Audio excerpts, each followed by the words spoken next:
Well, good morning, everybody. Nothing like waking up with the howls of some wolves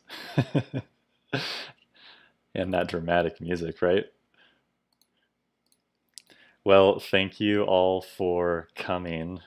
This event, I honestly can't believe that we're here. There has been an onslaught of challenges between now, or between the beginning of this week and now. I'm obviously a little sleepy. It's taken me a lot of working hours to get to this point and prepare all of these creators and their streams and all this content that we have for you throughout the day. It's going to be a very fun time, and I couldn't be more proud of the cause that we are fundraising for. But just to give you a little bit of an introduction, so I am Alex Finden. I am one of the co-founders of Mammalz. My co-founder is Rob Whitehair. You'll see him a little later. He's going to be moderating a conversation with Regan from Wolf Conservation Center, and he's also going to be moderating a discussion panel about wolf conservation. Both of those should be awesome events, one in the morning, one in the afternoon. Um, but I've been in the wildlife storytelling space since I left college. I decided that after doing a little bit of research in a lab, although it was a very fun time being able to look deep into one subject and present what my findings to the public, it wasn't it wasn't driving the impact from an inspiration standpoint that I really felt like I wanted to achieve. And so I combined my filmmaking skills with those science skills to try to tell stories about the natural world in a factual, ethical, forward thinking way. And I started off in underwater cinematography. I moved to Hawaii and just started shooting underwater as much as possible, trying to break my way into the industry. And I did so to some degree of success, but what I found pretty quickly was that even the legends who I looked up to, they were all struggling to make a living in the industry the way that it was currently operating. Um, and after enough years of struggling to make that a reality and seeing the impact that, or I guess the lack of impact that was being made toward the benefit of the natural world because of how slow and antiquated the industry was. Um, I was convinced that we needed to do something else, but I didn't know what until Rob met me, or I met Rob. Um, and he had this crazy idea to start Mammalz, a new platform for nature media.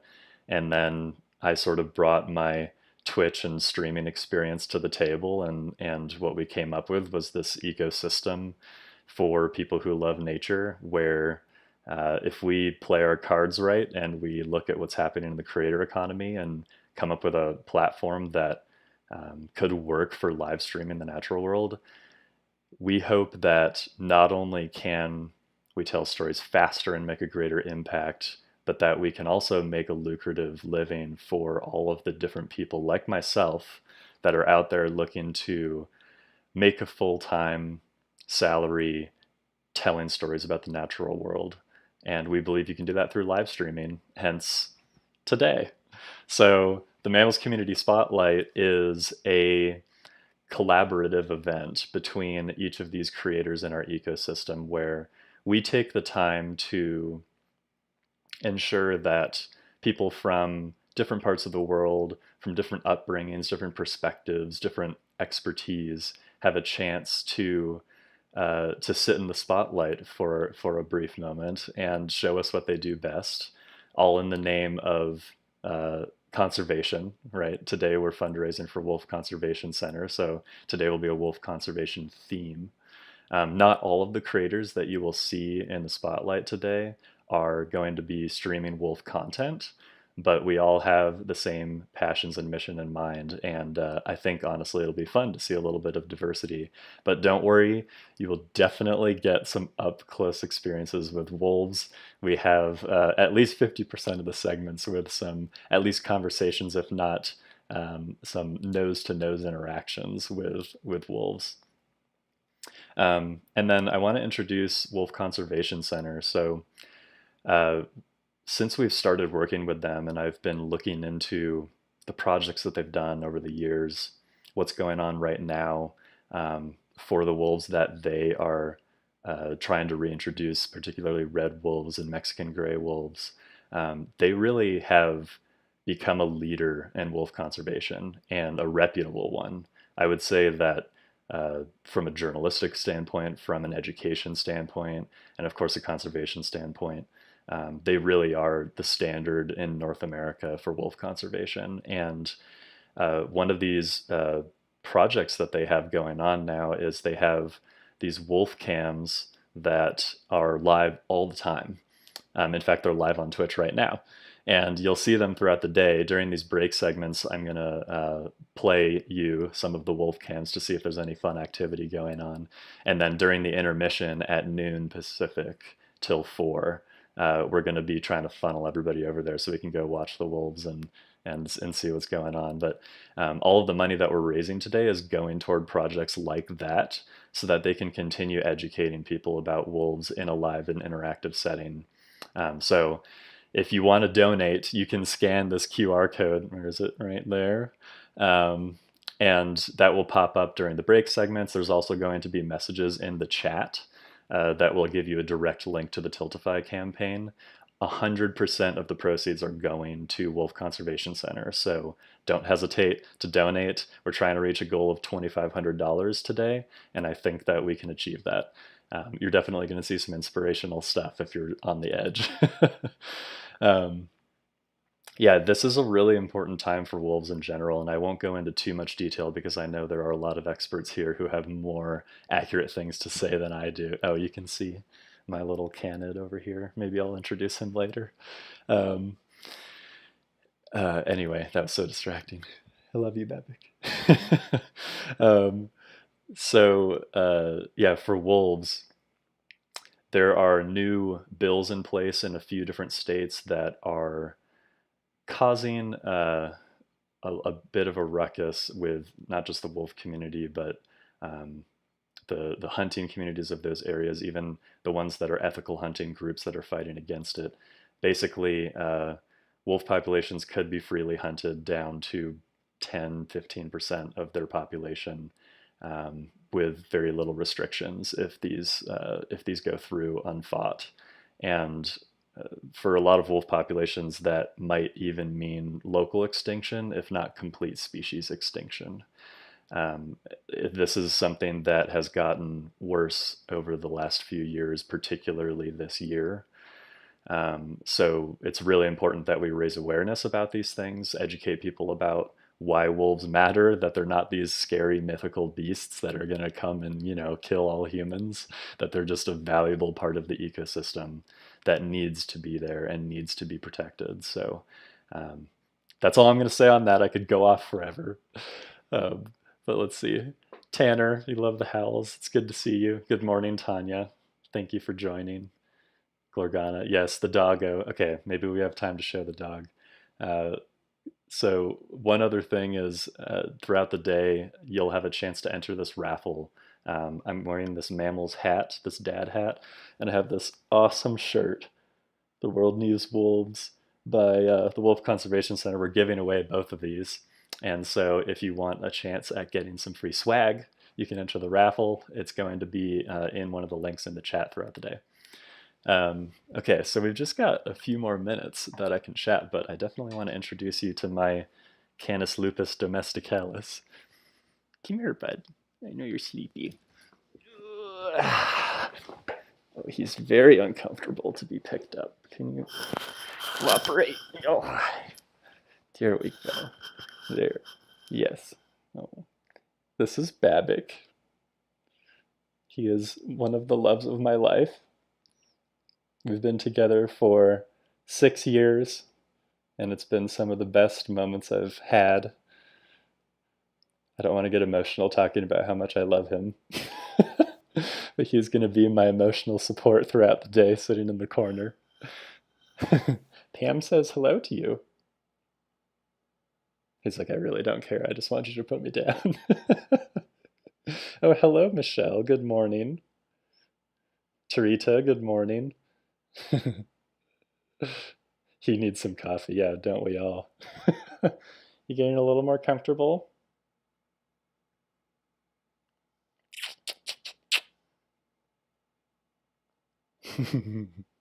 Hi, Peggy. Yes, he's very cute. Um, can't believe that you are a descendant of the subject today. Isn't that cool?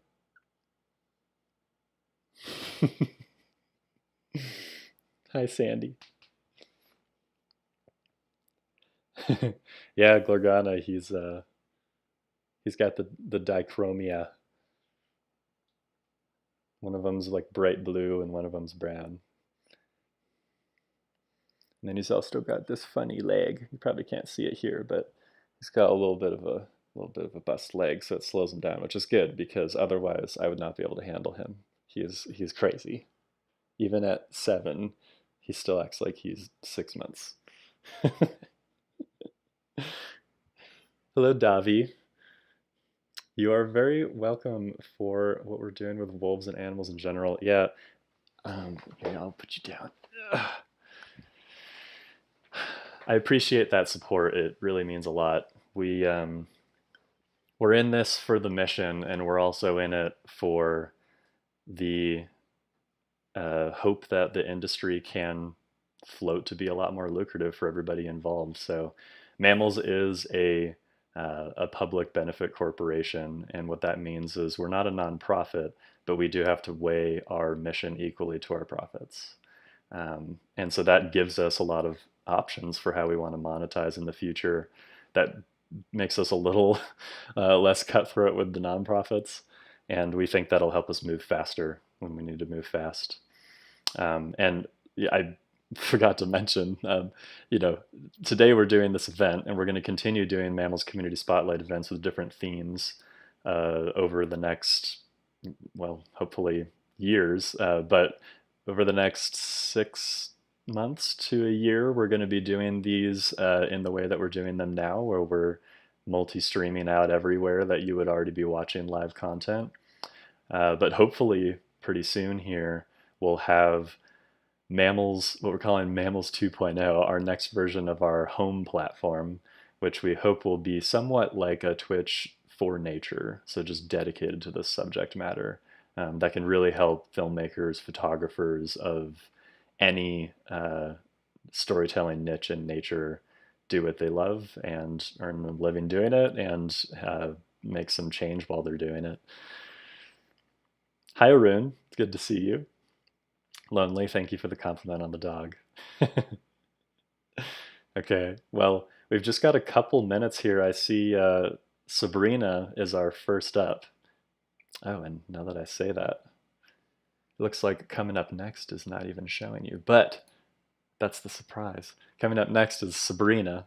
Um, she is going to be out on a kayak this morning with her dog, and she's going to be showing you uh, some of the local scenery over there in California. Should be a pretty tranquil way to start off the day. And then right after that, we have Glorgana coming on, and she's going to show us some taxidermy that she's doing. Oh, Glorgana, thank you so much for the $20 to Wolf Conservation Center, starting it off. Look at that. We got we got some progress on the progress bar. I see it. Yes, with each of your help, no matter how small, no matter how big, we can definitely get to the $2,500 goal. I know it. Thank you very, very much, Glorgana. Let's go. Let's go. Thank you for kicking us off, lighting the spark.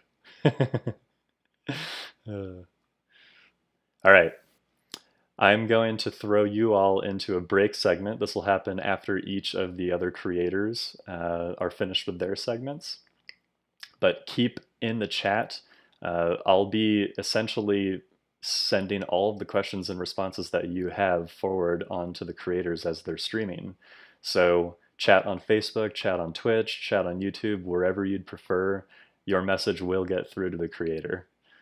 Um, But yes, I will be back in just a few minutes. I'm going to make sure Sabrina's ready to go, and then I'll pass it over to her. But today's going to be a lot of fun. I hope you stick around for as much of it as you can. But if you can't stick around for the whole thing, just find those events you want to do, come back to them when you're ready. I'll be here the whole time. It's going to be a lot of fun. Thank you all for coming. I'll see you in a bit.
This is going to be desynced now.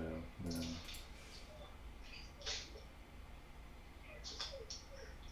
Hey Nala, you wanna stop crying? It's not going to work.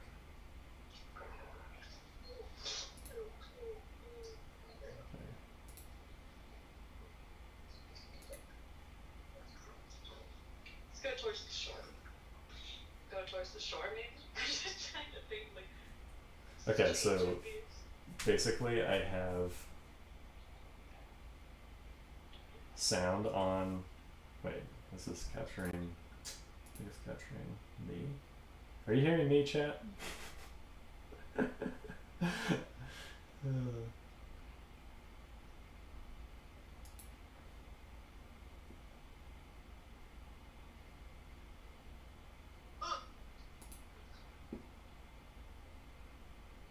Okay, you're hearing me, yeah. We're stuck. You're stuck. We're stuck. Okay, this is not going to be a good option then.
Give me that.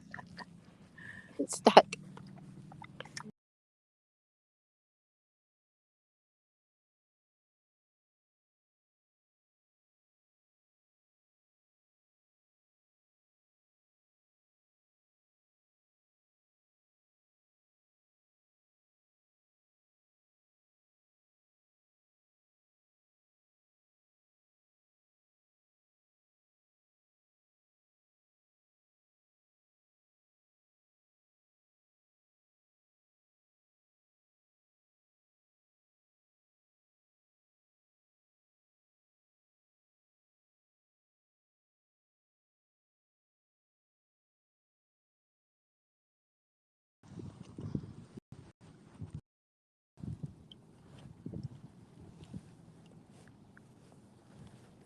You pressed too many buttons. Oh,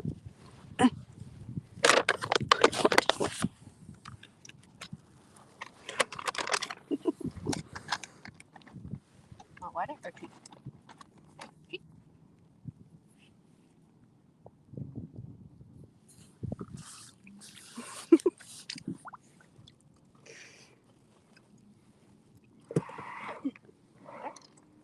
Sound? So you could hear me now. Oh no. So I'm live. Like live. How much time do we have left? None. That's all right. All right, Um, off you go. Hi, everyone. Really quick intro. My name is Sabrina, and this is Nala. She is our almost 12-year-old boxer. I shouldn't say she's 12 yet. That's rude. 11 and a lot. But we're out here on the Napa River, and she's a little bit nervous, probably because she's crying a little bit, and I think it might be because we stopped giving her treats. You probably saw before, we were just gorging. But now that we have sound, I could answer any questions or you guys have about her or me.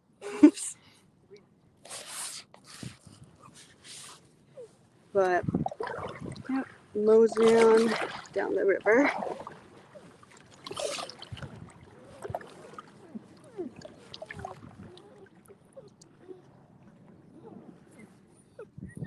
Oh, good. I'm glad you guys can hear me now. What else could I say about Nala? She, you might notice that she is missing one of her ears. You know, I mean, that's what happens when you bite me. I bite you back.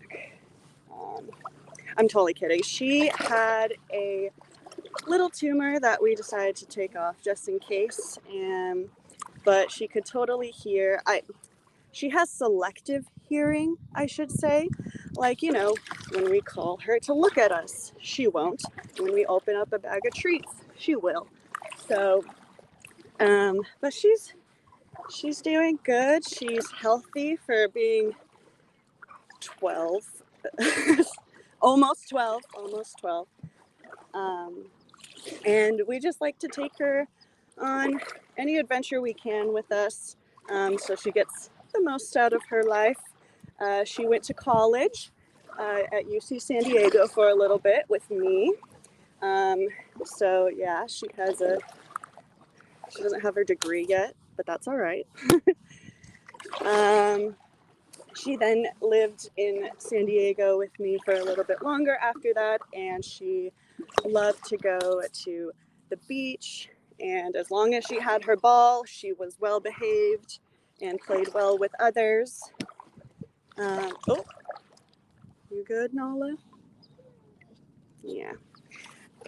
But we really take her out into like actually swimming, so this is a little bit of a different scene for her. So she's still getting used to it.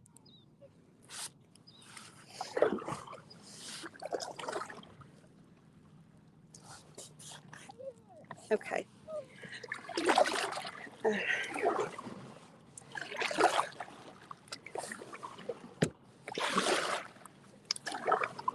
Maybe she likes the sound of the water. It sounds like to be calming her.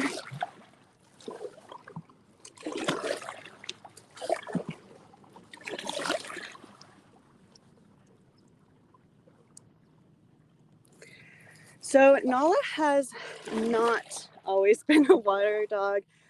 This life jacket we got her when, I mean, she had to be full grown, obviously, because it fits her now. So we probably got it when she was about 2. And boxers tend to sink head first. So she did not really like the water too much in swimming in it. But when we're at the beach, she'll play in the waves, and she wants to she wants to get out there, but she does not like being like submerged in water. Now that she's older, she actually developed degenerative disc disease. This is just a depressing dog. She's missing her ear, missing her legs, well, she has her legs, but they don't, her back 2 legs are don't function anymore. So now when we take her to the beach, she still loves running, but she needs a wheelchair.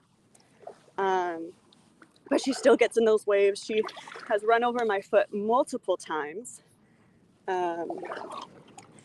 But, you know, whatever it takes to make her happy. She's given us so much love, and we just want to give her all that we can in return.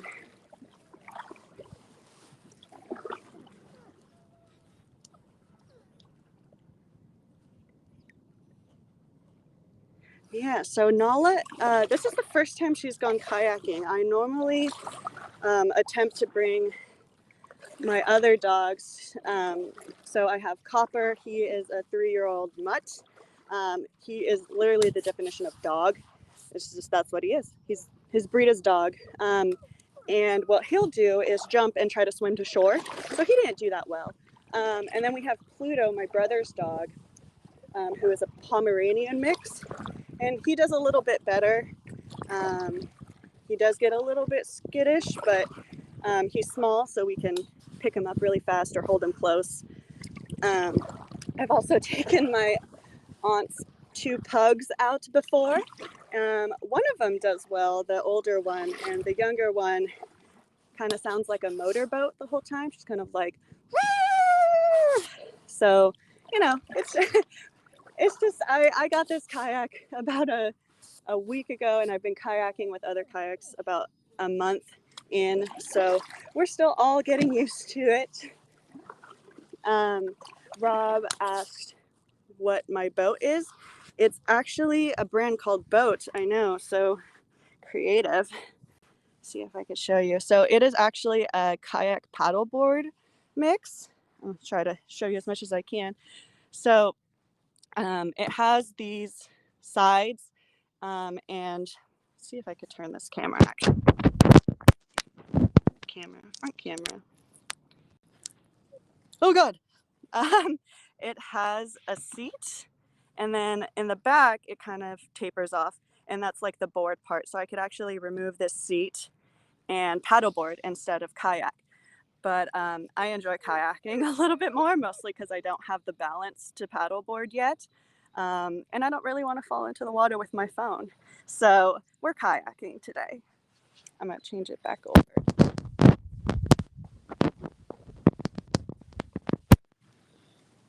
All right.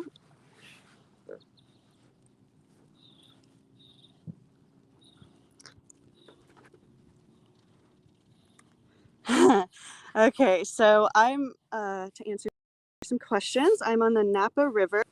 We're not near downtown Napa, we're a little bit further away, but this is an area, Napa River in general is an area that's really calm, great for like beginner kayakers, which is what I am.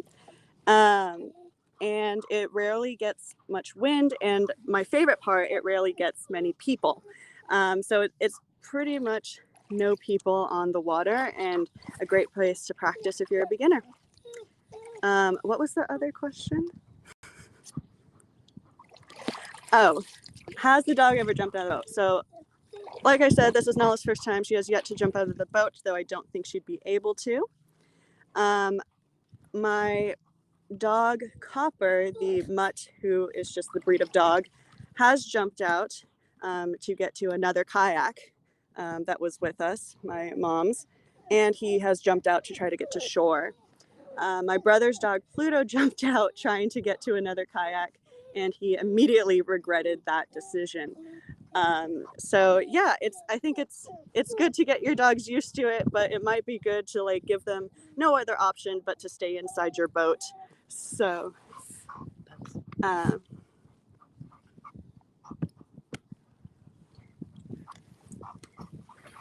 okay, so I hear we got a few donations to the Wolf Conservation Center. That's awesome. Thank you so much to Michelle. What was that other one? Wandering Confused. Thank you for your donation. And thanks, Arun, for your donation as well. This is this event is going to be going on most of the day, so keep staying tuned, raising money, like I said, for Wolf Conservation Center. And who doesn't love wolves and all canines? They're the best. So yeah, thank you all for watching, and I'll see you next time. Goodbye now.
internet and all of its joys.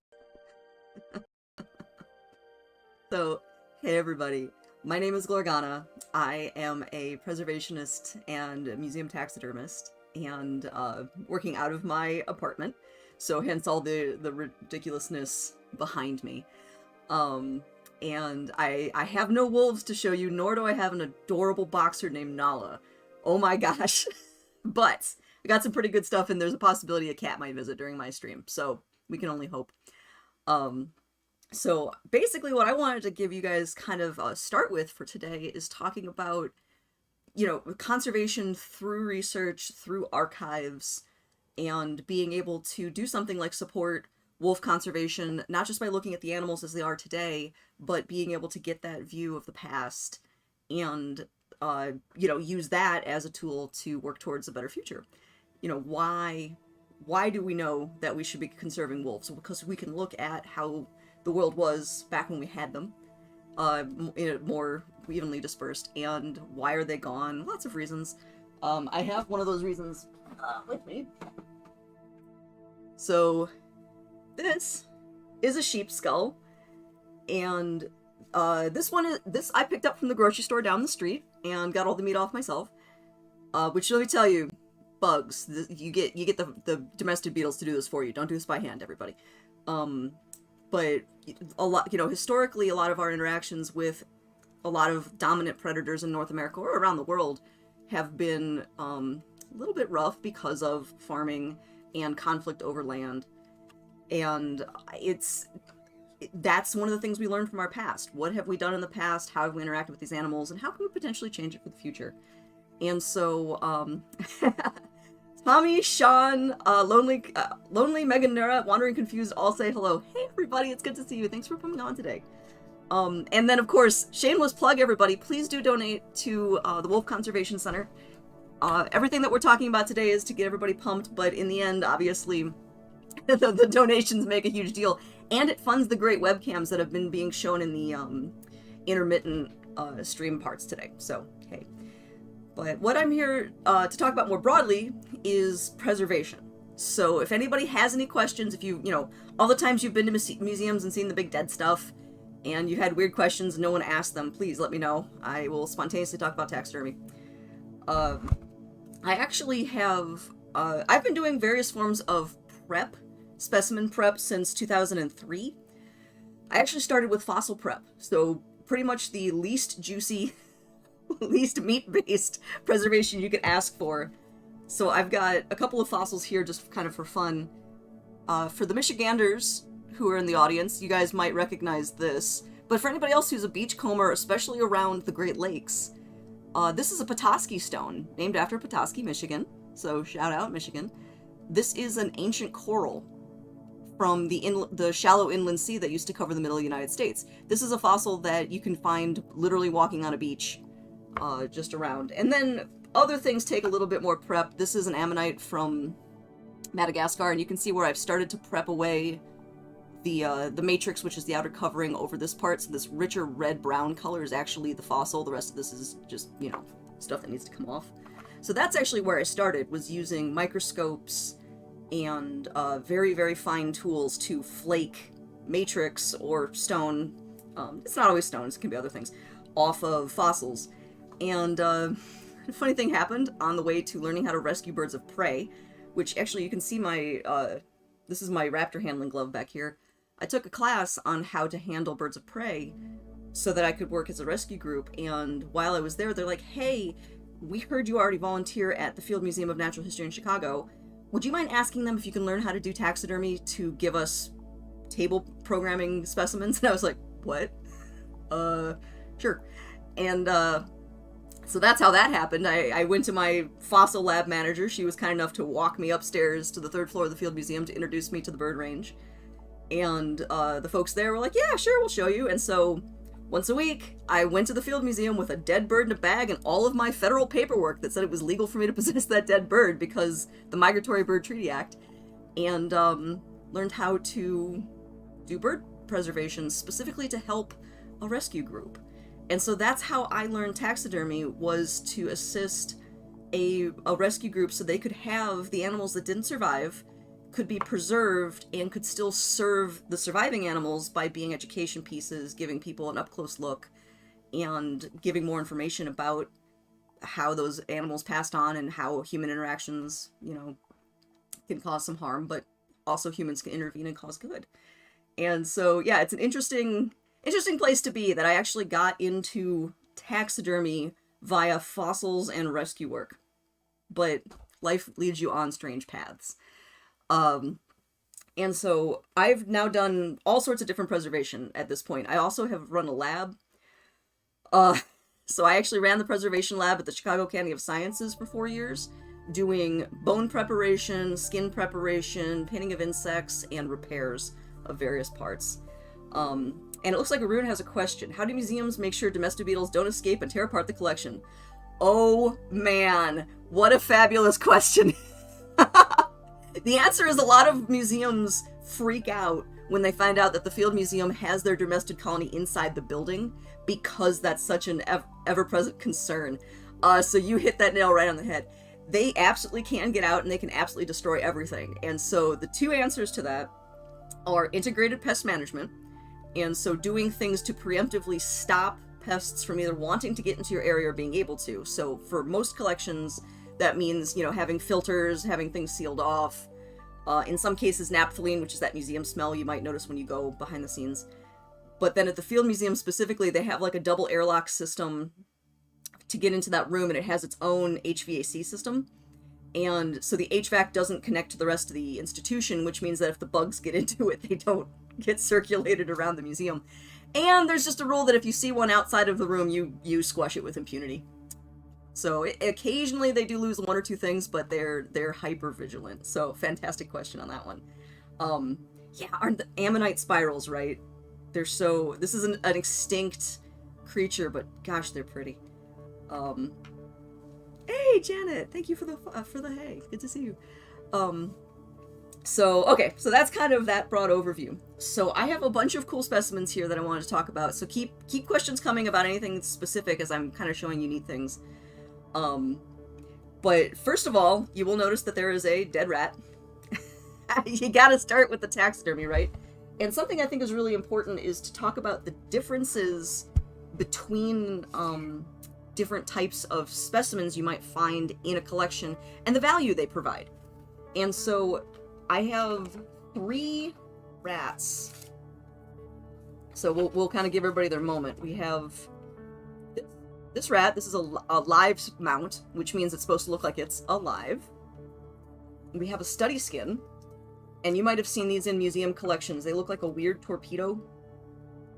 You know, no rat ever really looks like this. It doesn't have eyes. It's, you know, a bit creepy, honestly. And then I have some rat skulls. And basically, these are 3 different presentations of the same animal. All of these are feeder rats. So these rats were originally going to be fed to reptiles at a nature preserve, but they got freezer burned in the back of the freezer, so they gave them to me. So these are recycled rats. But I really like being able to have these to show. So you can see just between these two. So this is the life-mounted rat.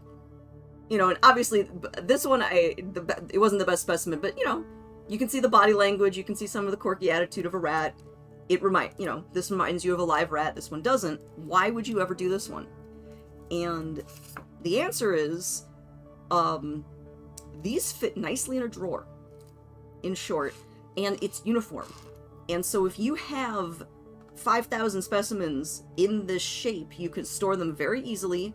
The shape is very secure. There's not bits sticking off that might get caught on things or break off over time, so it's a very strong setup.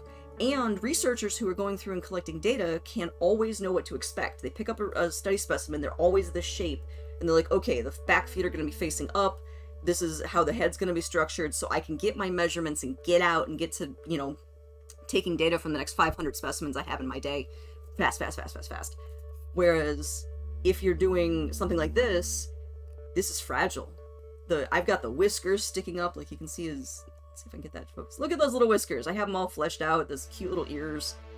There's so many breakable bits on this, and it would take up about 3 times the volume of space.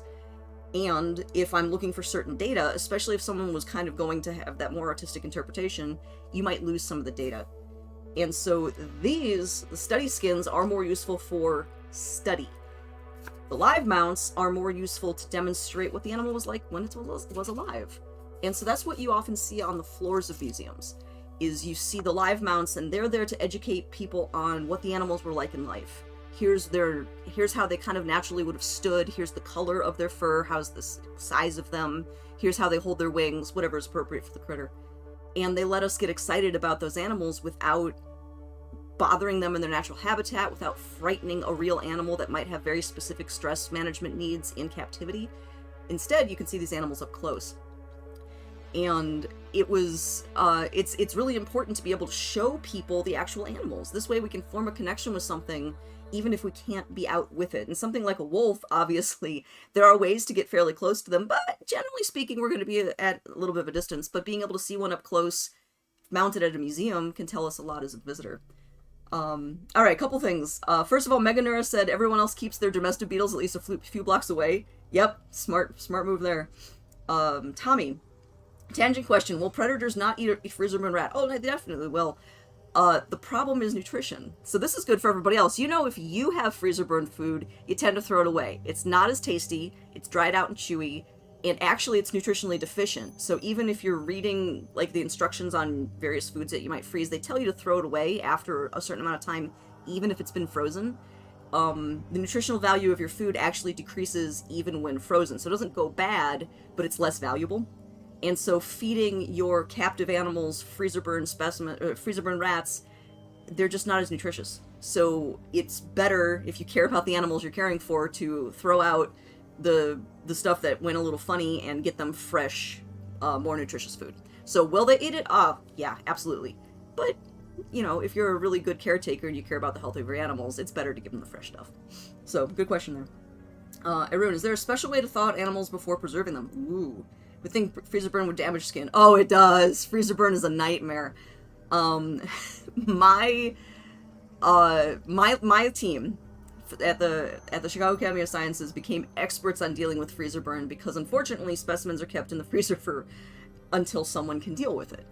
So you get a lot of freezer burn. Freezer burn is effectively mummification.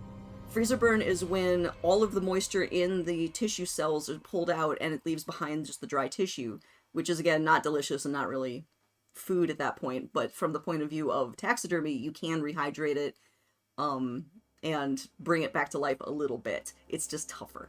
So in terms of preserving them, you thaw them out simply by thawing them out.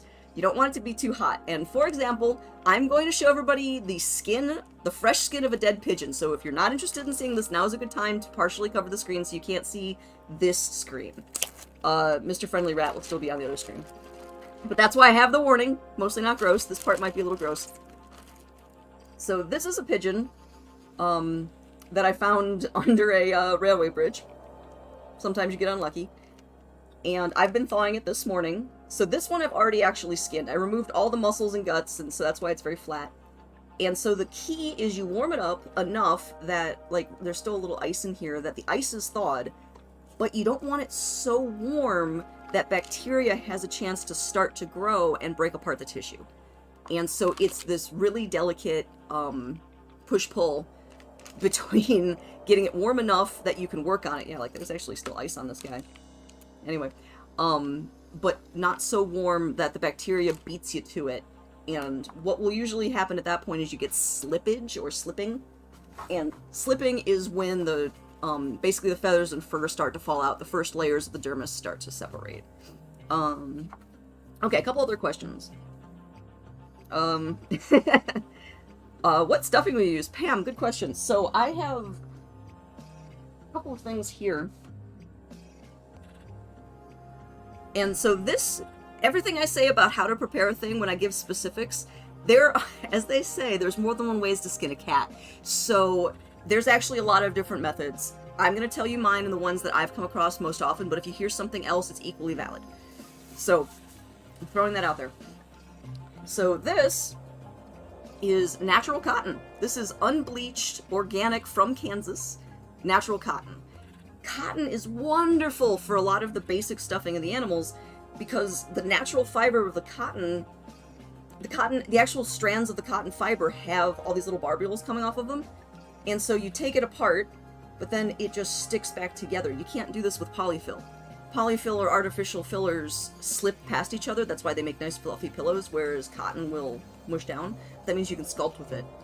And so usually what my forms are a mixture of softer materials like cotton or wood wool, excelsior, tau, things like that to form muscular shapes, all built up over a frame of wire or wood. And obviously if you get to something really large, a wolf, a bear, you're going to be using 2x4s, you know, and you actually have to build like the structure. For smaller creatures, I can just use wire. And so this is a little thing I whipped up. So this is an adorable, plushy, red-tailed hawk. This is the taxidermy body I've made for the hawk. So I took the measurements, I've been making the new body for it, and so you can see, hold on over here. Oops, sorry, Mr. Rat. Here's my wire that creates the shape of the wing. And this one I've been building up with plastic because it's a demonstration one, so I want it to be a little tougher. But you can see underneath the plastic my layers of excelsior, the head is cotton, and this is how I'm building the shape, is using the wire as the base, and then bulking it up with the softer materials, tying them on with cotton thread, and going from there. And so as much as this is for a plush animal as a demonstration, this is exactly the same process I would do for a real skin. But again, I'm using recycled plastic bags here as just a way to make it a little tougher. Because I want this to be touchable, which of course you don't usually do with something that's going to be inside the skin. So those are my main stuffings. As a preservationist, I usually am going to go for things that are natural and have known archival longevity. In more decorative taxidermy, trophies, competitions, things like that, you're more likely to see things like polystyrene or various foams, various polyurethanes, things like that. Those are fantastic for creating your forms and being able to do really fine sculpture and things like that. They're not so great 200 years in the future. The polymers tend to degrade over time. Polyurethane specifically starts to turn yellow and sticky after about 30 years. So that's something that, depending on what you're trying to do, you'll use different materials. If you have a temporary exhibit, if you're in a competition, things like that, you're going to use a material that's going to give you finer results to begin with, but maybe will degrade after a couple of centuries. Where if I'm doing a research specimen like this, I will never put any plastic inside of this. It's only going to be cotton, wood, metals, things that have been proven over the last couple hundred years that they'll last a couple hundred more. And it really depends on what your focus is. Alright, how hard is the skin tanning process? Skin tanning is something I'm not very good at. So here, full disclosure everybody, I'm still learning. As much as I've been doing this for years in different forms, there's so much. There's so much to learn. And so in terms of tanning the skin, I'm still at baby level. I have a number of skins that are in salt right now. I can show you guys this one. This is a squirrel.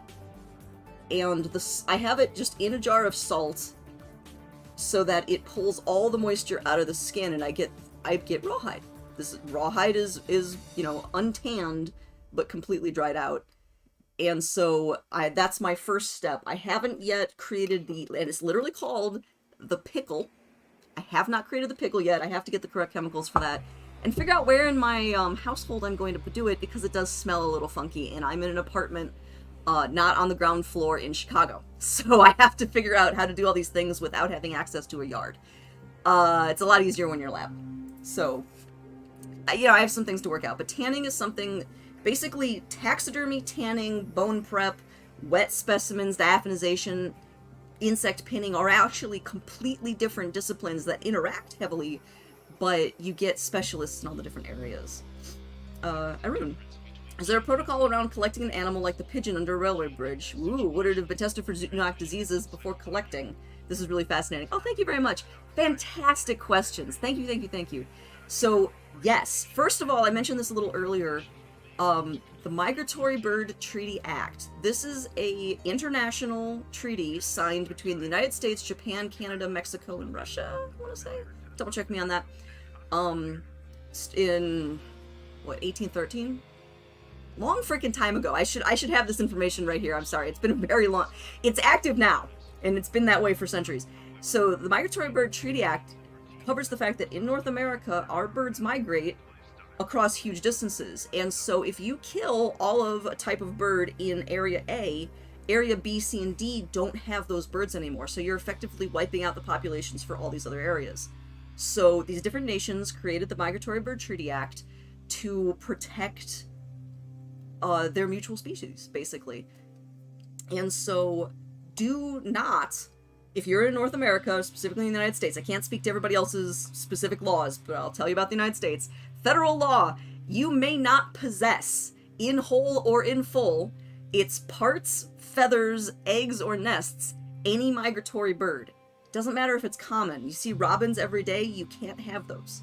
They're a migratory bird. Pigeons, on the other hand, so my little friend here, are a Eurasian species. The pigeons that you see in cities, which are Columba livia, are rock doves. They have a bunch of different names. They're feral pigeons. They were actually originally brought to the United States as farm animals and food, and then just were let go. So it's effectively city chickens. They're pets that have been let go. They're feral cats. They're city chickens. And so they are not protected by the Migratory Bird Treaty Act. They're not a native species. They don't migrate. And so those you can pick up legally.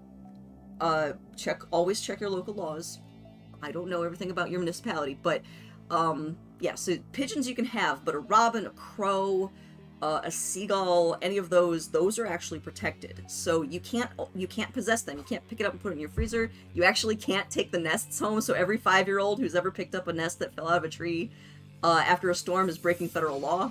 Luckily, the federal enforcers have a lot better things to do than go after your 5-year-old niece for that sort of thing. But heads up, everybody. So it's worth knowing these things.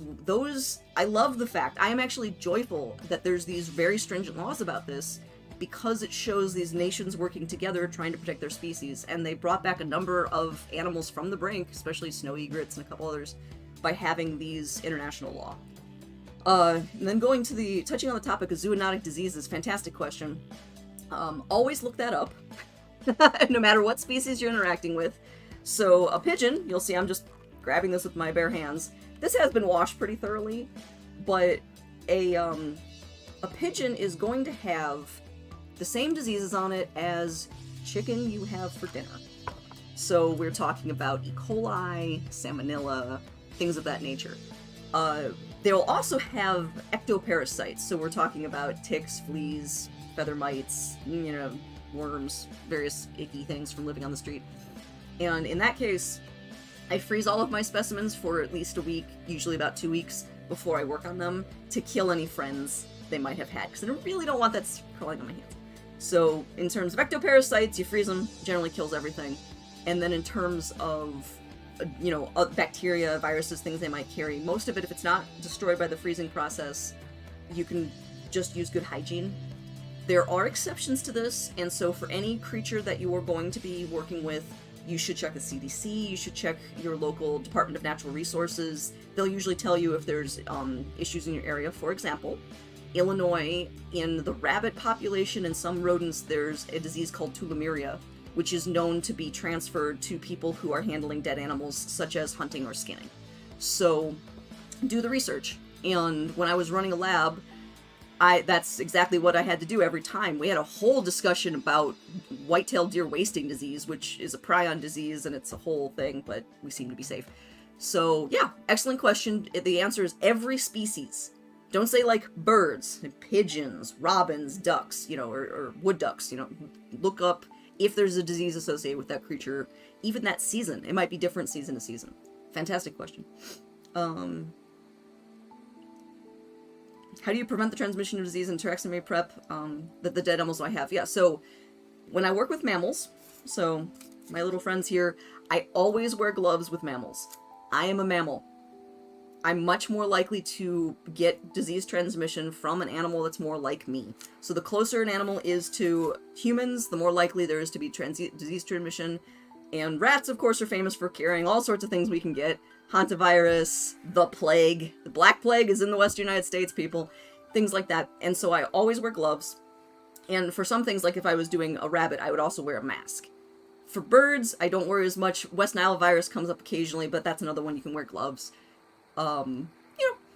It's species by species, do the research. Have good hygiene, don't eat in your prep area, things like that. Generally good practice, good hygiene, sterilizing everything when you're done, and you'll be pretty okay. And if you're concerned, go to the doctor. That's just, boom! You cut yourself in the middle of working on it, call your doctor. When in doubt, talk to the professionals. And let's see. Does the type of salt matter? Not here. No. I've actually been using a mixture of kosher salt, regular table salt, and a kind of fine sea salt I found at the Korean grocery store. So, no. I would avoid large crystals because they might be really abrasive. But even then, if it's a large, like a deer hide, who cares? So, no, salt is generally salt. I would say go cheap.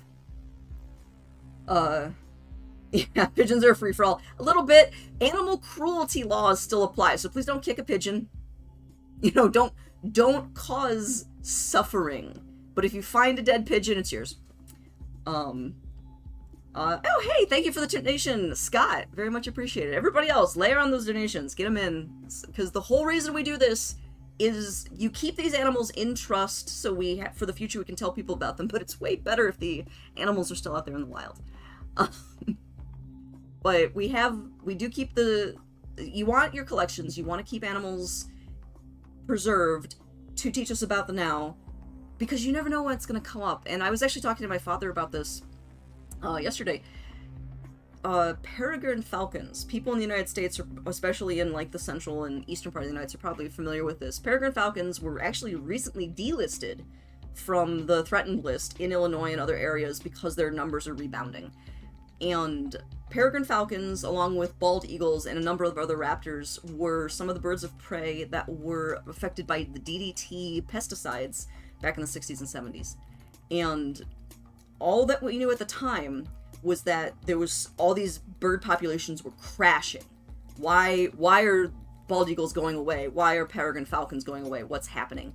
And when researchers started looking at the actual animals, what they saw is that the eggs of those birds of prey were so fragile that when the parents laid the eggs and then sat on the nest, they just crushed the eggs and destroyed them with the weight of their bodies, which of course is not how eggs are supposed to work. What do? You go to a museum. And the Cleveland Museum of Natural History, the Chicago Academy of Sciences, the Field Museum, and many others provided egg specimens from birds of prey going back a couple hundred years, and researchers were able to see when the shell density changed. And that was one of the, okay, we know that there's a change here. They were able to see when the shells started to become weak. They were able to see when they were still healthy and line that up. And that was part of the research that led to the determination that DDT was causing degradation of shells. There is no way that some dude in the 1800s was like, oh, DDT is coming, I better preserve some eggs. No. Those people back in the day were collecting those specimens in trust for the future so that people would know about their moment in time. And yeah, that's why you keep collections. And so something like, even with animals that are threatened today, we'll still keep the specimens. Every once in a while, an animal is sacrificed for research for the greater good, but man, you better have a plan and a good reason for it. Don't worry, they test those things. Arun, do the ectoparasites just fall off in the freezer bag, or do you have to comb the hide feathers afterward? I'm thinking of pigeon lice and their really flat bodies. You are right. I've literally taken birds, like, fresh out of the bag and just shaken them a bunch over a white piece of paper to get everything to percolate out. And as you can see with this little friend, I literally washed it in Dawn dish soap and water. I am so ticked how frozen this is. I thought it was going to thaw faster. My bad. Yeah, you have to comb them out. However, if it's a research specimen, if you're preserving that animal to become a study skin, leaving some of the parasites in the fur feathers is actually not bad. That means that researchers in the future might come across those and be able to do additional studies. They also, in the fur, I actually try not to wash specimens that are going to be research specimens if I can get away with it. If they're gross, you got to do it. But if they're in good condition, you actually don't wash them, because the data that's preserved in the particulate in their feathers, you get parasites, you get pollen, you get pollutants, ambient dust, you get different chemical levels. And so many studies have actually been done looking at the debris in the fur and feathers of the preserved specimens. And again, that's not something the original preparator would have necessarily thought of. So the parasites, the ectoparasites, aren't necessarily a flaw. They can be a feature. So fantastic questions. I really appreciate everybody.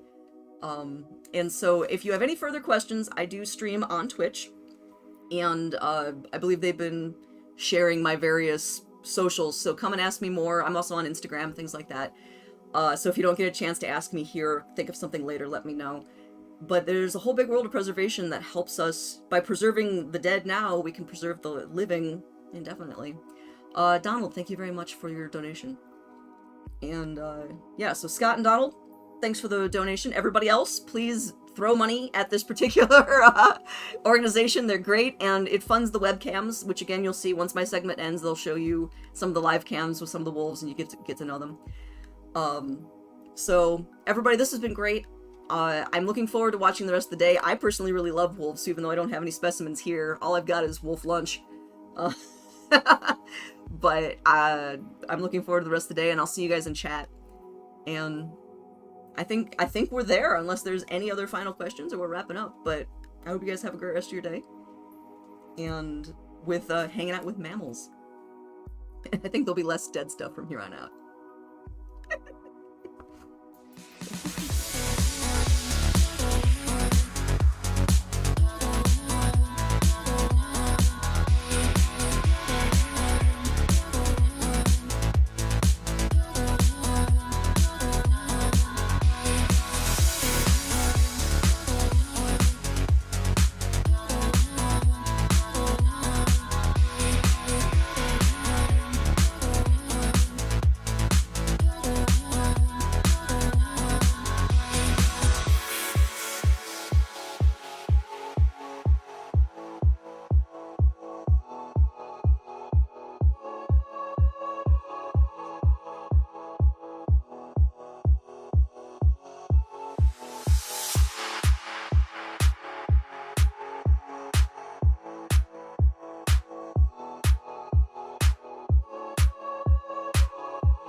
Hey guys, it's Tanner Saul. I'm currently in Montana.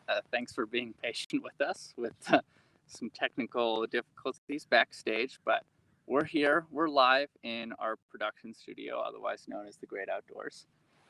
So just to bear with me, I just want to let you guys know that like if I'm coughing or sneezing, it's not really because I have COVID or sick or anything. It's actually because it's super smoky out. There's a ton of fires in western Montana.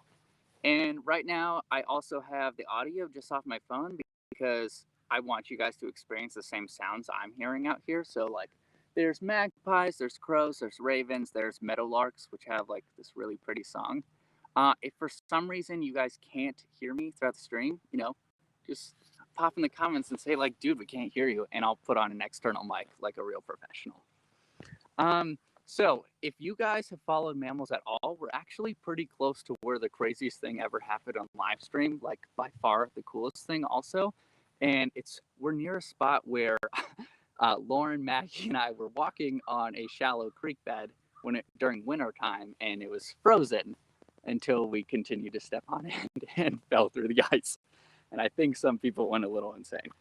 Anyways, I'm here today to talk to you about red foxes, and I know this is all for the Wolf Center, and I'm super stoked about all of that. Hello, everybody. Morgan, Tommy, everybody. Super stoked that you guys are all here. I'll try to talk back to you guys once you're commenting in the comment section there. So, obviously, red foxes are part of the canid family, so they're definitely related, but I'm going to teach you kind of how they might be even cooler than wolves because of their engineering skills. And eco-engineering is what this whole title is about, and that basically means that they affect the ecosystem in more than one way, not just from being a predator. So obviously from being a predator, they'll affect like mouse or rabbit or turkey populations because they're predating on them, right? Well, they also can check this out. They can also like affect these little grass, like all the flowers around us, and that's based on what happens mainly around their den sites. So I'm in an area, actually pretty urban area, you can see. There's literally a park with soccer fields right here. There's a bunch of grass. There's actually a walking track behind me where a bunch of people walk their dogs and stuff. But in the center of that, which is just absurdly awesome and truly 5 minutes from my house, is a fox den. So it's pretty cool. I would love to say that the fox den is active. I did watch these foxes last year. And if you guys were part of Mammalz last year, I actually streamed with the fox kids at that time at this actual den where we're going. At that time of year, there was 13 kits. It was so freaking awesome. Yeah, Tommy, I think it's cooler than wolves too. There was 13 kits, which is pretty absurd because usually foxes have 2 to 6 pups, not always 13, but I believe there was a helper female, which we can talk about a little bit later on. Anyways, I did watch this female come to this den site with a different female than last year, a different male than last year. And they had 2 kits together, which isn't unheard of. 2 to 6, like I said, but something happened with the den site. The kids emerged super late, like literally 3 weeks later than they should have emerged. So normally they spend about 3 weeks underneath in the den. They hang out with mom, and then they finally start emerging. But when they emerged, they were tiny, super small. There was only 2 of them. And I was watching another fox den, like truly just down the road from here. And they were like teenagers already at that point, and these ones were still nursing with mom. And I watched them for about a week, and then there was only one, and which presumably means like either that one died from natural causes, predated on, something happened, and then there was none, and there hasn't been any activity here for a month that I am aware of. I checked this out yesterday to be sure there's like no fox activity, and it still seems like nothing has come through. There's like no fresh kills, no tracks, and I'll show you the real reasons why in a second, why it's so apparent that they're not there. But still really awesome. I'm obviously in the middle of the day, and red foxes are considered primarily nocturnal. So if we see one, yeah, that's really awesome, but I wouldn't expect to because it's in the middle of the day. there's people around. And although they are really adaptable in urban environments, as we can see, we're in an urban environment, they're actually considered from literature to be sensitive to human impact. So humans can have an, not such a good effect on them. So we got to make sure, we're being aware of that, obviously, while we're out here. But if we do see a red fox, I'm going to probably stop talking and freak out. And I have my camera in my car, which is behind me, and I'm going to run to it. Okay, so I'm starting to walk a little bit closer to the den. I'm in this big field here. And you can see super open landscape, right? And that's actually because it's really, so primarily, at least in Western Montana where we're at right now, foxes are going to live mainly on really flat open land. And if you guys can guess what that's actually about, it's, oh my goodness, I just got mega donated. Let's go. Yeah. God, thank you guys so much for helping out. Sorry. Back to all of this. So what was I talking about? I don't even remember. Anyways, foxes are really cool and stuff. Okay, I am approaching this den site, and I'm just getting really excited to show you. So I want to show you that, the super flat ground. Am I okay? Probably not. Whatever. So the flat land is actually so they can have a really good vantage point for predators, because when the kids are playing, although mom is always sort of near the den, she's not usually actually at the den site. Pretty much after 3 weeks, she's off hunting all the time because she needs to bring back a bunch of nutrients, not only for herself, because she has to, she has to raise these kits, but also to bring back enough food to raise these growing, oh my God.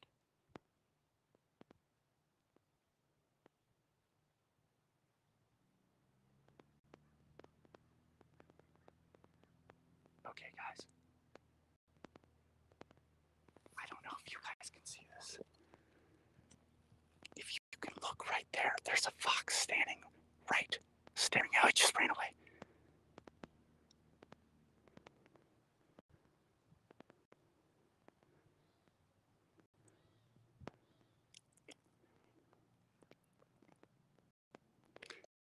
Okay, that was insane. I didn't expect to run into, that's the adult female we just ran into, and the reason I know is because I spent way too much time with them. They definitely still hang out here a lot. I think she was actually sleeping. I can't believe that just happened. She was actually sleeping in this tree, or in the tree, right below the tree. And she just jumped up and she ran to this tree behind me, to that tree. And then she ran off to the road. So that is really awesome. I was just talking about how they're nocturnal, and she probably was just asleep for the rest of the day. But you can actually see it. Check this out. No way. We can actually see her impression where she was just sitting. Look at this. You can actually see where she was just bedded down.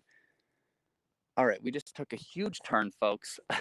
That is awesome, but I'll get back to the cool den stuff now. I hope you guys could see that. I know she was probably kind of tiny for all of that. Anyways, so, all right, Pam asked, do you know why they were so tiny? Bad food supply? So I was telling about the kits earlier and how these ones at this den, before they vanished and succumbed to, nature, they were really, really small. And mostly it's probably wasn't a food supply issue initially. It was probably because they actually just bred too late. So either that means there was a second denning experience. So she might have tried to give birth once and failed and tried to do it again, or it's really late to like the mating game, and which could have caused a lot of problems. And the lateness could have been due to weather conditions, could have not finding a mate, not finding the right mate. There could have been a lot of reasons for that. Let's see. Pam also asked, do you think the mom and dad fox were killed or pushed away by the people in the area? I definitely think that human impacts were obviously an issue. Like, I wasn't even that close to that fox, and obviously it scared away, which, I don't want to push them too far out. But actually, while filming this den early on, there was a man that walked straight up to the kits in the den and let his giant dog go into the den. So, well, into where the dog could fit. I actually have it all on film, which is kind of crazy. So I'm sure that, this is being in an urban area, like it could be chased out by dogs. I watched a fox mom in another den site actually get attacked by a dog, and she actually succumbed to those injuries this year as well. So it is definitely very possible that things like that happen. Anyways, so let's talk about what I mainly want to talk about, which is the engineering of foxes. So at fox dens, it's really cool that you'll notice all the grass like around is just the normal grass, whatever, like, as you would see in the field. But then when you get to a fox den, it's like the environment gets so lush. It's so freaking awesome. Like different plants are growing, more plants are growing, and they're growing seemingly bigger and greener than everything around them. And if you can see right behind me, you'll actually see, like, you can probably pick out where the den is right now, because it's really kind of like dry, gross grass, whatever, and then it gets like kind of big right there and a lot more colorful. And that's because like the engineering behind the fox den. So as you can imagine, when you're gardening, you're going to till the soil, right? You're going to like soften it up. And obviously that is something that happens when a female and the male actually, but are like digging the den sites. They're redigging it every year. So they're tilling up the soil.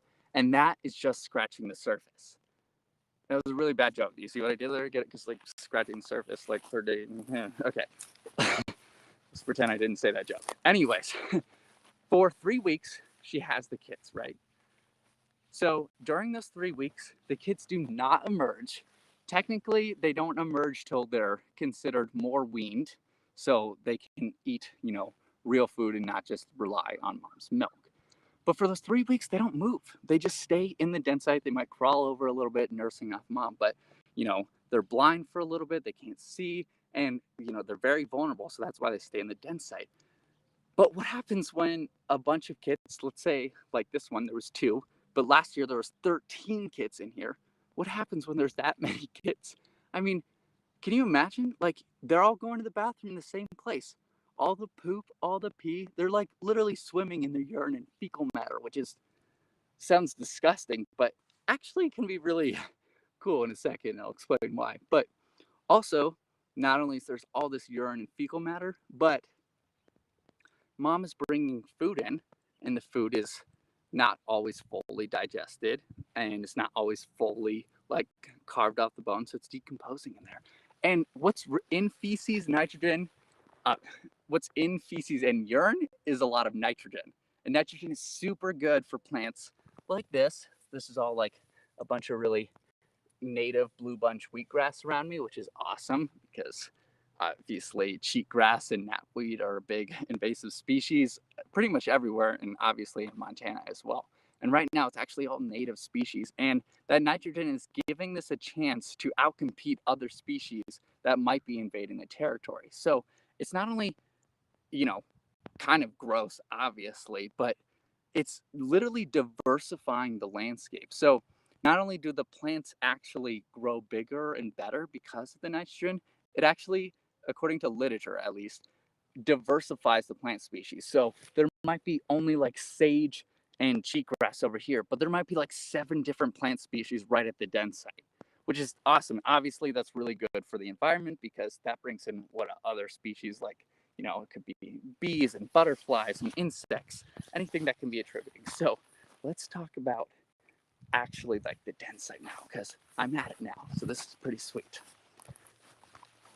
So check this out. So here we have like it's usually soft sandy areas. We have the sand that's rock hard now because obviously, like I said, the kids aren't here, so nothing's been dug out at all.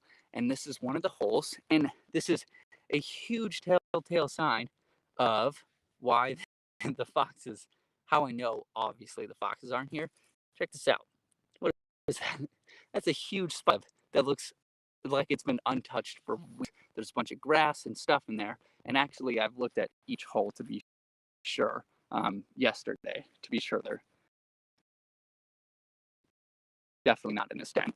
Single one had webs and cobwebs in it. So that's obviously one telltale sign of that. Keep moving different, man. So check this out. Obviously, this spot might be more exposed when they're actually denning here, but look at the plant growth. All right, let's just compare this real quick. This is like my fingers to my elbow. That's how high these plants, fingers to the elbow. And I'm gonna walk literally 10.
I was talking about just the grass at Fox Den site. So again, if we're looking at this, there goes my sunglasses. This grass to around my elbow right here, which is like super tall, especially for right now. There's fires going on and it's burning. Like, it's amazing that there's even lush environment happening. So, and then I go 10 and look, the grass barely goes up to fingertips. Like that's sad right there. I don't know if you guys can see that. So it's just this super lush environment right behind me. I just absolutely love that a fox can literally engineer an entire ecosystem in this little habitat, all by having kids. And they probably don't even realize they're doing it. And yet they're nitrogen deposits, feed deposits, carcass deposits.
I am sorry for all the technical difficulties. I think it's like my service in an urban environment, that's part of it, right? Is we're still in nature, and nature is sort of unpredictable. That's awesome about mammals, to be honest. Anyways, thank you guys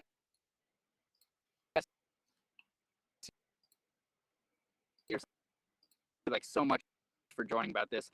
And if you guys are interested, join our Discord because we can message all about this, and I can actually give you the research papers where I've gained awesome knowledge, and you probably will take out of it more than maybe me, which would be super cool. And you guys can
We're excited to talk about the red wolf. My name is Ruben Downey. I'm the and Director of Education Mexican at gray the wolf Conservation Center. recovery programs, because they know that you're My very first visit, actively involved. I was just about to turn 10 years That old. was, I came with an after-school program. Okay, Alex said it was looks like it's completely working. mesmerized by the ambassador wolves, and they were the first wolves I had ever seen in person. Before then, I He's going to was just play reading your about video wolves in books, first. and learning as much as I could, but actually seeing wolves for the first time was really eye-opening and kind of changed what I wanted to do.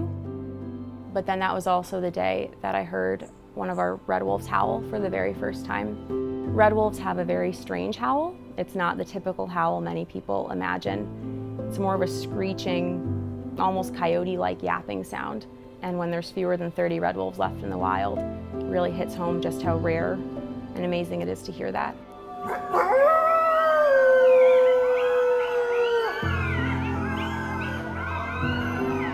I actually began volunteering at the center when I was 16. I then interned at the center in college and was hired full-time in 2015, which is, ironically, also the year the red wolf program started to decline.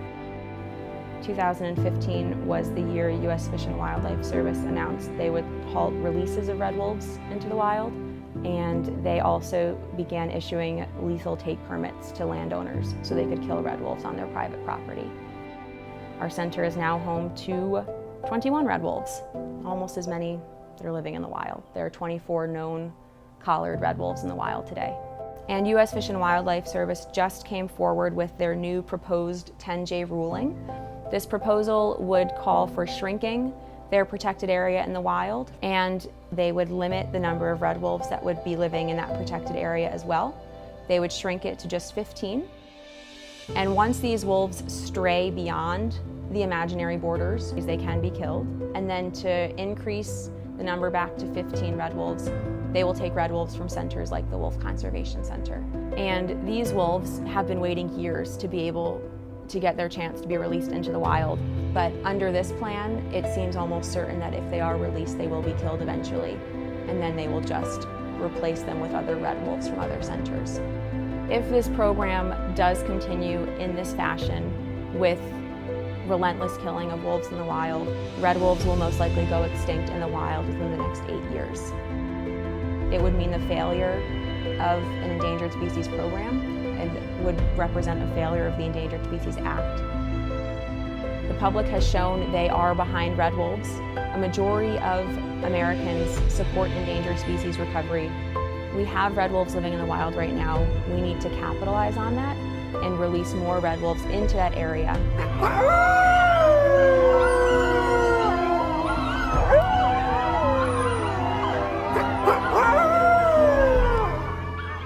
U.S. Fish and Wildlife Service has caved to politics. They've caved to landowner pressure, and they've showed that if you push back hard enough because you don't like endangered species, that they might be willing to cater to you, and that sets a dangerous precedent for wildlife across the United States.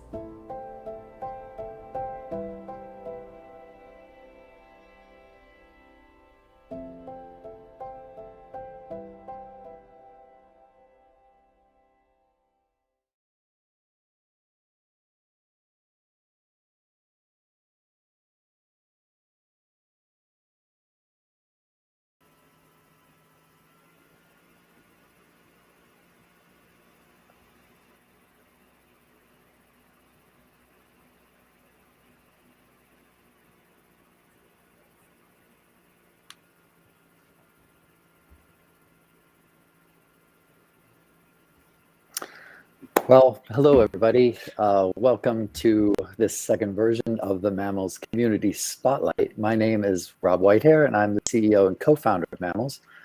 I'm also a longtime wildlife filmmaker, and I have a great interest in wolves. A few years ago, I made a film called True Wolf. It was about a couple who had lived with an ambassador wolf for 16 years and changed an awful lot of people's minds around the country at a time when wolves really needed our help in reintroduction.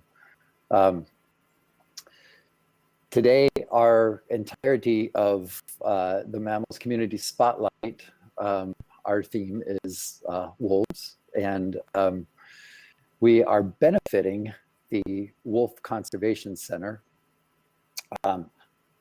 I think the Wolf Conservation Center is one of the premier conservation and education organizations on the planet. Their mission is to teach people about wolves and the relationship to the environment and the human role in protecting their future.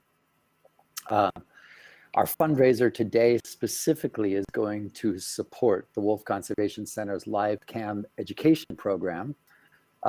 This innovative program allows the Wolf Conservation Center to bring wolves real time right into people's homes across the world, and opens an opportunity for a much greater and more profound connection to these incredible animals. Regan Downey is the Director of Education for the Wolf Conservation Center. Regan, it's a pleasure to have you today. Yes, thank you for having us as well. Hey, you bet. So before we get into all of the issues surrounding wolves today, and there are a lot, how about telling us a little bit about yourself, how you got started in wolf conservation, and then anything else that you'd like the audience to know about wolf conservation. And before I say that, one of the things I just wanted to add in, anybody who's listening, there's chat. And please ask questions. This is interactive. I will relay the questions to Regan, and we will have a real-time conversation between us and all of you. Great. Okay. Thanks, Rob. And yes, hi to everyone who's watching. My name is Regan Downey. As Rob said, I'm the Director of Education at the Wolf Conservation Center. I have worked here for 6 years. The center itself was founded in 1999. And I think like many of you, I have always been fascinated with wolves. And I actually first saw a wolf when I was 10. Coincidentally, right here at the Wolf Conservation Center. I actually visited as part of a school trip. And so that really solidified my goal to work for wolves. Here at the Wolf Conservation Center, we like to say that we work for wolves rather than with wolves, because I think it better identifies why we're here and helps refocus our mission every day. And the Wolf Conservation Center is currently home to 36 wolves. We have 3 gray wolf ambassadors that help us educate the public about their wild relatives.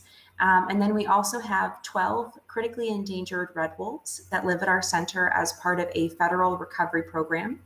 And then we also have 21 Mexican gray wolves that live at our center as part of a recovery program for endangered Mexican gray wolves. And all of these 36 wolves all work together to help support the center's mission, which in turn is to support them. So it's a really great relationship that we have, but education is really at the forefront of the work that we do, because now more than ever, people need to learn and understand about wolves and the challenges they face in order to hopefully protect them more in the future. Well spoken. I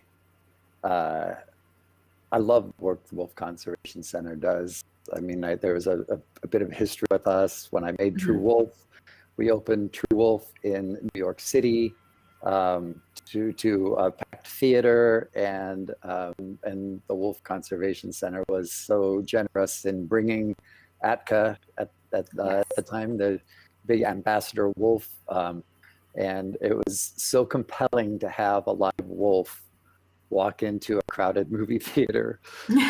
Unexpected for so many people, but you could just see the palpable,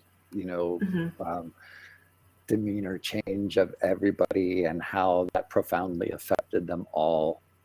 So I think the work that you all do is incredible. It looks like Margot has donated. Oh, thank you. To the Wolf Conservation Center. And for those of you, the donation, you can look in chat and you'll see a link to donate via Tiltify. So please do so. And Margot and Tommy, say hello. Hi. So yeah, let's just dive right in because there's so much going on. Let's just start with the recent delisting of gray wolves and sort of this cascading effect of what that has meant for wolf conservation in states. So can you just give us an overview of what's happening? Sure. And I think an overview is a great way to phrase it because there's a lot going on and it's changing. And so it can be very overwhelming.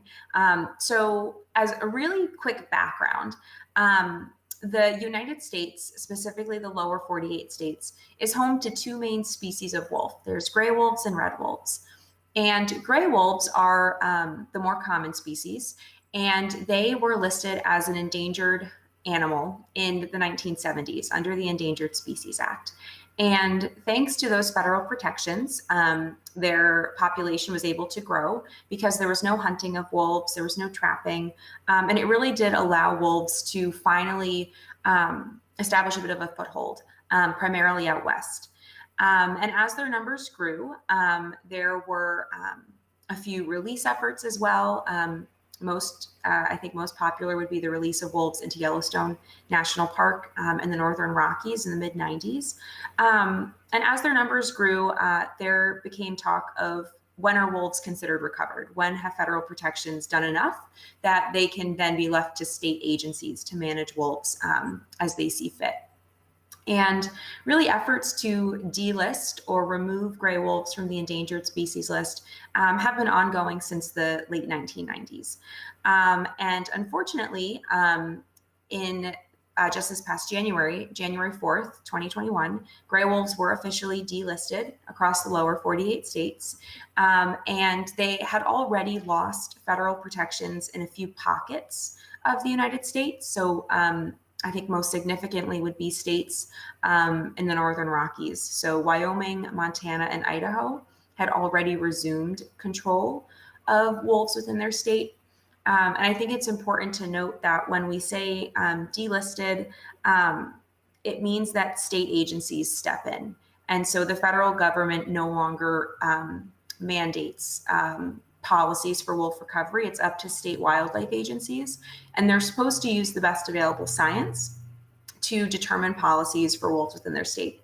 And some states, like California, for example, California has a very small population of gray wolves, and gray wolves in California are still protected because California has them listed as a state endangered species under the state endangered species list. So wolves in California are protected. But in states where they're not given those state protections, states can begin to potentially have hunting seasons. We saw this in Wisconsin. Wisconsin state law says that if wolves in Wisconsin are no longer federally protected, the state must have a wolf hunt. And thanks to a lawsuit, this was actually pushed through at the end of February. And over 200 wolves were killed in just 60 hours. And they overshot the quota, or the number of wolves that could be killed as determined by the state agency, significantly. And so what this means is that wolf recovery is far from finished. Many people say that wolves should be okay because their numbers are quite high. But I think it's important for us to think about, even just ethically, what other species is considered to be recovered and then immediately slaughtered in state sanctioned hunting seasons. But we also need to look at states that have had control for quite a bit, because those are indicators of what it could be for wolves in the future. And those would be states like Wyoming, Montana, and Idaho. And Idaho and Montana have been quite brutal these last few months. And it seems as though the delisting just kind of spurred them on. There have been numerous scientific papers that show delisting or removal of protections for wolves, or even just allowing hunts, can actually increase number of wolves killed in poaching, because you're showing a lack of respect that these animals don't matter. And it gives people the idea that even if it's not specifically legal, they might not be penalized for doing so because the state doesn't care, the federal government doesn't care, why should they? So Idaho and Montana are currently trying to kill a significant portion of wolves in their state. With Idaho, it's about 90% of the wolves that live in their state, trying to get their population down to about 150 wolves. And many of these states also have very brutal ways in which you can kill wolves. For example, in Wyoming and Idaho, you can actually run wolves over with a snowmobile. And it just creates this idea of killing for fun. And that is no way to treat these wild animals, any wild animal, but it also directly contradicts science, which is what these agencies should be using to base their policies on. Yeah, yeah. Well, in many respects, it seems like it's a mess. It does feel like the solutions for this are not difficult. Yes. Getting there is sort of the vehicle to get there might be the issue, the main issue that we have. It always seems like, legislatively, pending what party is in power, wolves are either protected, we listen to science, or currently we're just not listening to science. And I think a lot of the issues revolve around these, just purely untrue, alternative facts about wolves, and the myths that people grow up with and are so deeply embedded in so many of these places. It's stunning that people think that wolves are bloodthirsty killers that, enjoy killing, and they're putting all of these sort of fantasy qualities to them. And that sort of bleeds into the state legislation now. Do you feel like, so what's the Wolf Conservation Center's stand on the relisting of wolves? Great question. So yes, there is a movement to relist gray wolves, and the Wolf Conservation Center is taking part, and we encourage you to take part as well. As you mentioned, really we're hoping for this to come about, because it has to come about through congressional action or even federal action as well. So if you were to be so inspired to try to relist gray wolves, we encourage you to take action with us. We have a link on our website that does take you to an action alert with crafted talking points. And that action alert will be sent out to Secretary of the Interior, Deb Haaland. She oversees the Fish and Wildlife Service, which is the agency tasked with enforcing the Endangered Species Act. But the action alert also targets President Biden and your members of Congress. And so really any effort to drum up support and show your elected officials that you support gray wolves and you support gray wolf recovery could really have a significant impact. And we're also working with a variety of organizations out west to really kind of create a campaign to, as you said, Rob, relist wolves.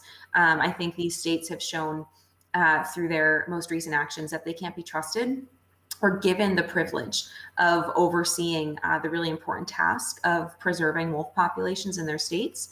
And so it should be given back to to federal control, which is exactly what is mandated by the Endangered Species Act. Yeah, absolutely. It looks like we have a question here from Arun. He says, I used to see wolves when out skiing, and sometimes they walk onto the island of Montreal. Are there any cross-border partnerships in the wolf NGO world, especially between the Northeast US and Canada? That's a great question. So yes, Canada, at least the Northeastern US up into Canada, is a really interesting kind of hotspot right now because the eastern wolf up in Canada is actually thought to be the wolf that might have occupied the Northeastern United States. And the Wolf Conservation Center actually a few years ago did host a conference about the eastern wolf, and we did welcome our partners from across the border. We had several from the Ontario Ministry of Natural Resources and Forestry, several representatives come to discuss eastern wolves. And we work quite closely with a variety of Canadian organizations to promote wolf recovery as well. Because currently the Northeastern United States is not home to recognized known populations of wolves. There have been cases of wolves traveling down from Canada, and there have been scat that's been found, or wolves have been killed by cars and then their bodies have been recovered. But really, if the Northeastern United States were to have a wolf population, it would be because wolves are traveling down from Canada. And it's very important, especially with this delisting, that state agencies in the Northeastern United States are prepared and have wolf plans in place and these wildlife action plans to better outline how they plan to protect wolves if and when they arrive. Yeah. We have another donation from the Finden family. Thank you, Finden family. So you have two programs that you're working on that I think that people would be really fascinated by. And that is the red wolf recovery program and the Mexican gray wolf recovery program. I think, the mainstream is always so, set on, here's the wolves of Yellowstone, and it's just this constant thing, in the sort of northern Rockies, this is the wolf, but the wolf, the red wolf and the Mexican gray wolf are fascinating stories too. So can you talk a little bit about your work on those programs? Definitely. Yes, of course. And I think wolves are so fascinating in that, yes, there are certain subsets of populations that everyone knows about. But there are so many different types of wolves and different subspecies, even across Europe and Asia, that it really is a topic you could delve into for years. But so, as I mentioned earlier, the Wolf Conservation Center does participate in two federally run recovery programs for endangered wolves. They would be the red wolf and the Mexican gray wolf. And we house these wolves as part of a species survival plan, or an SSP. And these SSPs are essentially facilities that house wolves in captivity, but the ultimate goal is release into the wild. So we have 12 critically endangered red wolves that live on site at our center, and red wolves are a southeastern wolf. So they're only found in North America, unlike gray wolves, who are also found in Europe and Asia. And red wolves in particular are currently only found in the wild in North Carolina. And there's only about 9 known to remain in the wild, meaning those 9 have tracking collars. So the Fish and Wildlife Service does know their locations. And the Red Wolf Recovery Program is the longest running wolf recovery effort in the United States. And it actually served as the model for the release of wolves into Yellowstone. So red wolves were released into the Southeast in 1987. They had been declared extinct in the wild a few decades prior, and a captive breeding effort was begun to breed these animals in captivity, always with the ultimate goal of release into the wild. Wolves that have the chance to live in the wild should not be living in captivity. A captive life is really not the best life for a wolf if there's a way they can live in the wild. And so we joined the Red Wolf Recovery Program in the early 2000s, and our numbers have since grown as we have available enclosure space. But we work with roughly 44 other facilities to care for red wolves in captivity, but always with the ultimate goal of release. And so it's very important that the red wolves that live at our center do not become accustomed to humans. We want these wolves to stay afraid of people because that's the best chance at release. And once they are in the wild, that's the best chance at survival. But the Red Wolf program itself has gone through some challenges. In the late 2000s, the red wolf population peaked at roughly 150 individuals in the wild. But in 2014, the Fish and Wildlife Service did actually stop releasing captive red wolves. And they also began giving landowners permission to kill red wolves on their private property. And as you might imagine, these two things, along with stopping the sterilization of coyotes in the red wolf recovery area, red wolves and coyotes are very similar in size and can actually hybridize. But all of these, stopping all of these moving parts did cause the red wolf population to drop. And although 9 sounds quite low, it is not the lowest it has been. We actually were at 8 red wolves at the end of 2020. But thankfully, several groups did file a lawsuit. There have been several lawsuits filed. And a court did order the Fish and Wildlife Service to draft a plan to release wolves into the wild this year from captivity. And the final plan called for releasing 4 captive adult red wolves and then releasing 4 newborn wolf pups. And having a wild red wolf mom actually raise those pups as her own through a cross foster, which began with the Red Wolf program in 2002 and was adopted by the Mexican Gray Wolf Recovery Program in 2014. And quite luckily, one of the wolves born at the Wolf Conservation Center was actually chosen for release into the wild. He was born here in 2018, actually in front of our live streaming webcams. And his name is Devin. He was named after one of our supporters, and he was chosen for release because he was a young wolf, 3 years old. He was very shy, very wild, and he wasn't closely related to wild red wolves. So the hope was that he would not only increase wild numbers, but would also increase diversity as well. And so he actually flew from our center on a private airplane, generously donated to us from an organization called Pilots to the Rescue. And they flew Devin to North Carolina. And he was then paired with a female from captivity and placed in an acclimation pen in the middle of the wild territory in North Carolina. Red wolves live primarily in the Alligator River National Wildlife Refuge and the Pocosin Lakes National Wildlife Refuge near the Outer Banks. And Devin was placed in the Alligator River National Wildlife Refuge. And he, after living in the acclimation pen for a few weeks, was released with the female. And we can only imagine what those first few days must have been like. He had seen a fence his entire life. And so to go from always seeing a fence and always being restricted in your movements to then being able to go wherever you want must have been a little overwhelming, but also exhilarating because that's what wolves deserve. It's what ecosystems deserve because wolves are helping to rebalance, but even wolves as individuals, it must be the most exciting moment of their lives. Unfortunately, a few days after his release into the wild, Devin was struck and killed by a car. Actually, 3 of the 4 captive adult wolves released were struck and killed by cars as well. And it's devastating. And I imagine many of you watching are thinking that it might be because they were captive raised, but it's not. There have been wild red wolves struck and killed by cars this year as well, actually 2 of them.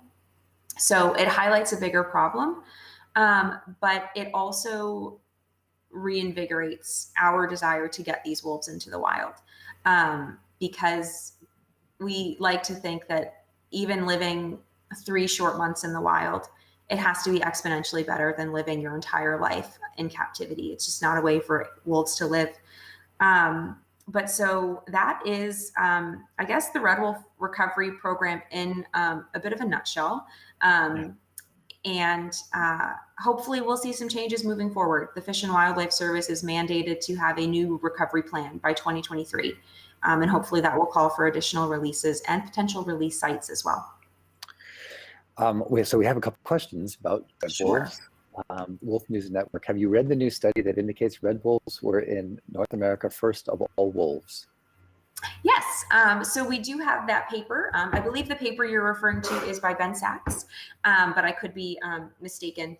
But yes, research is actually underway. There have been a lot of papers looking at red wolves. There was debate a few years ago among primarily landowners in the red wolf recovery area and the North Carolina Wildlife Resources Commission that red wolves actually were a hybrid between gray wolves and coyotes, and therefore shouldn't be deserving of Endangered Species Act protections.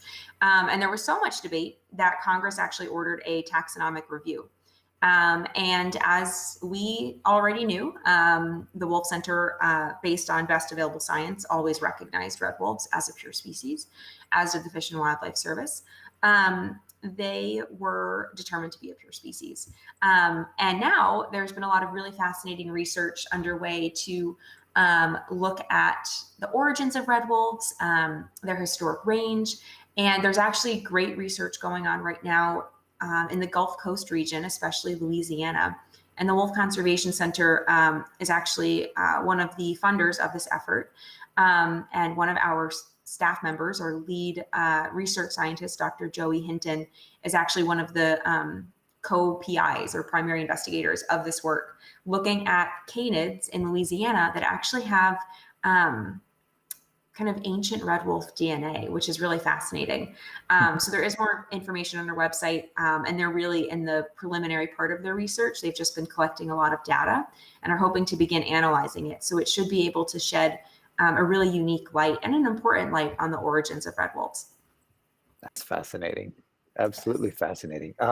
So Lonely says, hi Regan. Lately we've been seeing unfortunate accidents regarding wolves that were released to the wild in cars, for example, Devin and his mate. Is there a plan to deal with this problem? Thank you, Rob and Regan. Love from Spain.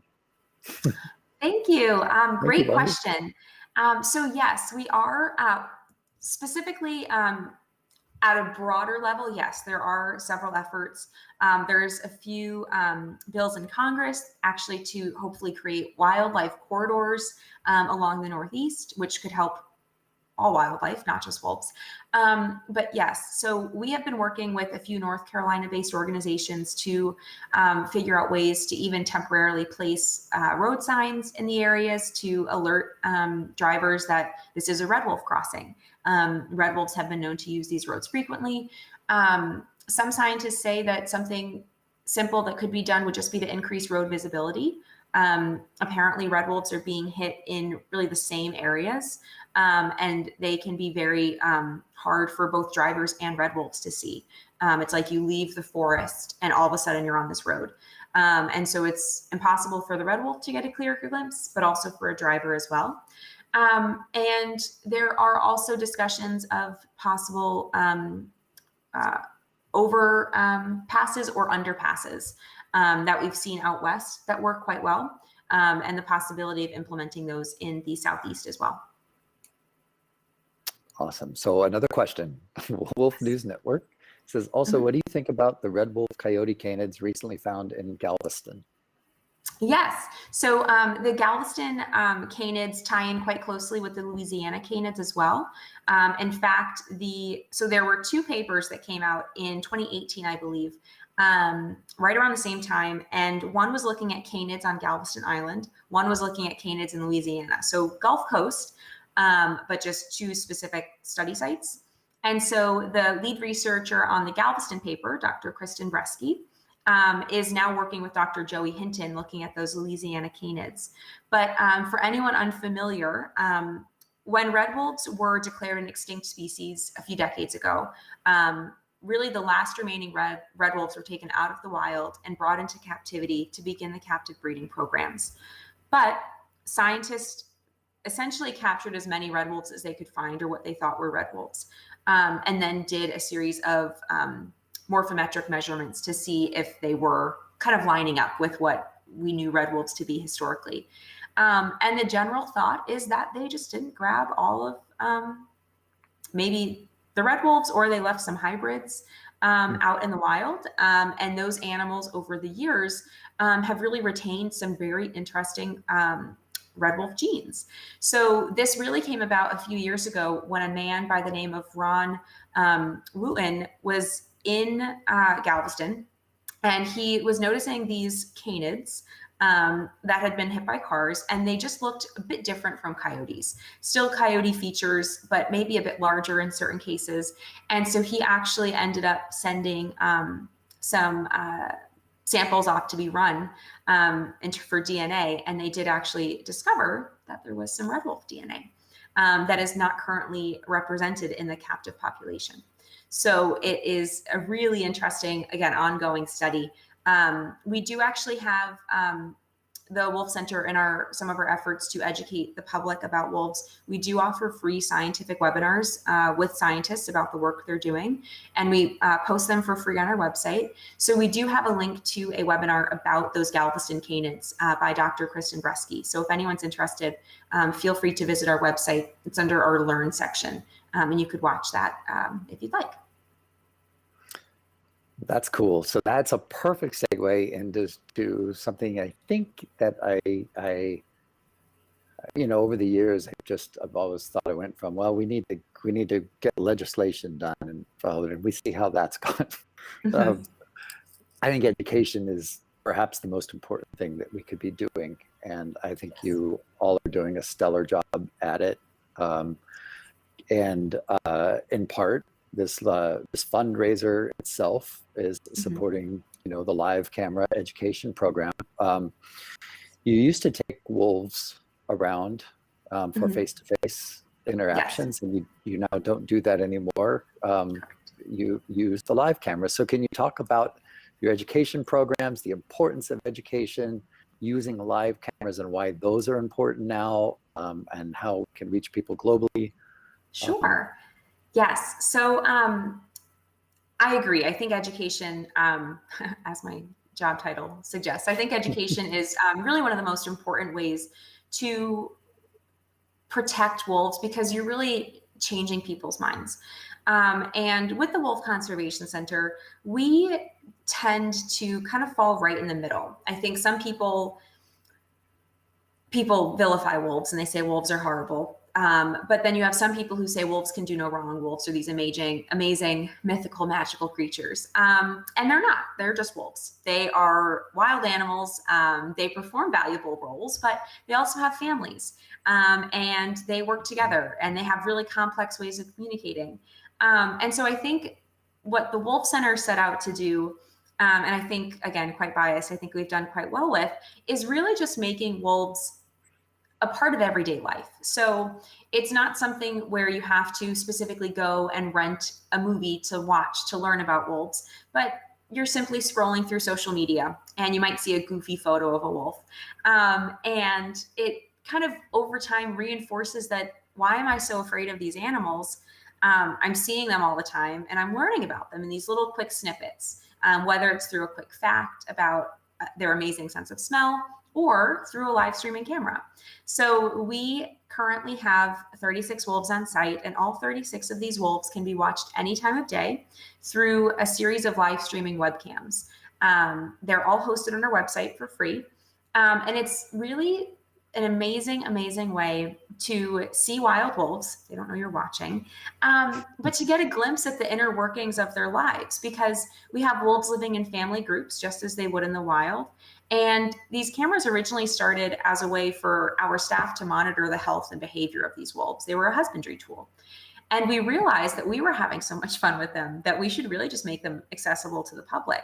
And ever since we began showing these cameras, you know, we've grown in terms of wolf population, but we've also grown in terms of technology and cameras. And we've really created like this hub for wolf watching. So we have a global audience of people that tune in to watch the cameras, and they become so invested. They know these wolves by name.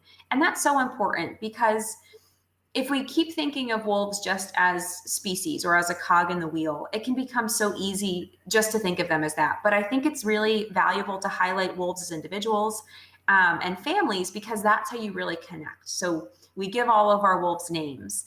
Some names are really silly. You know, one of our red wolves is named Lava. She and her siblings were named at another facility after volcano-related items. So her sister's name is Magma. But we also have wolves that we've named after female conservationists. And so we really want people to understand that these wolves are individuals and their lives matter. And we have a direct impact in making their lives fulfilling and enriching. And so we've been able to really rely on those cameras, especially in the last year, as a way to connect people to the wild from wherever they are. So they've been really amazing. And as Rob mentioned, any donations that come in today will go to further our camera efforts and our education efforts as well. And speaking of donations, right during this conversation right here, Gina has donated $500. Wow. Thank you, Gina. Thank you, Gina. That is so cool. Wonderful. I hear that chat is freaking out. I'm freaking out too. That's fantastic.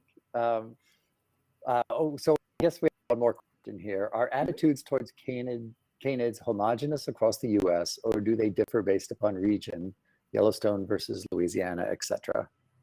That's a great question. So they do tend to differ by region. Usually you'll see in more urban areas, there is a higher tolerance for kind of wildlife that is viewed a bit more as potentially like a hot topic. So typically urban areas are more for wolves. Rural areas on average are usually a bit more against wolves, or at least against federal protections of wolves. Mainly because a lot of these rural areas where you would find wolves, there are livestock owners, ranchers, and they're trying to make a living. And understandably, there could be some conflicts, and it could be quite challenging for individuals to make a living with a native predator that they have been able to kind of live without for 100 years. And then to have that animal kind of reclaim its rightful place could certainly be quite frustrating for some.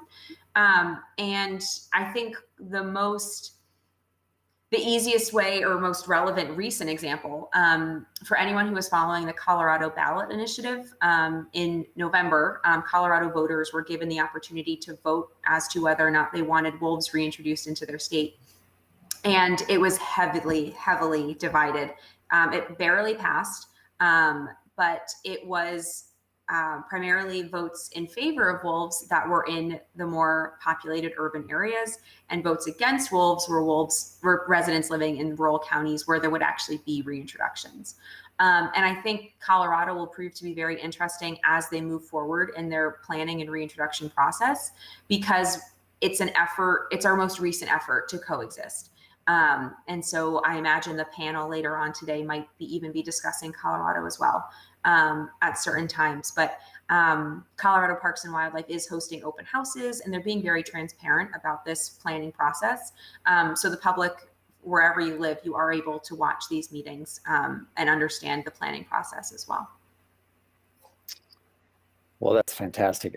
I am just thrilled with the work you're doing. I think it's just invaluable.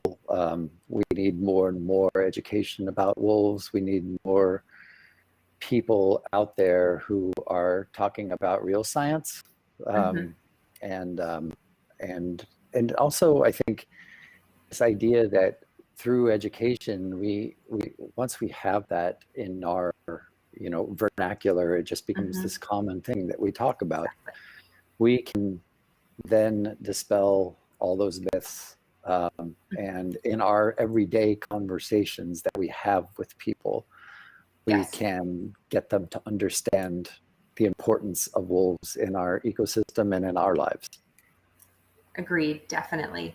Very well said, Rob.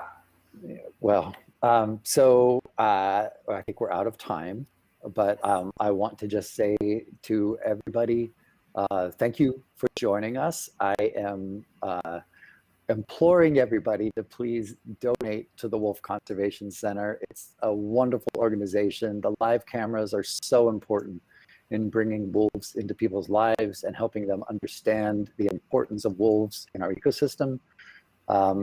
Regan, it's been a pleasure. Yes. And thank you very much again for having me. And a quick little plug, I'll be back this afternoon in case anyone wants to join us for a virtual field trip to actually see some of our wolves, quote, in person. 100%. So if anyone's available. Yes. I'm really looking forward to that. Yes, all right, well, thank you so much. Thank you. Thank you very much, everyone. Thank you for joining.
All right, go for it.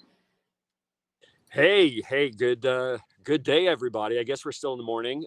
This is Oliver. Some people call me the Wolf Guy, and I am here in my habitat with Icknick is actually standing on me right now because he wants me to scratch his chest. And then I've got Bixby here. He's just wherever I park, he parks.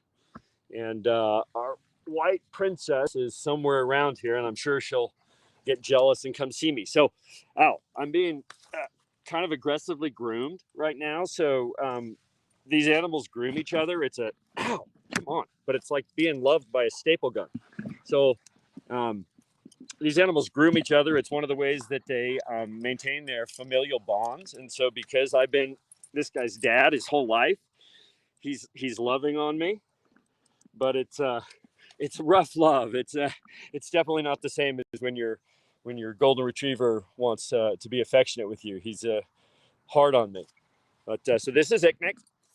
He's a principally timber wolf, and he is a little over 2 years old, and he's our junior ambassador. He's still pretty shy in the public eye. We got a long way to go to get him where he would be comfortable walking in front of a school audience or whatever. But luckily for him, we've been doing a ton of this stuff on Zoom. And so even though he's very shy, which I think is important actually for showcasing the true nature of these animals, he's trying to steal my grip. Okay, so sorry for all the motion. He's chewing on the anything new that comes in a fair game. And this is new. I usually don't use a grip. And trying to take Icknick. At least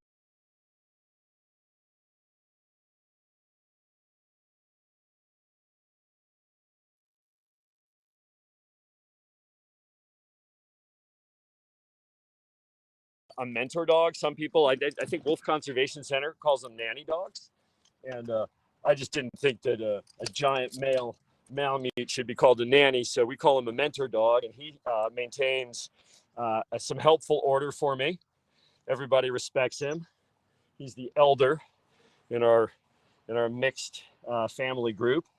And so I'm doing my best here. So anyway, the first thing I wanted to say was, wow, Reagan's information and the Wolf Conservation Center's information is just incredible. I hope that everybody that was watching the stream learned something. And most importantly, I hope that you were both heartbroken and outraged by what's happening with wild wolves.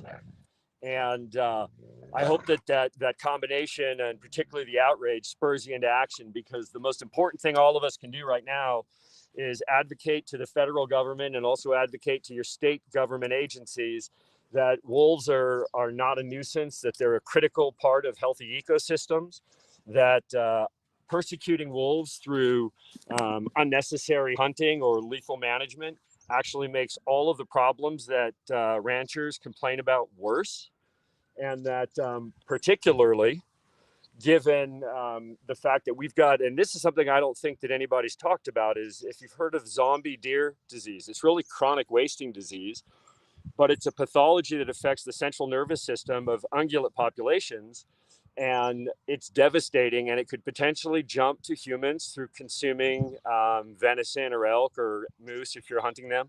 It could potentially jump to livestock, which would be devastating because there is no treatment, there is no cure. And once it gets into the environment, it's almost impossible to get out, because the agent that causes these are called prions, and they're we don't really understand prions yet, but we know you can't really get rid of them. Once they're in the soil, then they're in the plants and the food and the poop. And the best thing to stop, I'm sorry, I'm distracted. I want to flip this around. We got a pounce in action possibly. Icknick is getting ready to pounce Aku. He's hiding behind the rock. Of course she sees him, so he may or may not. There it is. He's a puppy. He's a puppy. He's a puppy. So one of the best defenses against prion disease is the fact that wolves are highly aware of weakened prey. And so they preferentially take out animals with chronic wasting disease. And we believe that they may be one of the last best defenses against the spread of that illness through all of our wild ungulate populations. So they are down there. Aku is what I call when dogs dig a daybed. I call that a cool bowl because they're digging down to where the ground is a little cooler and making a bowl for themselves. So this is Aku's favorite cool bowl here. We're gonna have a little seat. I'm gonna get tortured again, for sure. For sure, I'm gonna get tortured. All right. So Aku is trying to settle down. This is one of her favorite spots for chilling out during the day here. And that's because she's got a view of kind of everything from here. She can see what's going on almost, 30% of the habitat. You can see behind me, we have a ornamental iron fence, and then there's wildland back there. And hey, and here he goes for my grip again. I'm trying to stiff arm Icknick. I call him Pupperton. Hey, come on, don't eat my grip. He's holding the grip for me now. You're seeing his eyebrow. Can I have that back? Can I have it back? Hey. This is the difference between a 10-year-old and a puppy. All she wants to do is snooze for the heat of the day. Meanwhile, he's just completely... Well, you want to see what it's like to live with wolves. This is what it's like. I do not advocate these animals as pets. They are definitely not. Hey, now I'm going to literally cannot get my camera grip out of the front of his mouth. And the only reason that I can even do this is because I hand raise this animal and he won't eat me if I take something back. But 90% of the time with other animals, hey, but he just won't give up either. I'm holding him at bay. Yeah, I'm sure people are laughing, but this is my life, right? So everything I own has a haircut. Now he's got it again. I'm gonna have to stand up. Oh, for serious. All right. Yeah. I need it back. I'm working. If you guys could only see what I see. He's just got this in between his front little teeth, and he's pulling it out of my hand slowly. But of course, I'll lose the camera too if he gets the grip. So we're gonna let go. There. All right. So I'm on my feet. We may have Canis lepus in a second. That's where he makes the flying jumps at what I'm holding. I have some video of that on YouTube, by the way. If you look for me on YouTube. But see, she's... Hey! I was afraid of this with the new grip. They're used to the camera, but the grip is just a new thing, and he's not being very tolerant. He wants it for himself. Huh. Maybe if I sit really close to Aku, let's see what happens. Oh no. She doesn't want any part of it. Okay. Well, this is the entertainment version of the event, right? Because now I've got her. Hey. I had a cup of coffee out here too, and she likes to roll in the coffee. So we'll just stand up for a second here and see if we can have a better experience for people. So anyway, I would love it if people would open up to questions. I'd love to share with you guys my experience, why we do what we do. Maybe I'll talk about that for a second. So I think you guys probably heard Rob talk about the movie True Wolf, and my experience is a lot like Rob's. My focus is that a lot of times people don't really care about things that they've never experienced personally. And so I think it really makes a huge difference when people have an opportunity to get up close and personal with wolves. And so we do a program where we'll go to schools and national parks and bring our animals. We also do fundraisers for various NGOs and give the people an opportunity to have a look at these animals and see what they're really about rather than what they imagine them to be about. I've actually really... The good thing about the pandemic actually has been the fact that I've learned to do all of this over Zoom, which is even better because then rather than seeing animals on a leash in in a vehicle or whatever, people get to see them in their more natural environment. Our property is several acres. Our home is inside of the property, so that we're really a family unit. And he's back. I sat down and he's back. This is puppy mind, right? He's still very much a puppy. It takes my experience, they're really not grown up in their heads until they're about 3. So he's still in very puppy mode. Very puppy mode. By the way, his name is Icknick, and that means meteor or fireball in Aleutian. And hey, come on, please, really? He's just such a puppy. And over here is a Kutak.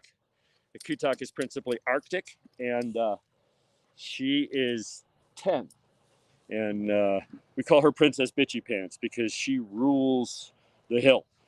And so we live up in the High Sierra. And one of the things I think that makes our program different is because these are animals that are in my stewardship permanently, and no organization other than my own, I can do a lot of interesting stuff. And so we take our animals out. I'm big into going into the backcountry, so we do a lot of, every day we go out of this multi-acre habitat into the woods and we hike together, and I try to give them a life that more closely approximates that of wild wolves. Wild wolves are going to patrol their territory boundaries on a regular basis.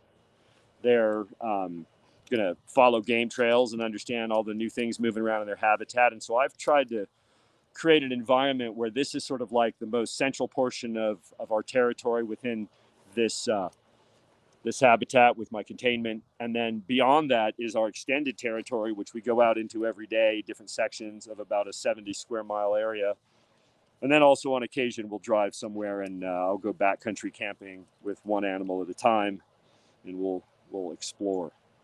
So I try really hard to give my animals, they're captive animals. And ordinarily, I always feel a little sorry for captive animals versus wild wolves. But right now, I feel sorry for every wild wolf, because what's going on in these states where the delisting has exacerbated their desire to kill wolves is just unconscionable. I think you can see just from the interactions here how sociable these animals are, and their family bonds with each other are incredibly tight. And so when you allow hunting, you're really disrupting family relationships that are every bit as important to them as our family relationships are to me. I would like to put that in context. In Idaho, if they succeed in killing 90% of the wolves, that means 9 in 10 wolves. Can you imagine if 9 in 10 of your family members were just taken out because people didn't like them? So, I've got some questions coming in here. I'm so busy fending Icknick off. Now he's eating my hat from behind. Hey, he just got another hat.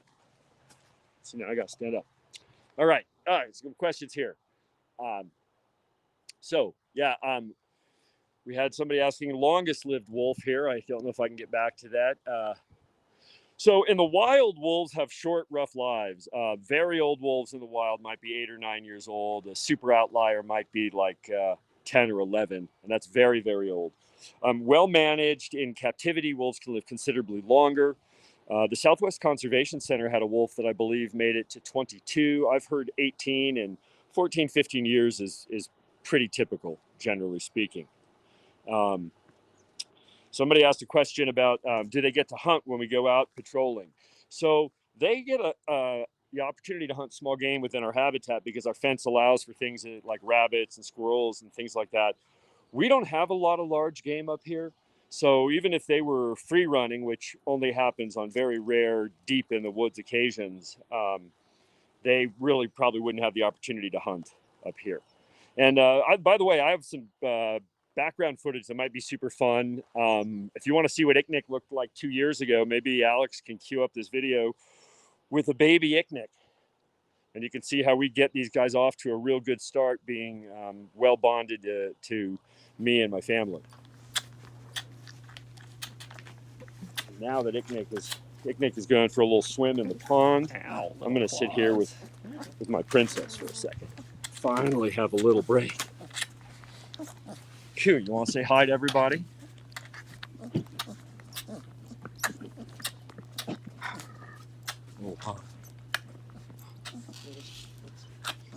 So, hey, Alex, I don't know whether the baby video is up or not. He's doing it now. He's like, yes, feed me the baby bottle.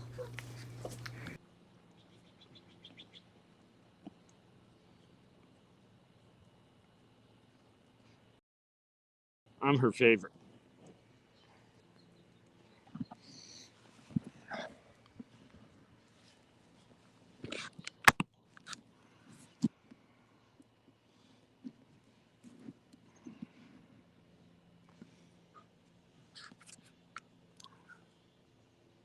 Oh, I'm back. Okay, I'm not seeing all my messages in real time. This is Aku. And I don't know if you noticed how big Icknick's head looks or how skinny he looks, but that's because he's in his flat summer coat. So wolves are double-coated animals. They have a long guard hairs, which are coarse and kind of oily. And then they have a very soft, very downy undercoat. In the case of all North American gray wolves, that undercoat is mostly gray, although with animals that have an Arctic lineage, the undercoat has got both gray and more white, so it's kind of a cream colored. But seasonally, they'll shed out that undercoat to have a flat coat for the summer. I call it a sporty summer haircut. And she is refusing to give up her winter sweater, which is at this point very out of fashion. It's very out of fashion. I know you just don't want to give up your winter sweater. And so we're just now seeing it come out, but Icknick has already shed out completely. Let me, and of course he's jealous now, so I'm about to get tormented. Here he comes. Oh no. Oh no, he's thieving. He's gonna steal my coffee. I'm hoping that he's got a little dip. Maybe he's got a little less energy now. Can we just, yeah. And he wants, yeah, see, he's provoking trouble. This is Puppy. So we say that Aku was the one that wanted a puppy. And so we got her a puppy. And now she's got herself a puppy. And so and here we go again with the grooming. So this is how we call this fleeing. It would be how they would get like small pests and irritants out of the coat. And it's I said, it's a grooming behavior that signifies affection and family bonds. But I don't have the thick fur, and so I get beat up pretty good. My arms look like I've been attacked by a hill of ants. All right, maybe we got peace. So Pyro got some questions. Yes, thank you so much. They have their cute moments for sure. I don't want anybody to think that these are, I like to say wolves don't poop unicorns and rainbows. They're big wild predators, and what they eat in the wild is big. It's a lot bigger than us, so they have to be treated with a lot of respect. And I've been doing this for 35 years, and I've learned my share of hard lessons. Let me scroll back because I see some questions here. So when they shed, it's all at once. It's called blowing a coat. It happens very quickly, typically, where for about 3 weeks, they're dropping a ton of hair. We actually collect it because if you pull it out by hand, you only get the soft undercoat, and you can have that spun into yarn, and makes amazing stuff. It's the warmest. I have a hat made from Aku's shed hair, and it's too warm for anything but the Arctic, actually.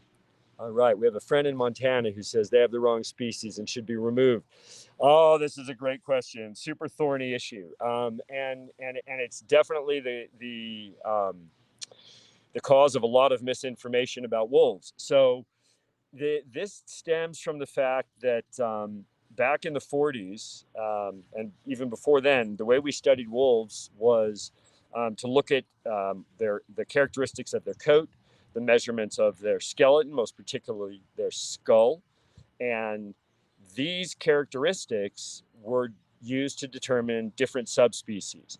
And because of that, we thought that in North America, there might be as many as 24 distinct subspecies of wolves from every different little portion of the country. And then you have Canadian wolves and wolves that were in the Arctic.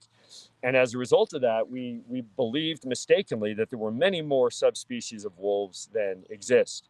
subsequently, we gained the ability to use DNA, and that allowed us to scale back that number of subspecies from a high of, as I said, 24 down really to 5 principal subspecies.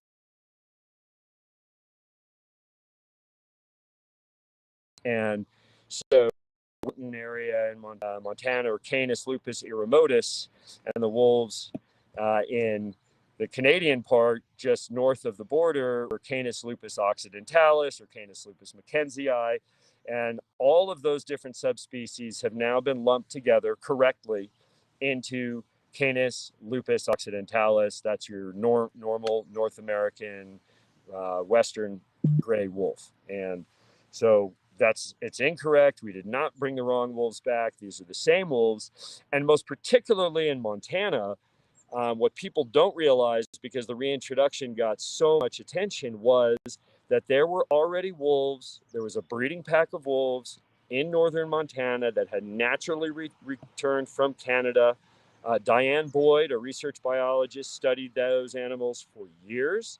And she will tell you firsthand, they walked over the border. They're naturally recurring. Before we hunted wolves to extinction,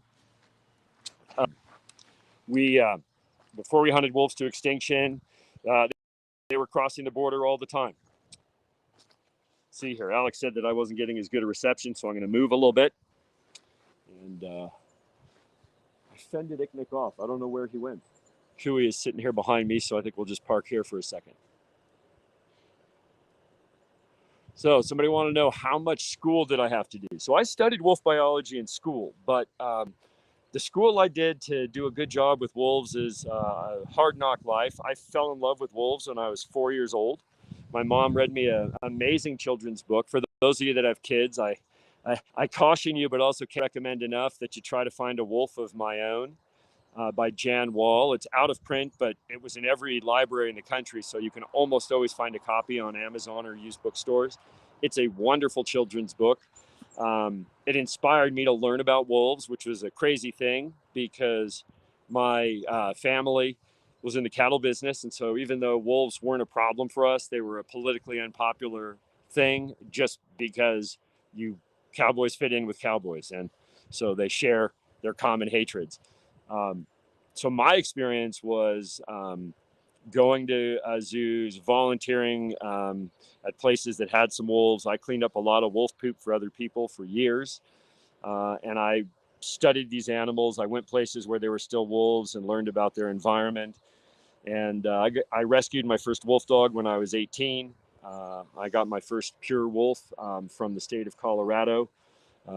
They had seized an animal and needed somebody who was capable of caring for it. They spoke to one of my professors, and I ended up with a wolf named Jake. If you want to read the story of Jake, you could, it's an interesting story. You could find me on Quora, just Oliver Starr on Quora, and you'll find everything. I write a lot on Quora. And Alex, let me know if this is better connection. Let's see. Somebody was leaving Pennsylvania. So I'm unaware that they reintroduced any wolves to Pennsylvania. I think that if there are wolves in that part of the country, they would have been just the population that's recovering from Montana, from Minnesota and into Wisconsin. We always had wolves resident in the northernmost reaches of Minnesota. That's where that whole population. Okay, still having a little audio. That's funny because I'm much closer to my router. But I could maybe move closer still. So just let me know. Icknick is following me.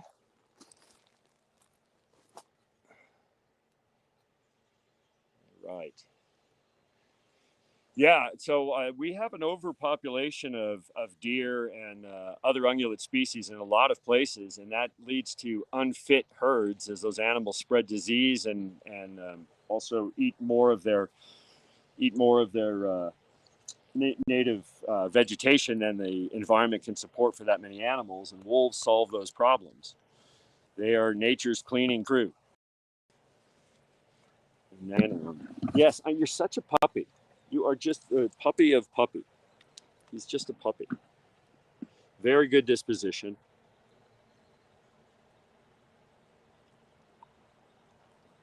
Very good disposition.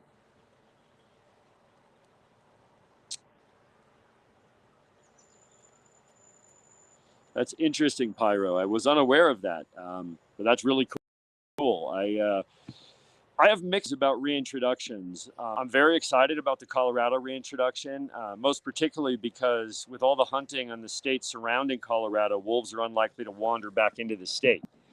So I'm really hopeful that the Colorado reintroduction, by the way, is really important and really different because all of the other reintroductions so far have been driven by the federal government.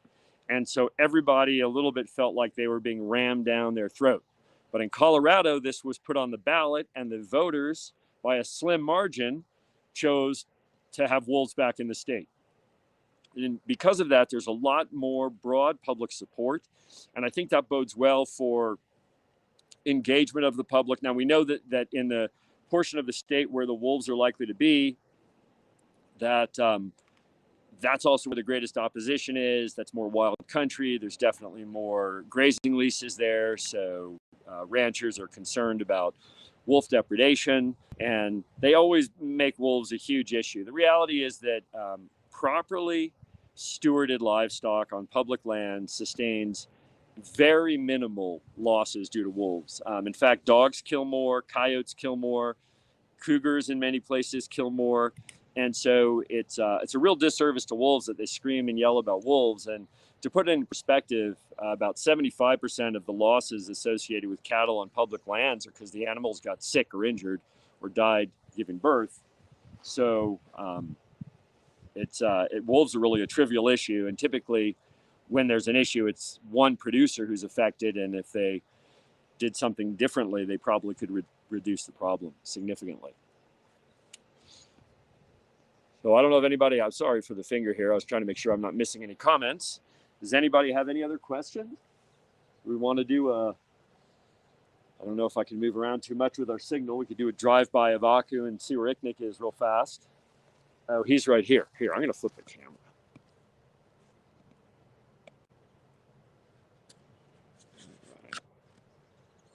We'll change camera here and let you see a little different than my face.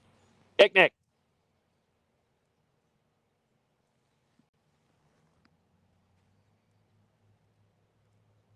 What are you doing? Looks like he's bedding down. This time of day, especially when it's very, very warm like this,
I'll reconnect you. Just give another little wave, and I'll pass you through.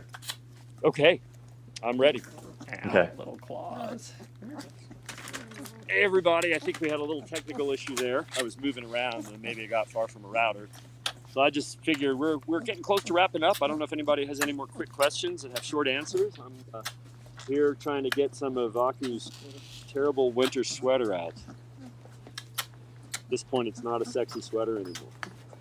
He's doing it Just, now. this is how their He's like, coat yes, comes out, feed by me the way. In baby these bottle. chunks like this. Yeah, finally her coat is.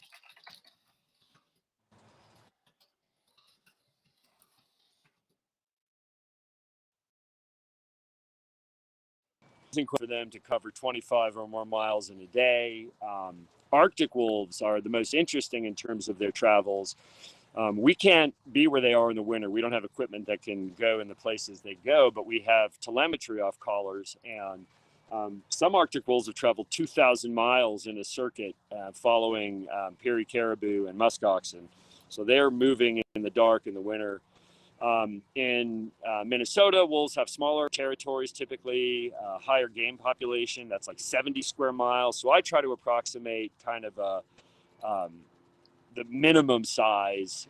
So yeah, we do some insanely long hikes. When we backpack, we'll do 10, 15 miles in one direction and continue. Daily hikes are anywhere between 5 and the longest ones we've done are around 30 miles, which is a full day of moving. But yeah, we do miles a day, every single day.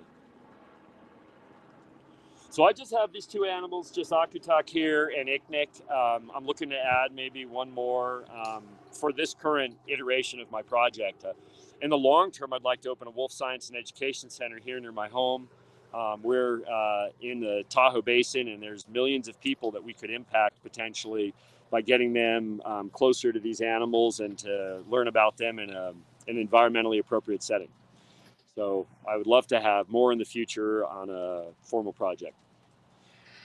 All right. Well, hey, everybody. I'm wrapping up for now. I'll be back live later this evening on a panel with some amazing guests, and I will also be streaming this evening, and probably things will be more lively because it'll be cooling off. So thank you guys so much. Please give to the Wolf Conservation Center. They are an amazing organization. They are doing fantastic work. And one last thing before you go is if you want to learn more about how you can help wolves, you can go to saveourwolves.org. And that's a kit for all of us advocates to get out there and spread the word on why wolves are important and why we shouldn't be shooting them for fun. So thank you all very much. From me and Bixby and Iknik, we're signing out. Talk to you guys later.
Hey everybody, how's it going? Alex here for Misguided. We're at California Academy of Sciences in San Francisco, and if you can't quite hear me, I'm sorry. I've got the mask going because science first, right? We're trying to be healthy, we're trying to be productive. Right now we are in the African Hall, which is much more appropriate to the types of stream that I think I usually do. If you're new here, at least in the Misguided world, let me quickly just give you kind of the spiel. My name's Alex. I absolutely love all things Africa. I'm a safari guide, an anthropologist, and really just kind of a science geek, a science nerd. And I thought, what better story to try to tell you guys today as we're celebrating wolf conservation with Mammalz than the story of California. We're going to go on a bit of a California dream, but I do want to try to clue you in here as to what the dealio is. We've got my beautiful wife, Rachel, on camera today. Rachel, go ahead and give us a wave. There she is. She's back there, I promise. She is going to be your eyes and ears. And if you guys have questions, throw them in the chat. I can actually see the chat just below here. And to some degree, keep up with you guys. But if I miss something, I'm sorry. Just keep flagging me down. Now, I'm curious before we get going. If you're from California, drop in, what's an appropriate California emoji?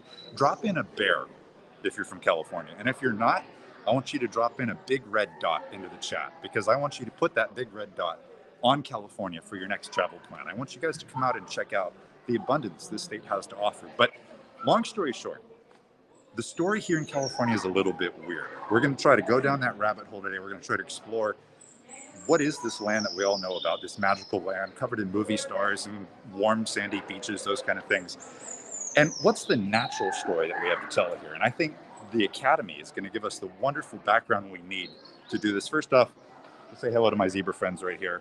They're not real. They've been dead for nearly 100 years. Don't worry about it. Down here, let's check this out. We've got, come Rachel, come. That's fast-paced energy this morning. We've got the human odyssey. And I think if you're going to talk about California, probably the best place to start is the story of humanity itself. So let's go meet some of our cousins.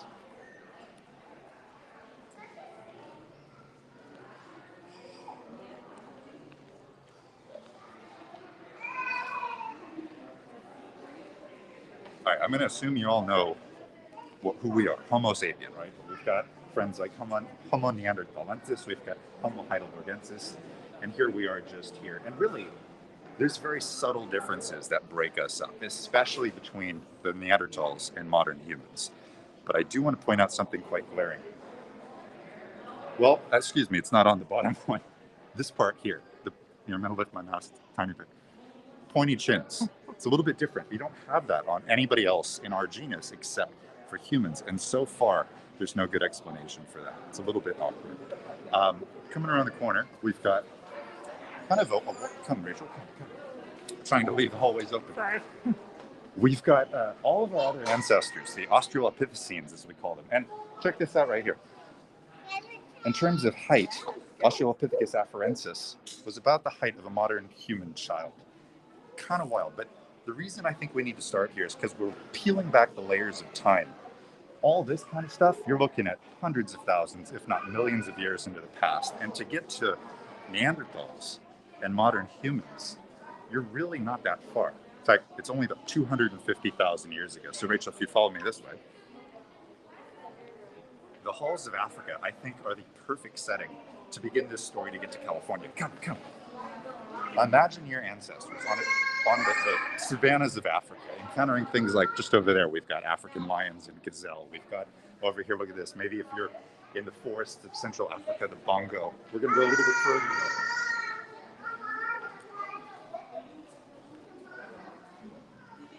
We're going to go past all the creepy looking Garanex, and we're going to go past the oryx and the zebra, because this is all part of our story. What we're doing right now is transitioning. We're following in the footsteps of our ancestors. Let's keep going.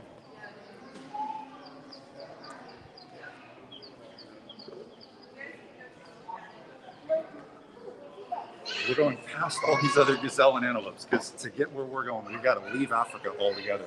We're going to go past, check this out. Let's get up really quick. The cute African penguins. And I just want to give a quick shout out. Thank you, Laurel. Donation to the Wolf Conservation Center. Way to go. That's the whole point of what we're doing today. We're going to wave goodbye to our South African penguin friends. Quick, those of you following the stream, what are the 2 birds in Africa that don't fly? Throw that into the chat for me.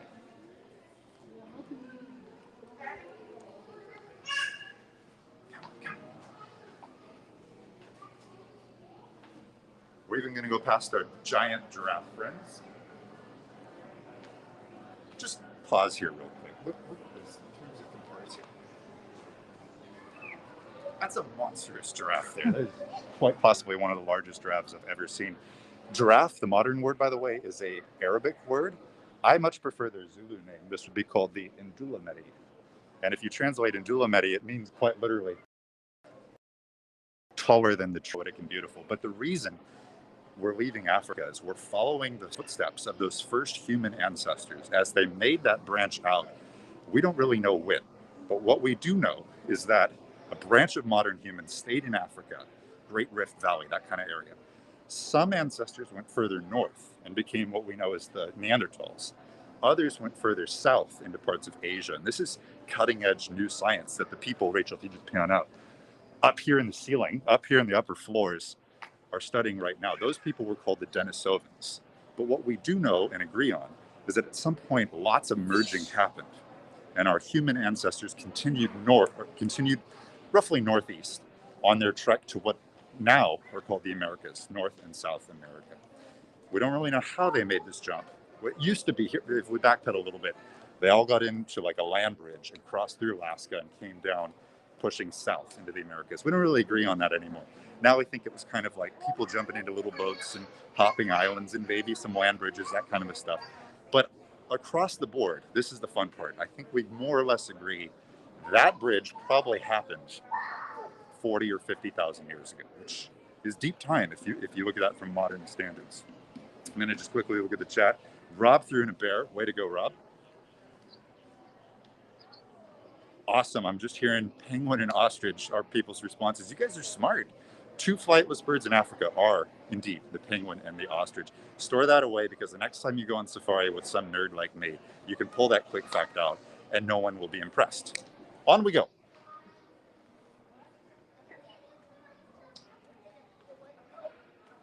All right. We've left the plains of Africa like our ancient ancestors. We're going to go through all this sciencey jargon because we're not going to quite get into that today. We've got a bit of a trek to make it to California. I'm going to borrow this real quick.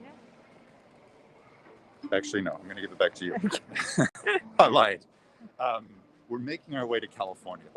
Long seen as the land of opportunity. Now, the really strange part is that most of California was underwater in the era that we're talking about. Come. You would have seen things like this if you were standing where we are right now, several 100,000 years ago. California has slowly pushed its way up into what we now know of as North America.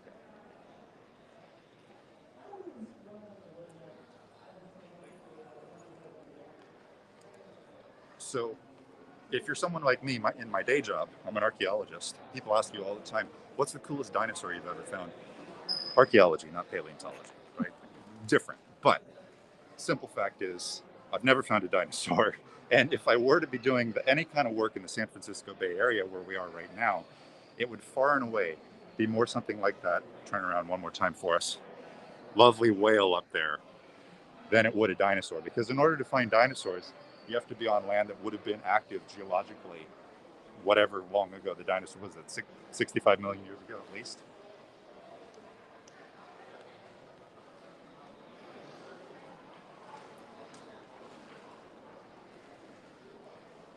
I'm just getting word here. I feel like a news reporter. Who is the us when you talk about our native Californians? I'm kind of merging some ideas here a little bit. The us I'm referring to collectively is humanity. I think it's important to look at humans in the context of a us story. We're looking at the history of us as a species, Homo sapiens.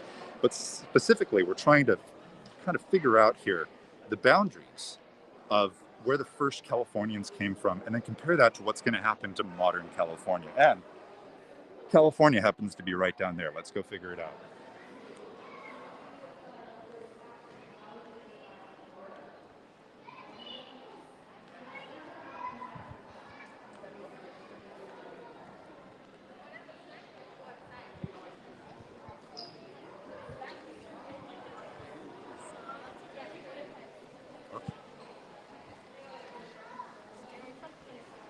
Beautiful. I'm going to borrow this for 2 seconds.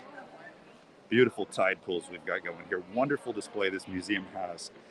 The first humans to start to inhabit North America would have relied heavily on the ocean for their diet. You would very rarely find an archaeological site far away from the ocean. And this is where it gets tricky, simply because most of the California coastline is gone or underwater. In fact, if you can imagine the San Francisco Bay Area, the water level itself was considerably lower, and there would have been a river going through the middle of what would have been a large valley. If you've ever driven across the Golden Gate Bridge, roughly underneath it would have been a waterfall about the size of Niagara, as this water tumbled off and then continued for another 9 miles out to sea. So 9 miles of coast is gone, and all the records of the first humans who lived there are gone with it. What we do know is we have sites all up and down the modern coastline of California that are roughly 10 to 15,000 years old. So you want to multiply a little bit and assume if you've lost 9 miles of coast, there's probably another 15,000 years of history that you've lost there. Nerding out enough for you guys yet? And if you have questions or if I'm going too fast, let me know. We can try to keep up with you.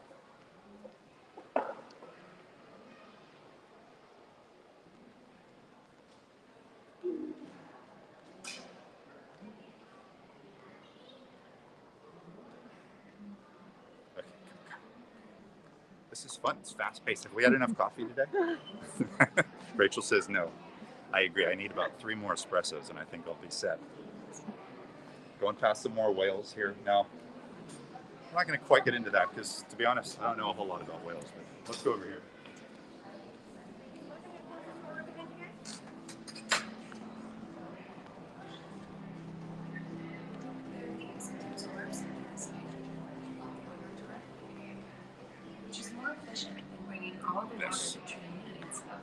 This is what makes California special. In terms of environment, it has some of the most unique features found anywhere on the planet. Specifically, redwood trees like this friend just here. Look at the size of this trunk. I'm going to go stand a little closer so you can get an idea for how big it is. I'm 6'1". Look at how big. At the windy, exposed tree top, leaves are much smaller to limit It's water. huge. It's absolutely ginormous. And the redwood forest that inhabits California's modern coastline is very unique and special, much like the people that lived here for millennia. These trees rely heavily on the fog, so let's just spin around. But how they will weather today's Look at this. How's that for a transition? For the fog, for the fog to feed them. This is basically like an ocean in the sky, if you will, feeding these trees the water and nutrients they need. Let's come around the corner. Standing at the top of this giant, I appreciate the And all through, basically, this forest creates a wonderful setting for all kinds of wildlife, both historic and modern. Now, if we're thinking of this in the more ancient sense, when these first people arrived to California, you better believe these trees would have already existed. There were other ancient sequoias that have since gone extinct, and we know about them because they're now fossilized through different, I'm trying to remember, pyroclastic clouds that knocked down all these trees and then froze them in time. So we know that there were even larger trees than you would find today. There were also things like mammoths and giant ground sloths. There were jaguar that inhabited California, and there were things like wolves, which our friends at the Wolf Conservation Center are still working with, and grizzly bears. And the cool thing about bears in California is there's actually 3 types. There's a giant cave bear that the first inhabitants of what's now California would have had to deal with. There was grizzly bear, and then there was the modern black bear, which comes in several colors. Anything from kind of a cinnamon to more of a blonde to its true to name kind of black, dark coat. And the grizzly bear, I think, is kind of central to this story that we're talking about today, because up till now, we've gone into this history that I think is a very organic and malleable history. We have humans living nomadic lifestyles, hunter-gatherers. They have very little impact on their environment. But as time changes, of course, so does our relationship with the environment. Do any of you guys out there know who was the first European explorer to find California? I'm going to wait a minute. I've been talking very fast. I know this. I'm just curious. Do you guys know who was the first European to discover what's now known as California? And in the meantime, while we're waiting, I'm going to see if anybody pops up. Let's come around the corner here and check out this wonderful mock-up of an animal.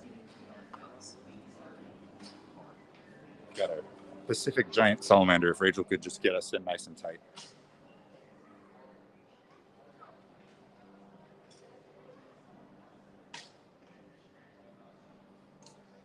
There's the banana slug, the Nunu slug, right there.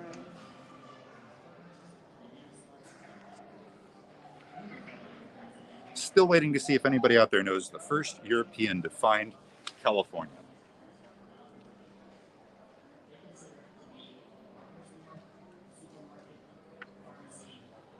This way. I'm going to give you guys a minute. I know you're smart out there, and I know that you have some of this fourth grade history locked up in your brain. In the meantime, here's a view of ferns.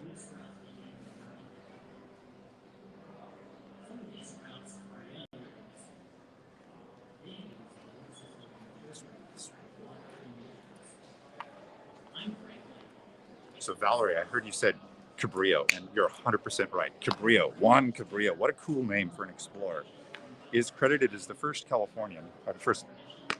European to find California by way, of course, of the ocean. You're in an era in the mid-1500s. We're looking at about 1542 as people began exploring, trying to spread out and figure out what was around. Now, this is where conflict starts to happen, because California, when you look at it from the point of view of Native American California, is one of the most unique places on planet Earth for a really cool reason, in my opinion. Language. We don't often stop to think about this. Language, linguistically, if we just turn around, here's a map of California.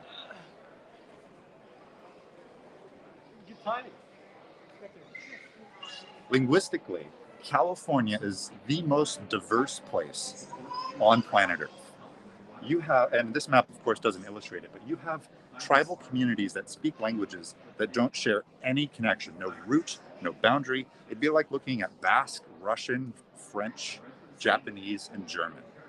Imagine having all of those, but just in the San Francisco Bay Area. So you have tribes that interacted with each other for thousands of years, sharing what we assume is no common language. And then the Europeans arrive in about 1542. Cabrillo, well done, Valerie. If I had a sticker, I'd virtually throw one through the screen and hand it to you. Let's go back to the ocean. Cabrillo shows up for the first time and explores the coastline. And from his point of view, he's seeing this absolutely beautiful landscape full of resources. I mean, nutrient-rich, abundance everywhere. And it reminds him and his buddies on his ship of a story they would have heard as kids in Spain growing up about a magical lost island. And on this island lived a goddess named Calafia. Now, I'm not sure who wrote this story or when, but it's a story that they would have been very familiar with. So as they looked around at the abundance, let's just quickly, Rachel, let's look around at the abundance California has to offer. Let's go up again and look at our beautiful redwood forest.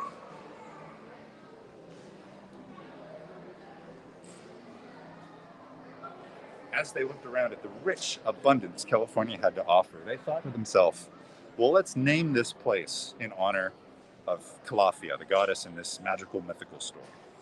So they called the land, instead of like Calafia land, because that's clunky, and instead of, like just Calafia or something like that, they said, well, let's call it California. And they basically went back to Spain and told everybody about this brand new part of the world they had just discovered, and really nobody cared, because if you think about it from their point of view, California is like going to Mars. It's on the other side of the world. There's no point in trying to suffer through that and get there to find all these resources. So really, people don't start arriving in California until the very late 1700s, early 1800s. And again, they're coming up into conflict with people that have lived here for 15, 20, 30,000 years. We don't have a confirmed date because, again, 9 miles of coast is just gone. That history will never be recovered, unfortunately. But when people began arriving in California, that's when things really shifted. Let's return to our giant redwood friend over here.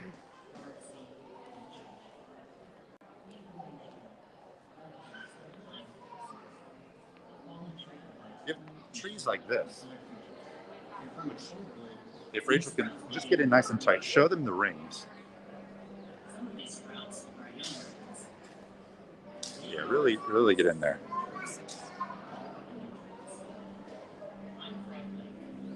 I mean, look at the age of this tree. I have no idea how old it is, but it is obviously significantly old.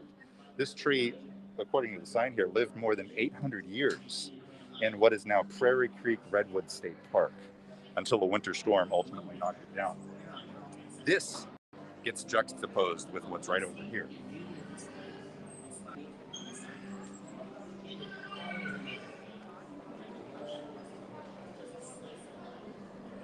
ultimately the city we're standing in, San Francisco. Does anybody out there know the original name for San Francisco? Because it's not always been called that. It was incorporated as a city in about 1850, but it had been a Spanish settlement for about 60 years before that, 60, 70 years before that. Had a completely different name. All of this beautiful abundance and the indigenous history of the land gets juxtaposed with this world right here. And the giant trees that we're looking at began to get cut down.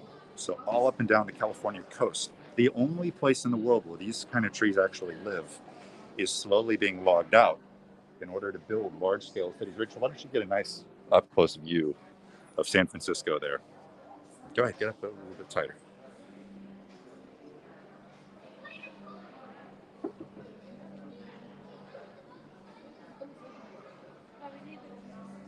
Beautiful. So this obviously is the destroyed San Francisco after the earthquake. Come this way.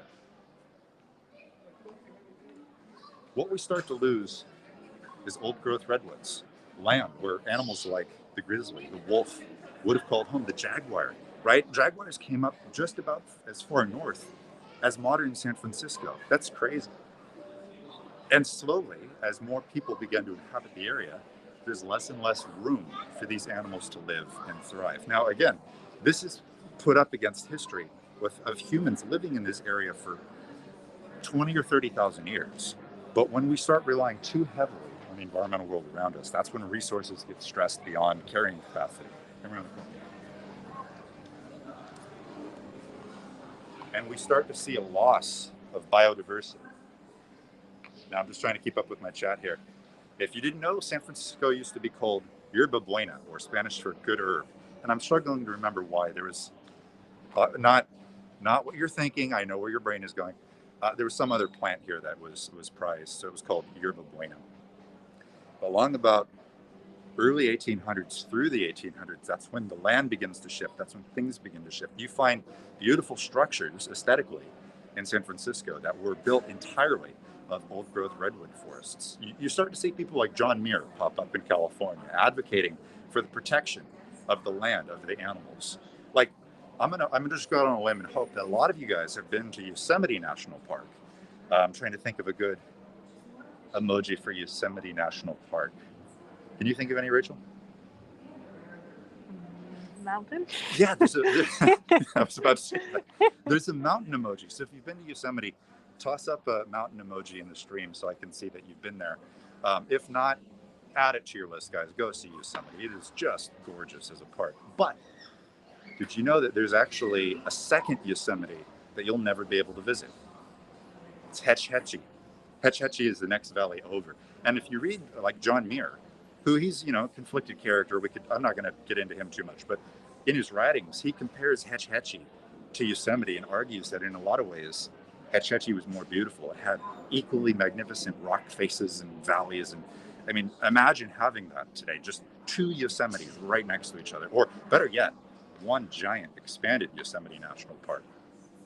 It's never going to be because in the early 1900s, on our timeline that we're following here, Hetch Hetchy was flooded for the city we're standing in right now. Now, this is crazy because Yosemite is, I don't know, as the crow flies, roughly 250 miles away. And Hetch Hetchy is right next door. But they dammed up the rivers running through Hetch Hetchy to make a giant reservoir. And that water is what fed and still feeds San Francisco. So again, let's just turn around real quick because we've got a nice visual of this. Here's a logging train. Maybe get in there. We like trains. As we start to rely too heavily on our resources in an era that really didn't consider what the impact on those resources would be, you start to see rapid declines in our landscape. Now, I think this is the point of the stream where we're all going to feel collectively bummed out and sad together, and there's every reason to feel that way. But things begin to shift, and for me, this is where the story takes on a positive note. I think right around, let's put a rough number on it, right around 1910, you start to see the especially American collective psyche say, well, we can't let that happen forever. We can't lose more sites like Hetch Hetchy. Let's go this way. Mason, you asked, where did they go? Where did what go, Mason? And I see several of us are from or have visited Yosemite. I see tons of mountains on there. I see Valerie and Pam right off the top. Awesome. I'm glad you guys have been to Yosemite. Come. Maybe the jaguars? Is that it? Maybe the jaguar? Yeah. I don't know. Mason, let us know. Where did what go? I'd be happy to chat about it. We need to control this highly caffeinated Alex, which is an unusual form because usually I'm more mellow and methodical, but today just rapid fire. We're trying to tell a story. We're getting into California. We're up to about 1910 on our imaginary mental timeline. We've left Africa. We've traversed all through Europe and Asia to get to California. We've covered, what have we covered, Rachel? Several million years worth of history now in 15 minutes. I think that's pretty cool. And we're settling on this idea right here. Not just California's cathedral forest, but California as a prized environmental icon itself. Now, this is the birthplace of all kinds of big ideas, but things like the Sierra Club, right? The idea that we might need to live better with our natural environment, to do better for things like our ocean. Like, how about that for an illustration? Let's go right here.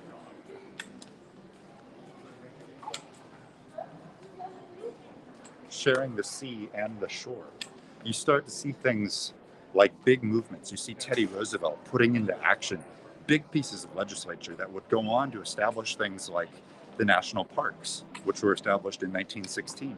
You see things like, from the earlier stream, the Migratory Bird Protection Act get put into effect, because we start to realize our planet is connected, the environment is connected, and how people operate definitely impacts that land. So to fast forward the clock a little bit more, let's go to roughly 1970. Now, if we bring up presidents in 1970, I think I have my timeline right, it'd be somebody like Nixon, who probably has a certain image in your head if you know anything about Nixon, but you know, he founded the EPA in the United States, the Environmental Protection Agency. That's a huge piece of legislature. Next to Teddy Roosevelt, he's the only other president to have protected more acreage of land, lots of which is in California. California today shares this wonderful collective heritage of big national forests, big national parks for all to enjoy. But we currently have an ongoing crisis right here.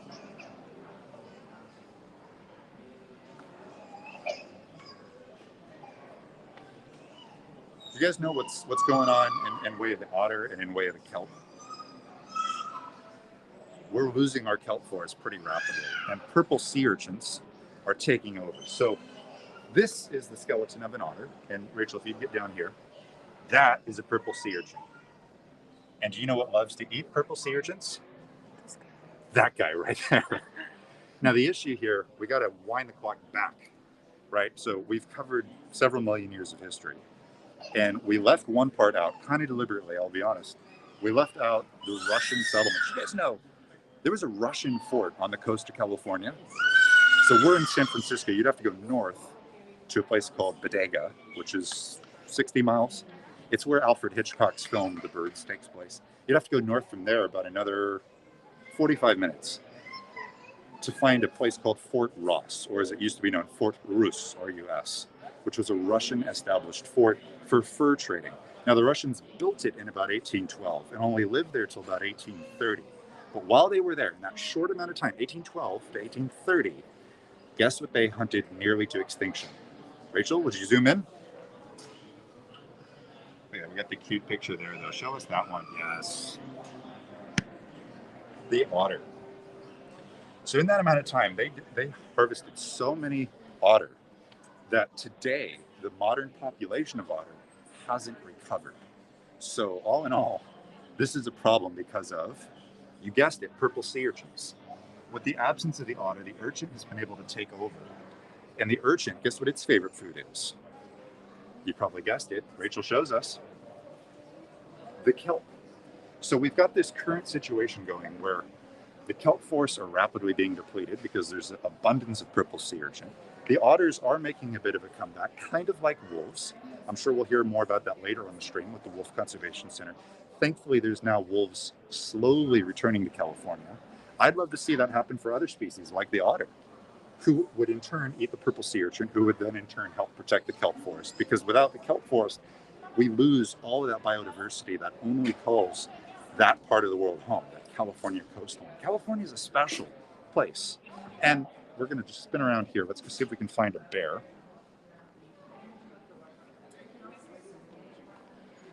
I'm thrilled, Pam, that you're enjoying learning this, but there won't be a quiz later. I think in this case, I would be like the nutty professor. I've gone a little too fast. I'm like that professor that showed up kind of late, had a ton of coffee and papers and just stains all over my shirt, and then gave a rapid fire lecture. So no quiz later, Pam.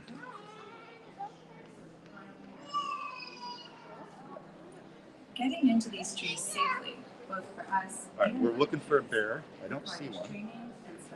Do you see one, Rachel? You're the audience, so the audience, do you guys see a bear? I don't see a bear. I don't see a bear. Well, this will work right here.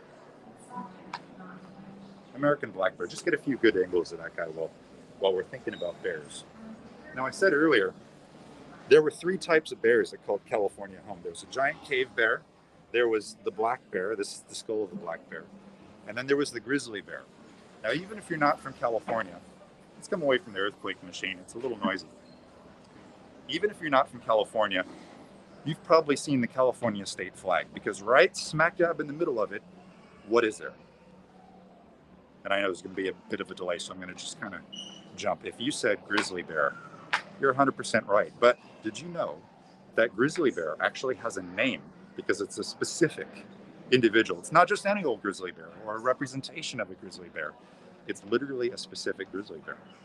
Its name is Monarch, like the butterfly, Monarch the grizzly bear. And it was a bear that lived here in California at around 1920, right? Earlier, we kind of stopped our timeline around 1910. Let's bump that into the 1920s now.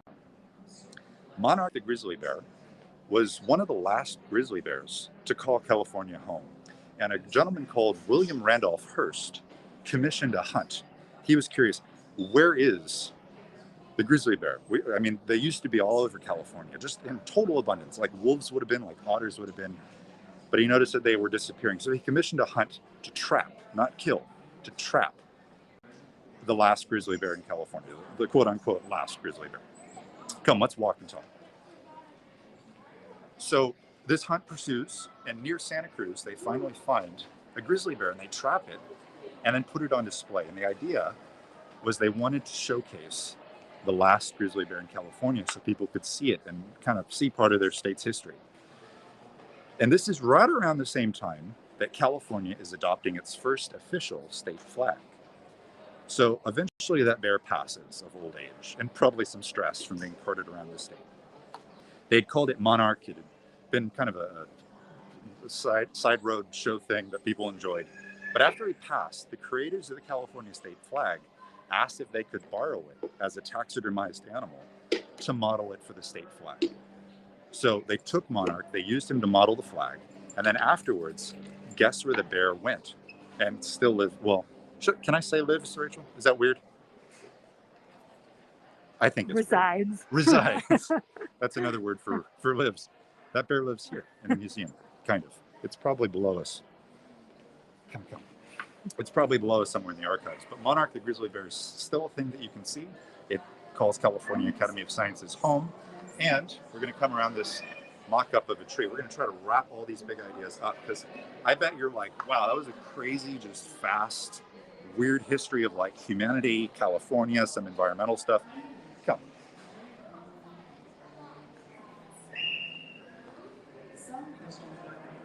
So I think the museum and Monarch the grizzly bear kind of put together the best of all these ideas, because humans have lived in California a long time, at least 30,000 years. It got really weird here in the last 200 years or so, but today we have this new mindset. And I think if you take Monarch the grizzly bear and look at it as an icon, it's an animal that used to be in abundance all through California, but was hunted out. And today there are no grizzly bears that call California home, but yet we have it on our state flag. I say we treat that as a symbol of never again. We take it and collectively say, we're not going to let this happen to another species, be it an animal species, be it a tree or a plant species like trees here. We're going to collectively put our foot down and say, we need to think of humanity and the environment as equal partners in every decision we make.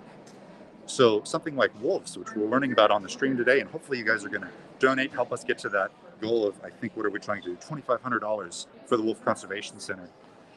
Let's think about that. That's a cool thing to get wolves back. You know, it for me, and I'm weird here, brings back an old TV commercial for kennel ration dog food. I think the calling card here should be like they said, my dog's better than your dog. Because the idea of having wolves like as part of our environment that we can coexist with peacefully is awesome. And our dog would be better than, I don't know, Virginia's dogs, or let's just pick on another state, New York or whatever. You know, everyone's super into chihuahuas and stuff. And Sabrina, we met your dog earlier. Beautiful, adorable. But wolves, I think as a dog, a little bit better. I don't know, maybe I'm wrong. Let me know if I am. That's about all I got. That was a whirlwind tour. I'm exhausted. I'm gonna go have 5 more espressos. What do you think, Rachel? Maybe 2. Maybe 2. Let's quickly introduce you guys to Rachel. This is Rachel. Hello. She has been your eyes and ears to this entire stream. Thank you very much, Rachel. Why not? She'll be on more streams with us soon. But unless you guys have any questions, concerns, or would like to make fun of me, now's your chance, because this thing's going to wrap up here in just a second. I'm going to give that delay a minute. Let's just spin around. Maybe let's enjoy the view of the redwoods. Do I get to make fun of you? You always make fun of me.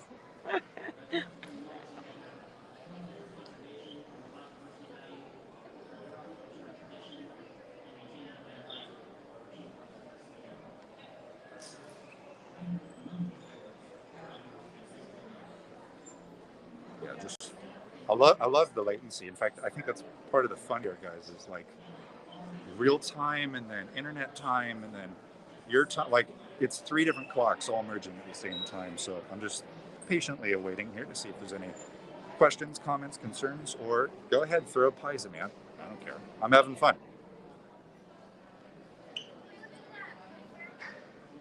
If there are none, I'm just going to kind of spew out some thoughts here.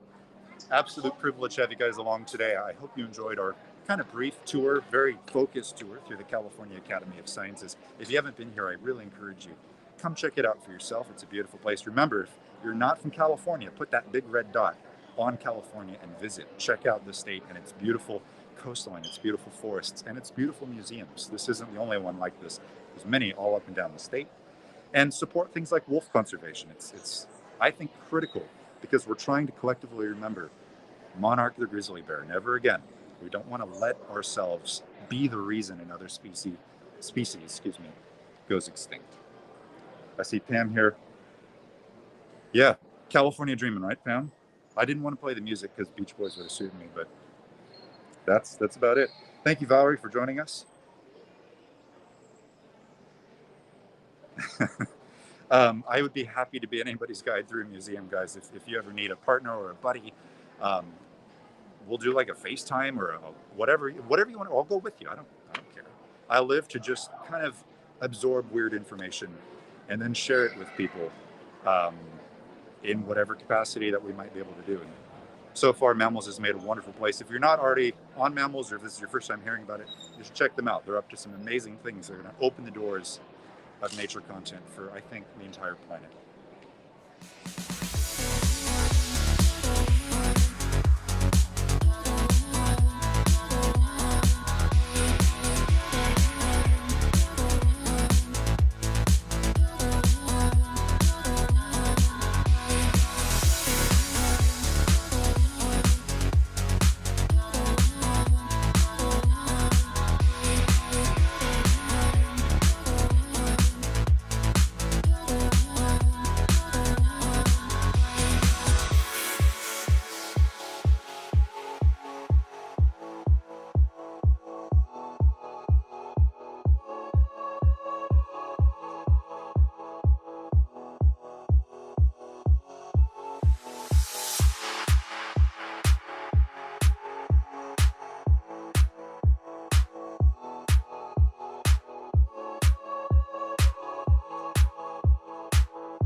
Oh man, hello everybody.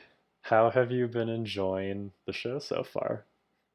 I can say from my end that I've laughed and I've almost cried a little bit, and I've also been, you know, trying to hold myself together as you can probably see that there were a few issues with a lot of things that are outside of our control, and that's just how outdoor IRL streaming goes. Some people have issues staying connected on their local device. Sometimes it's a problem on my end, like the sound problem we had this morning that I finally got figured out. But hey, we figured it out. We solved it for pretty much everybody else. So going into the second half, I feel a little stronger. And we'll see if we can up the priority of some of those streams coming in to get you the highest quality possible. But I really appreciate everybody's patience through all of the little hiccups, and of course, like all the donations that we've been getting so far. I'm grateful for your support. I can't imagine how grateful Wolf Conservation Center is for your support. Thank you for not only watching, but being a hero of the natural world, supporting wolves. We have a whole other half of a show coming for you. We have a long intermission, so it's going to give all of us a time to reset, make sure that all the tech is working as well as it can.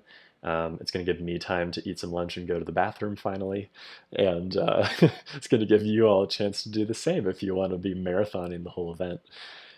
So I really hope to see you all in the next half. The first thing that we're going to see right when we come back is the field trip with Wolf Conservation Center. They're going to bring you to their facility. Regan's going to come back. She's going to be your guide, and she's going to show you the different endangered species. Well, I suppose I shouldn't say endangered anymore now that they've been federally delisted, but the rare species that are still remaining that they have played a very vital role in attempting to reintroduce back into the wild. So that'll be very cool. And then we have a panel back with Rob and Oliver, plus a couple of special guests.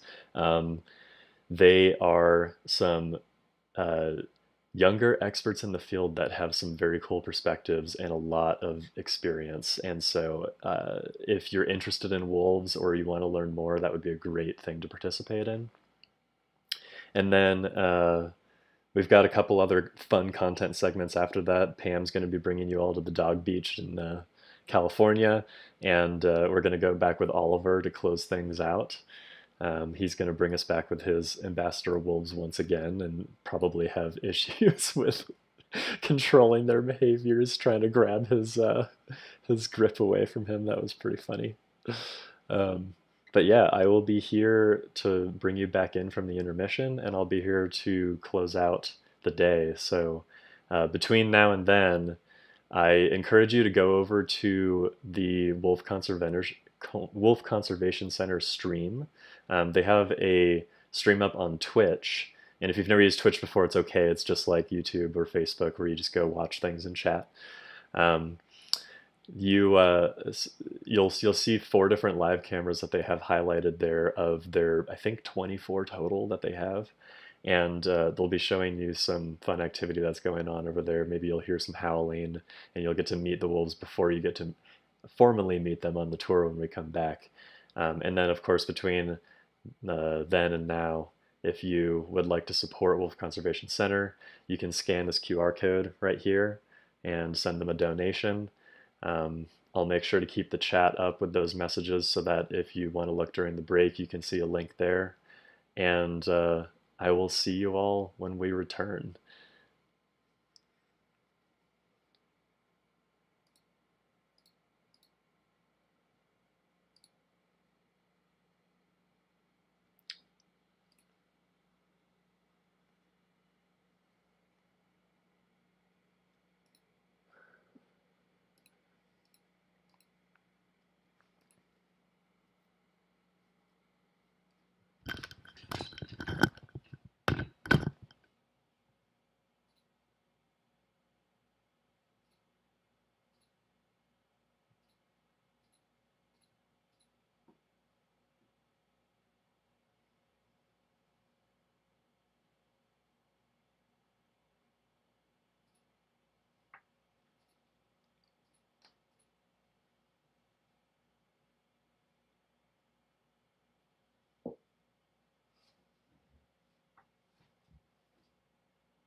Have you just been chilling the whole day?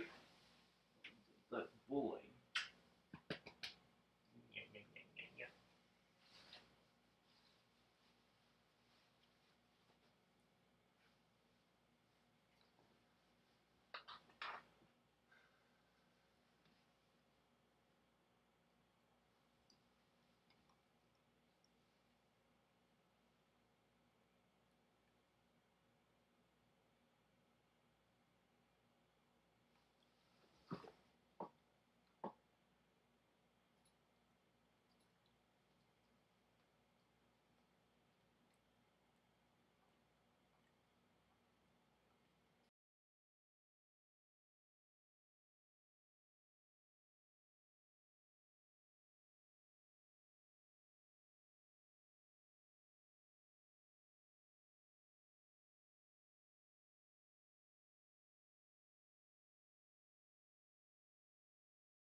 Welcome back, everybody, to the Mammalz Community Spotlight Power of the Pack.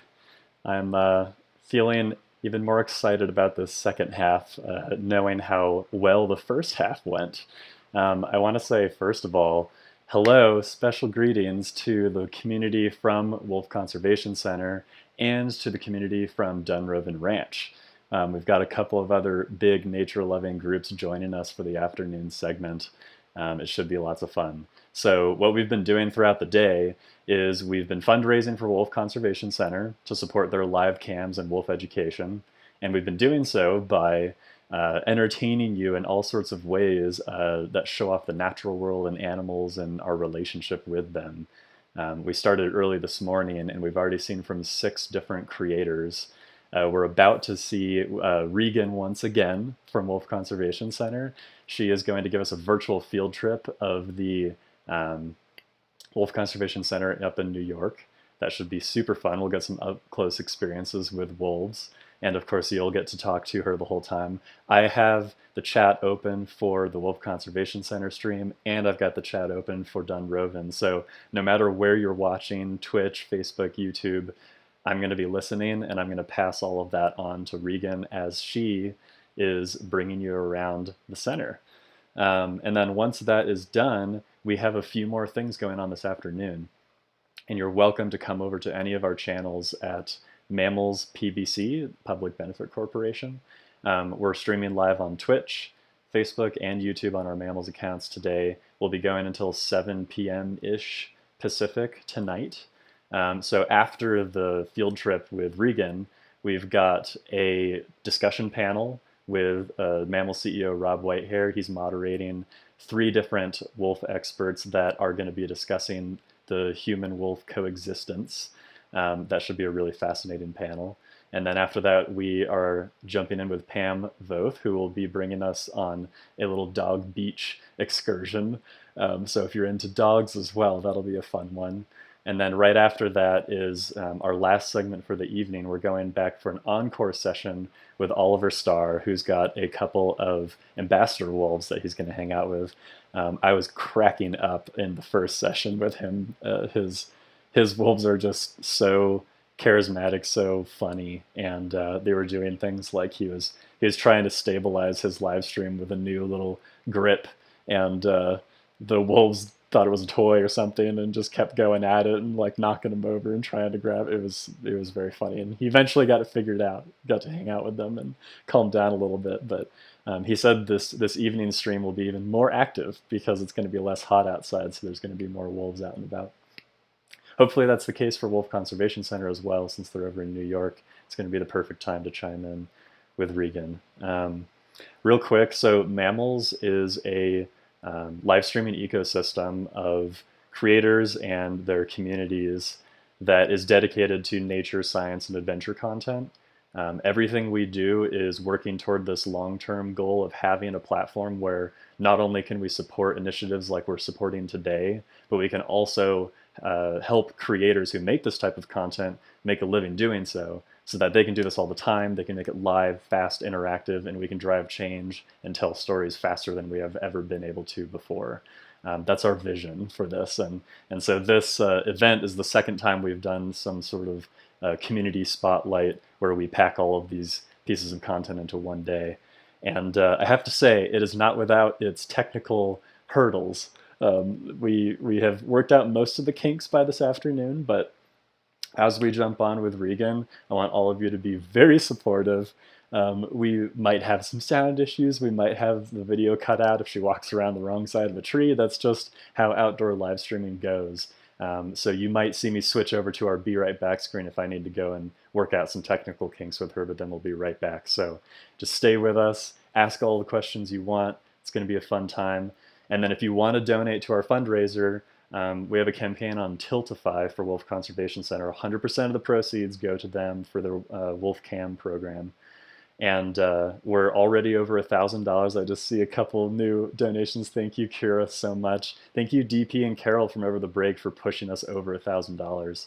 We're trying to shoot for that $2,500 goal today to give them everything they need to be continuing to run these cameras and this education program.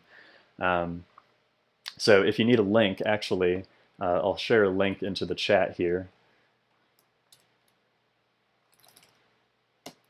And then let me share this link with all of you over on Dunroven and on the Wolf Conservation Center stream. Here's the link for you, and here's the link for you.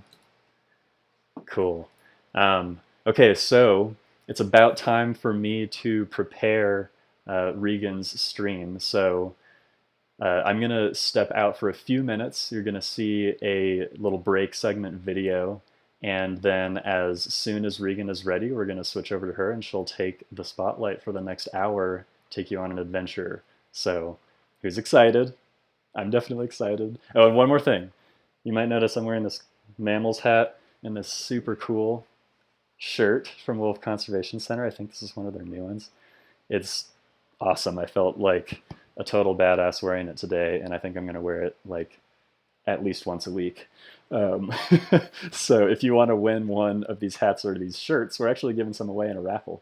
And you'll see a link to the raffle in the chat here periodically. Otherwise, you can just go to mammalz.com/events, Mammalz with a Z, and you'll find all the information about what we're doing today. Okay, we will be back in a few minutes, so hang in there.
Hi everyone, welcome to the Wolf Conservation Center's virtual field trip. My name is Regan Downey and I'm the Director of Education here at the Wolf Conservation Center. We are located in South Salem, New York, which is about 1 hour outside of New York City. And tonight we are going to be learning all about wolves, all about the wolves that live here at our center. And specifically, we are going to be meeting 3 very, very important wolves. You might see some of them moving behind me. We'll get a bit closer in just a moment. But these are our 3 gray wolf ambassadors. These wolves are here at our center. They are permanent residents, and they help directly support the Wolf Conservation Center's mission, which is to protect and preserve wolves across North America through science-based education programming, advocacy efforts, and we also participate in 2 federally run recovery programs to help recover endangered species like the Mexican gray wolf and the critically endangered red wolf. Most importantly, we strongly believe in education because many people have never seen a wolf before, and all they know about wolves is what they've read in books or watched on TV. And oftentimes books and movies aren't exactly accurate. Luckily, though, we have our 3 gray wolves here that serve as representatives for wolves the public is so rarely able to see, whether it's because they live in the wild and wolves are afraid of people, or because they are living at centers like ours, but they're meant to be released. And so we want them to stay wild and elusive. However, these 3 wolves behind me will not be released into the wild. They were captive born out west. Because of that, they can't live in the wild. So we figured, let's give them the best life possible. They can come live here with us.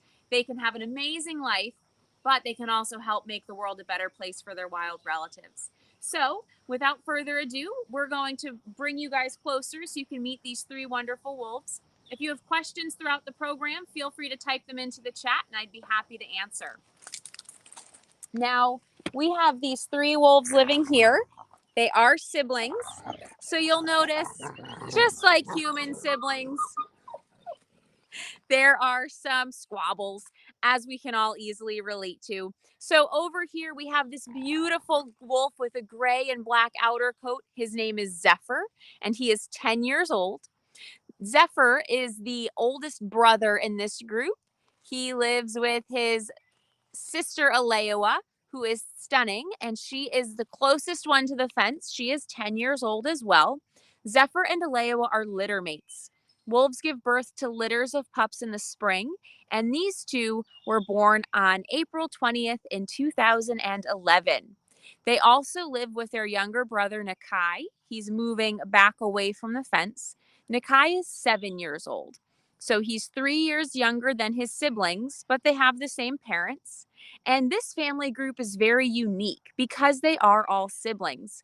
In the wild, you would see wolves living in family groups that are very similar to people, in that there's parents and there's children. But with these 3 wolves, they will live here forever. So we don't typically see quite the same structure as you might see with family groups in the wild. These wolves will also not be producing any pups, so they will be living together for the rest of their lives, and they'll be very, very happy. As we saw earlier, though, sometimes the occasional disagreement, but that's perfectly normal and natural. Now, some of you might be wondering about the ages of these wolves. I had mentioned that Zephyr and Alewa are 10. Nakai, who's standing on his rock, is 7. Now, in the wild, the average lifespan for a wolf is typically around 4 to 6 years.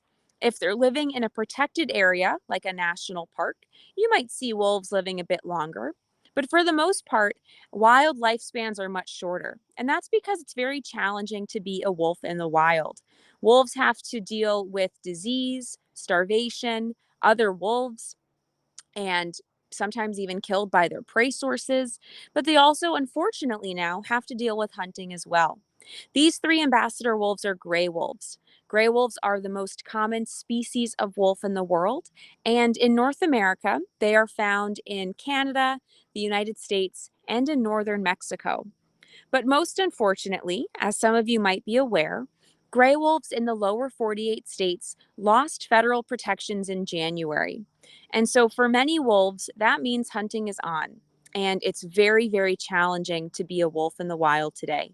So we hope that with these ambassador wolves here, they can help the public better understand the plight faced by wolves in the wild and hopefully inspire them to take action as well. If you look around their enclosure here, you might even get the sense that these wolves are living in the wild because their enclosure is very large and spacious in size, and it's also very natural in appearance. You'll notice a lot of native trees and plants and shrubs, everything that is needed to really give that wild feeling to this enclosure. We also have a pond for these wolves. Wolves are excellent swimmers. They have very large paws, which are great in the winter because they can act like snowshoes, but they're also excellent for swimming as well. In fact, there are wolves that live up in Canada along the coastline in British Columbia, and they actually swim from island to island. It's a great way for them to navigate to new territories, to new habitats, but also a great way for them to find food sources. They often will follow a very marine style diet, consuming animals like fish, oysters, crabs, even eating dead whales that wash up along the beach. So, although our ambassador wolves here aren't living quite that coastal life, they do still swim. And in fact, Nakai, who's perching quite beautifully for us on that rock, is actually quite the prolific frog hunter. So, even though these wolves are living in captivity, we do still see them display very wild tendencies, including sometimes hunting smaller animals that might make a poor career choice and end up in this enclosure. Now, something I would like to address just quickly before we start to give these wolves some snacks, which they'll get very excited about. I imagine there might also be some confusion maybe about the size of these wolves.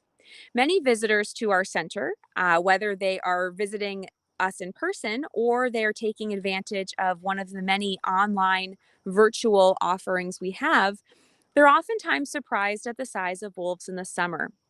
And that's because they're very used to seeing pictures of wolves or videos of wolves that are taken in the winter. And just like us, wolves do dress for winter weather. Every fall, as the days get shorter, wolves actually start to grow an undercoat. And an undercoat is very, very soft and thick and very insulating. And it allows wolves to live in temperatures below negative 50 degrees Fahrenheit. Arctic gray wolves, a subspecies of gray wolf that dwells in the Arctic, can actually live in temperatures below negative 70 degrees Fahrenheit. So these undercoats are crucial. But, and Nakai's a great example of this as he's standing up, if they were to keep those undercoats on throughout the spring and summer, they would get very warm very easily, and we already have pretty hot days. So wolves actually will shed their undercoat in the spring. It falls off of them almost in sheets or tufts of fur, and all they're left with is their outer coat, which is made up of guard hairs. Nakai's guard hairs are a beautiful mix of tawny brown and some gray and some beige. Zephyr has that black and gray outer coat, and that will prevent water from penetrating through to their skin or to their undercoat in the fall and winter. So with that undercoat in the winter and the guard hairs year round, these wolves are built for really any type of weather. In fact, it's quite overcast here today. We could be getting some storms later, and I can guarantee that these wolves won't be bothered by any rain we might be getting, which is perfect. Now, this is going to be a very exciting part of our virtual field trip. We always like to give our wolves snacks during programs. It's a great way to thank them for assisting us with these education programs. They are a crucial part of our programming, but it's also fascinating to show feeding patterns, body language, but also to discuss what it is wolves actually eat. So you'll notice as I move away from the fence, these wolves are getting very excited. I'm actually going to perch our camera so I can easily feed the wolves and be a bit more hands-free. These wolves are going to get a mix of some items, and we give them snacks frequently. Again, it's a great way to say thank you and to show some support for these wolves.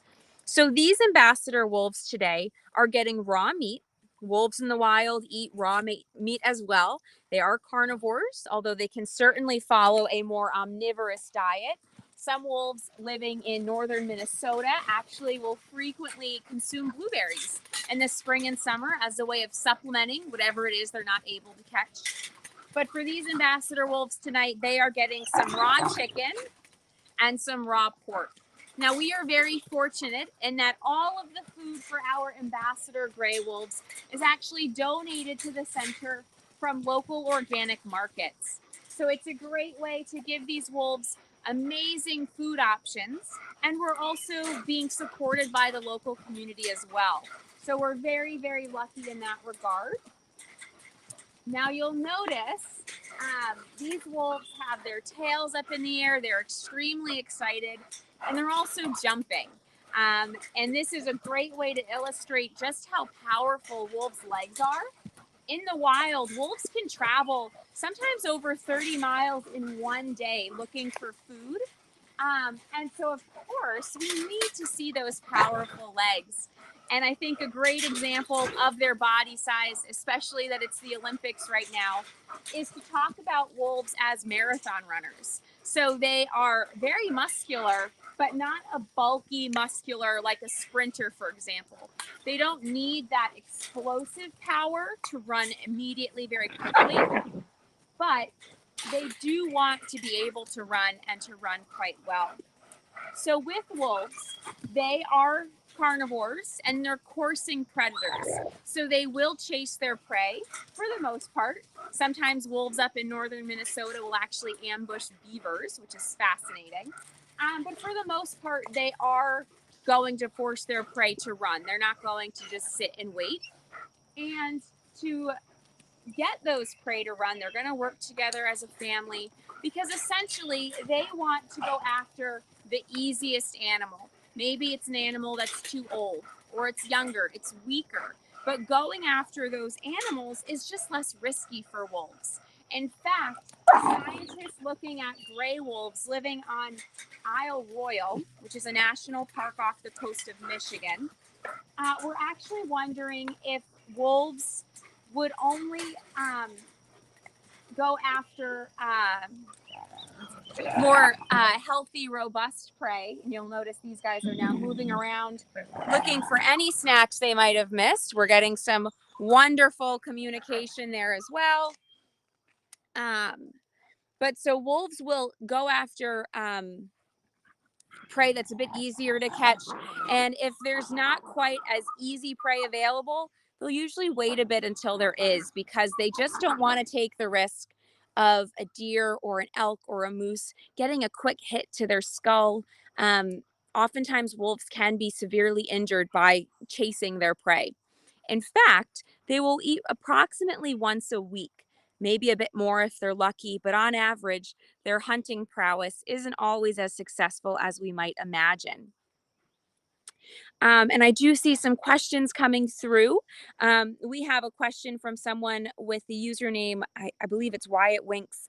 Does the multi-layer coat of the wolf protect from ticks and fleas? That's a great question. So we do have a lot of ticks here in this area, and we will frequently see ticks sometimes resting on the coats of the wolves. There goes Aleo, nice and energized after her quick swim.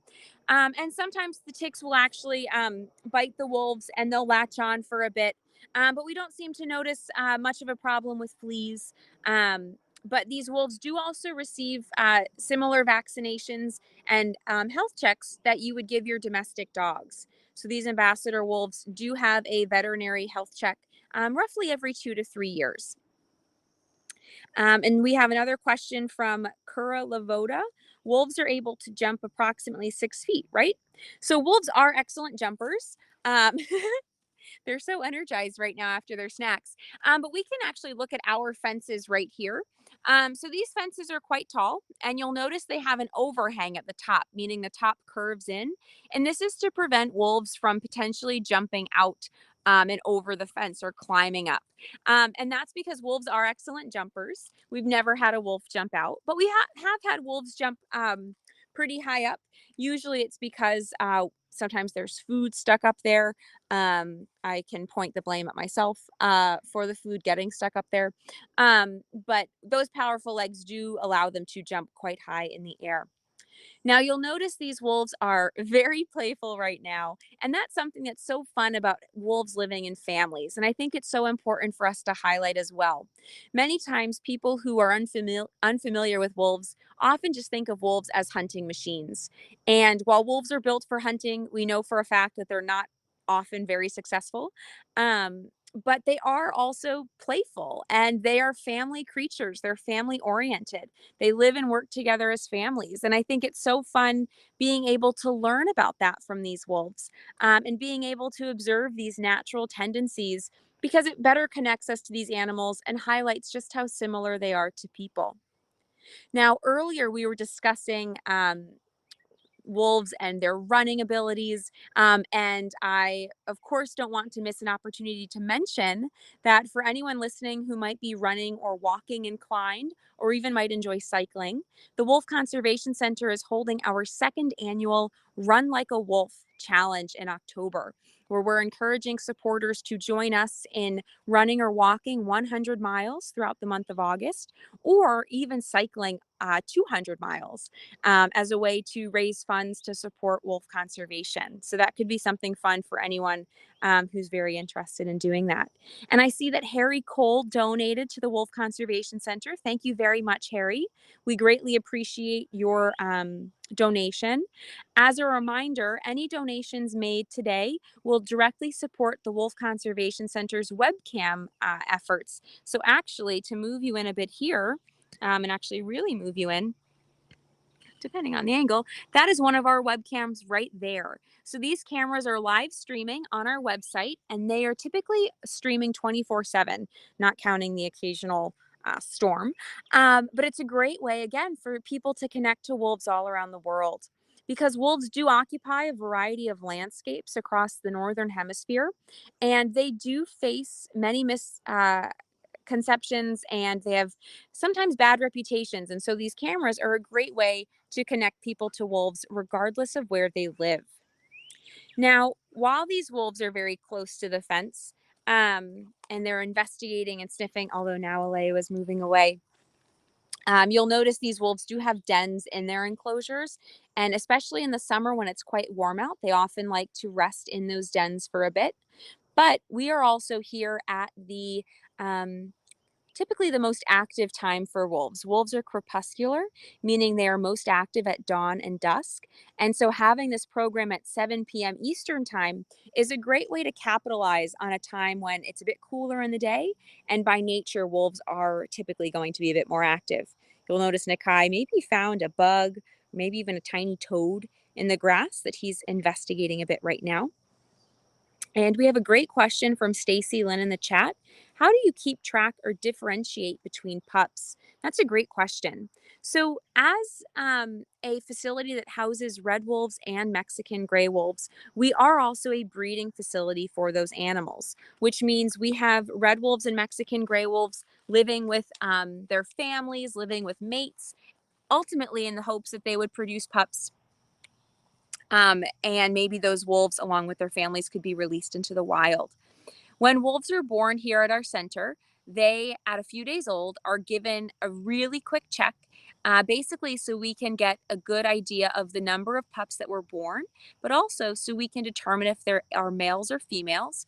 And we also check for any deformities that might inhibit nursing, for example. So a cleft palate might be an example of that. And then when the wolves are 2 months, 3 months, and 4 months old, they are given a series of health checks by a vet. And at their 4-month health check, they are given what's called a microchip. Now, a microchip is very similar to what you might give your dog. It's embedded at the back of their neck, and it would allow us to identify them in the future simply by scanning that microchip. So we could better know which pup that was. Because when wolves are pups, they're usually very similar in appearance, but they grow very quickly, typically reaching their adult size by 1 year old. And so they could change very significantly in appearance. So those microchips do allow us to kind of get some backup just in case they change so much we can't quite identify who that pup was. But once they reach adult size, just as every human has unique identifying features, so do wolves. So we usually become quite adept at telling them apart. And I see that Diana and Dory both donated. Thank you so much to both of you. Again, these donations are a crucial way for the center to continue its mission. Even though we participate in 2 federal recovery programs, we don't receive any federal funding. So all of our support comes from donors like you, visitors to the center. We really couldn't do it without you. So thank you all so much. And I see a question from Vicky. Are we open for visitors? Yes, Vicky, we are. I'm glad to be able to tell you that we are once again offering our public programs. Anyone who's local, or if you're traveling to the area, if you'd like to visit, please visit our website, which is nywolf.org, and check out our program calendar.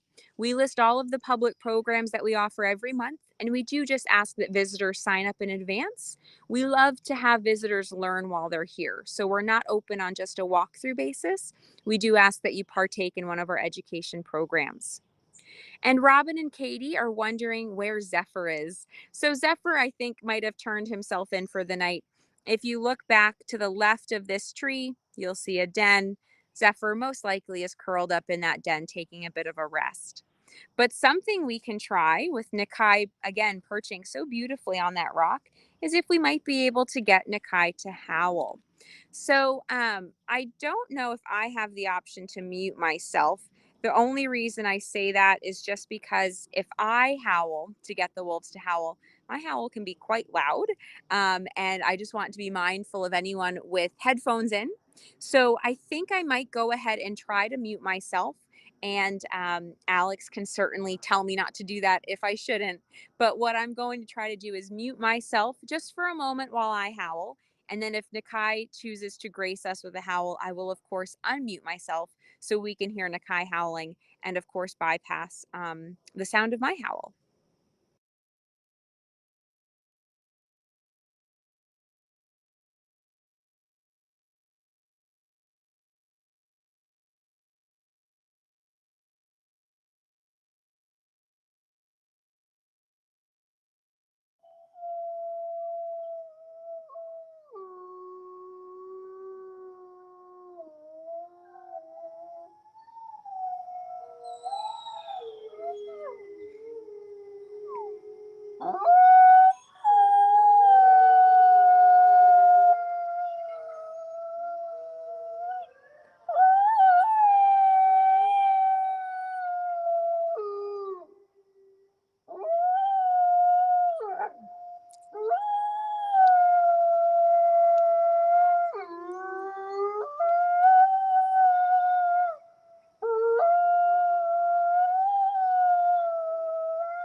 So you should have heard, I hope you did, Nakai's beautiful voice, but also with Alewa chiming in from somewhere hiding behind the pond. And then Zephyr is in that den. I could hear his voice howling. And to make it even more of a nature's music kind of night, we did also hear some thunder rumbling in the background as well. So howls are just such a magical sound. I think we all typically associate a howl with wolves, and for good reason. Howls are a great way for wolves to communicate over long distances. Sometimes wolves can even hear howls up to 10 miles away. And so it's a great way to communicate if you can't see one another. Let's say you're going out hunting one day and you find some food and you want to tell your family about it. You can certainly howl. And what's great is every wolf has their own unique voice, so your family can identify you. In fact, we have become so used to hearing the beautiful howls from these 3 wolves that we actually know which wolf is howling, even if we can't see them. Zephyr's howl is very high pitched and squeaky.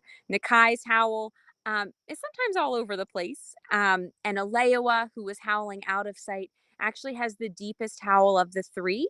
And she's actually quite lazy when she howls. If anyone has visited our YouTube channel before, you might be familiar with Alewa as the world's laziest wolf. She's actually gone viral several times for her trademark lazy howls. But we are quite fortunate in that these wolves do often respond to our voices. Studies have shown that wolves often will respond to families or groups they howl with more often, or voices they recognize. And so, as a staff member here, I count one of my greatest privileges as being able to howl with the wolves quite frequently. So they do recognize my voice, and often choose to respond, which I'm very grateful for. But some of you might be wondering, why are no other wolves howling? And that's because we do have other wolves that live here at our center. We are currently home to 36 wolves, but only 3 of these wolves like people. The rest of our wolves are afraid of humans, which is wonderful because that's a requirement for release into the wild. And so I like to imagine that when they hear my howl, they know for a fact that it's not a wolf howl, it's a human howl. And why would they choose to respond? Oh, and I see we have 2 wonderful donations, an anonymous donation that came through. Thank you to whomever made that donation, and a donation from Elsa Wild. What a lovely name from Elsa, and a wonderful donation as well. I do see we had some questions that popped up during the howl that I might have missed. One from Arun. Would the wolves eat anything that winds up in the enclosure, like a pigeon or a frog? Great question. And it depends. If they are hungry and would like to chase and consume something, they are certainly welcome to. These wolves are fed larger meals, so more than the snack they just got, about 3 times a week. But they can certainly supplement those meals throughout the day as well. In fact, one of my favorite stories is from a few years ago. We do typically host school groups here for field trips, and we had a delightful class of 4-year-olds here as part of a preschool trip. And Nakai, who is resting on the rock right now, was feeling very adventurous that day, and a chipmunk entered the enclosure. And Nakai caught and killed the chipmunk in front of the group of 4-year-olds. And so it was very exciting, a lot of emotions. But it was wonderful because it shows that even though these wolves are captive born, they are still able to hunt. Hunting is an instinct. And so for some people who might be concerned about captive born wolves being released into the wild, there's really no need to be that concerned about their hunting prowess. It is an instinct. It's something they are able to do. And if for some reason they're not that great at it immediately, they're quick learners, they're highly intelligent, and they'll pick it up very quickly. In fact, one of the wolves at the Wolf Conservation Center was lucky enough to help be released into the wild. It was a Mexican gray wolf released from our center years ago. Within just a few weeks of being released into the wilds of Arizona, she and her family killed an elk. And if that's not impressive, I don't know what is. I see we also have a donation from Elizabeth. Thank you so much, Elizabeth. These donations, as I mentioned, are going right towards our webcams, which I imagine you'll appreciate very much. We have a question from Pyro Dancer. Do these wolves set off outside groups as well in terms of howling? Great question. So New York State doesn't currently have any known populations of wild wolves. I think our center, in fact, has the largest concentration of wolves in the Northeast. But we do have local coyotes, and coyotes are a wonderful example of wolf relatives. And in the Northeast, they've kind of partially filled a gap that's been left vacant by wolves. When wolves were extirpated from the Northeast, it allowed coyotes to expand and move in. And they have become quite the local presence. And their howls are a bit different from these gray wolf howls. Those of us who have been lucky enough to hear coyotes howling know that their howls can be a bit more screechy and yappy in sound. In fact, very similar to red wolves. And I think that might be a good time for us to start moving up to our endangered species facility. So, as I mentioned, we have 36 wolves that live on site, and our 3 ambassador wolves live on exhibit, which means visitors to the center are able to journey to their enclosure and view the wolves from outside the fence. But as we travel up this ramp, and bear with me in case we have any audio hiccups as we're moving. We are on about 32 acres of land in Westchester County, and we are heading up to our red wolf enclosure. So we have about 10 enclosures on our property, and these enclosures mostly hold wolf families. So we don't have any wolves living on their own. Wolves are social animals by nature. They rely on each other for survival, protection, to be able to find food, and really just for comfort and companionship as well. So even if we have wolves that necessarily aren't going to breed, we do still think it's very important to allow these wolves to live with other individuals.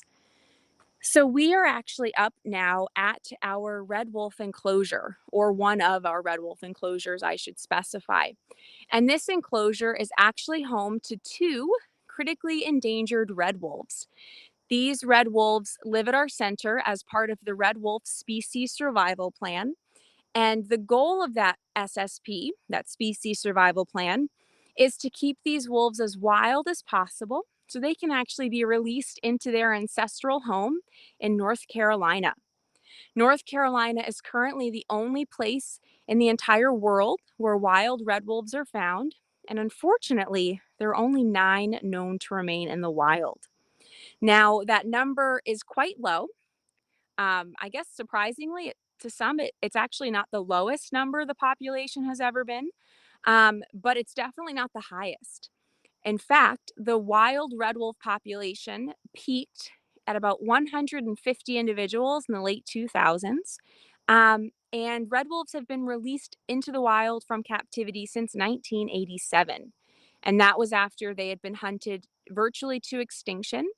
And scientists tried to capture the last remaining red wolves they could find, primarily in the Gulf Coast region of the United States.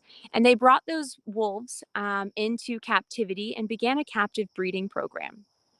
So, in total, all red wolves that are alive today, approximately those 9 in the wild, and then about 245 or so in captivity, they all descend from 14 founders. And so it highlights the challenges this program faces, both in terms of just saving a critically endangered animal, but there's also some genetic challenges as well. And so when it comes to red wolves in captivity, they are actually chosen or paired together based on, I know this is going to sound very romantic, but they are paired with each other based on lowest inbreeding coefficients. And that's to make sure we are creating and maintaining as much gene diversity as possible. Now, very fortunately, most of the wolves that we pair up actually get along very, very well. So the red wolves in this enclosure are known as Tyke and Lava.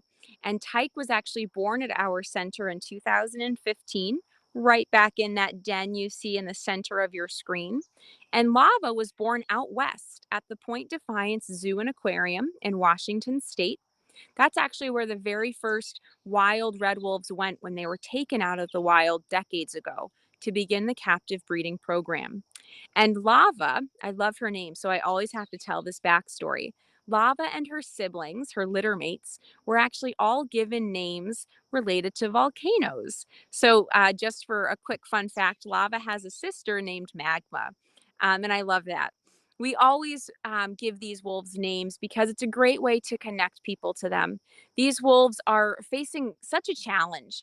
And I think we place a lot of weight on their shoulders, weight that they don't know they carry. But it's also very important to remember that these wolves are individuals. They have thoughts and feelings, they have families, and giving them names that are unique to them really helps to establish that they are, in fact, individuals.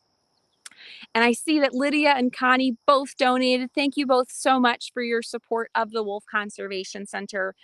You make our work possible. So thank you so much for joining us in our efforts to save wolves. I see there was a question that came through as we were transitioning from our ambassador wolf enclosure up to our red wolf enclosure. And this is from Megan Yura. Do your ambassador wolves understand any human gestures or words? Great question. So we did not train our ambassador wolves. They are considered to be socialized, which means they are not afraid of people, which is quite different from wolves in the wild. Wolves in the wild typically stay very far away from humans, as they know humans can be quite dangerous. But with these ambassador wolves, we did want them to be comfortable around people, so they would come out during programs and people could see and learn from them. However, we did not specifically teach them any commands or any gestures. However, wolves are highly intelligent creatures, and I think it would be foolish of us to assume that they did not pick up on anything over the years. For example, you weren't able to see it, but before I give the ambassador wolf snacks, I reach into my pocket and I put on a glove. Um, and that is just because I don't want to touch the raw meat. But the wolves have learned that when I reach into my pocket and take out a glove, it's snack time. So even though they aren't specifically taught things, they do rely on their extreme intelligence, and they are very able to pick things up quite quickly. And we have a question from Suzanne. Under what circumstance might wolves howl in the wild? That's a great question, Suzanne. So, as we saw with our ambassador wolves, sometimes howls are brought about because they're responding to a family member or a friend. In that case, I have no clue what my howl was saying, and I have no clue what Nikai's was saying. But we can assume that because we were so close to each other, that howling in that case was really just a way to strengthen our bond and our relationship. And we see that with wolves in the wild as well. In fact, some scientists suggest to call it social glue. It's just a way of really strengthening your relationship with your family. A great way to compare it to people would be if you're singing along to a song with friends. It brings you closer together, it's a unifying moment, and the same can be applied to wolves. But howls can also serve as warning calls, as ways to communicate over long distances. In fact, wolves sometimes even bark, and barks can serve as a distress signal or a warning call, a sign of danger. So, very luckily, we often don't hear wolves barking, but it would be a very different vocalization from a howl. And I think many of us are most familiar with a wolf howl. Now, looking into this red wolf enclosure, I imagine some viewers are wondering if these red wolves are going to receive snacks, and they are not. And that's because one of the biggest considerations for a red wolf to be released into the wild, and for a Mexican gray wolf as well, we'll journey to their enclosure in just a moment, is that the wolves must be afraid of people. A wolf that is not showing fear around humans is not a wolf that is going to be released into the wild. And that's simply because that wolf poses a danger to themselves. They might wander into someone's backyard anticipating food, and that could be dangerous for them because someone might, you know, expect that wolf to be a bit dangerous. So wolves need to be afraid of humans in order to be released into the wild. So these wolves are not given snacks during any of our programs. In fact, they are really only fed once a week, and they are given roadkill deer. We are, I guess, quite famous in our local community for picking up roadkill deer and feeding it to our red wolves and Mexican gray wolves as a way of giving them a great natural food source. And it's a great way to kind of clean up the local area, but it also closely mimics how wolves would eat in the wild. Wolves do hunt ungulates, so large hooved mammals like deer, elk, moose, bison, and they will really consume an entire animal. And it's a great way to feed the entire family. Feeding off of a whole carcass in captivity is a great way for pups to learn social skills, social cues, and they really learn by watching mom and dad. But it's also great for the gut health of wolves as well. Feeding off of a carcass is exactly what wolves would do in the wild. So, research looking at the scat or the poop of red wolves in captivity has found that red wolves that have a quote wild diet, meaning they are consuming whole carcass prey, have much healthier gut biomes than wolves that are consuming kibble or a mixed diet. And so we are quite proud of our roadkill based diet here because we know we're creating very hardy and robust and resilient red wolves, which is what is needed for survival. And I see Sweet Peasy donated. Thank you so much for your donation to our fundraiser today. We greatly appreciate all of the support. And even if you're not able to support in terms of a financial donation, no worries. Simply joining tonight's program is enough because you're showing your interest in wolves and you are learning, and hopefully you'll take some of that newfound knowledge and share it with coworkers or friends. And that in turn will create a much better and safer an appreciative environment for wolves because we do need wolves on the landscape, and wolves need human support to get there. So Even if you're not able to donate tonight, consider using your voice to speak up for wolves. Sometimes that can even be more powerful than making a donation. But donations are appreciated as well. And I would also recommend, we had mentioned briefly at our Ambassador Wolf enclosure that gray wolves did lose federal protections. And I know several panel discussions today have or will focus on the delisting of gray wolves. But I do recommend speaking up for gray wolves and trying to get them relisted or reinstate federal protections under the Endangered Species Act. And if you visit our website, which is nywolf.org, and navigate to our Save the Wolves page, you'll see a way to take action. And we have a very easy action alert for you to complete with talking points. And that action alert targets Secretary of the Interior, Deb Haaland, and also President Biden, along with your congressional representatives, all as an effort to show the importance of wolves, show the public support for wolves, and hopefully reinstate federal protections for gray wolves across the lower 48 states. Now, we're going to transition up to our Mexican gray wolf enclosure. I didn't see any of our red wolves making an appearance, which quite selfishly, I'm actually really pleased with, because if tomorrow we were told that these red wolves could be released into the wild because they were considered to be healthy wolves, they were of a good age, meaning they can continue to breed and reproduce in the wild for years to come, we could say, yes, these wolves are great wild wolves. They can be released into the wild. And we actually had a wolf who was given that wonderful chance to live in the wild just a few months ago. A red wolf was born here at our center in 2018 with his siblings. His name was Devin. He was actually named after a very big wolf conservation center supporter. And Devin was chosen for release into the wild in North Carolina. And it was monumental for many reasons. One being simply that wild and captive born red wolves hadn't been released into the wild since 2014 because the Fish and Wildlife Service essentially abandoned the program. And really only after a judge ordered the Fish and Wildlife Service to resume releases did they even begin looking at captive red wolves to be released. And Devin, one of our red wolves, was among 4 captive adult red wolves chosen for release. And so he left our center this spring and flew on a private airplane, thanks to Pilots to the Rescue, down to North Carolina. And he was placed in what's called an acclimation pen, an Alligator River National Wildlife Refuge, where he was introduced to a female from the Endangered Wolf Center. And the hope was that these wolves would pair up together, form a bond in that acclimation pen, and then once released, maintain a territory together. And after a period of time in the acclimation pen, they were released. And I can't even imagine what Devin must have been thinking when he was released into the wild.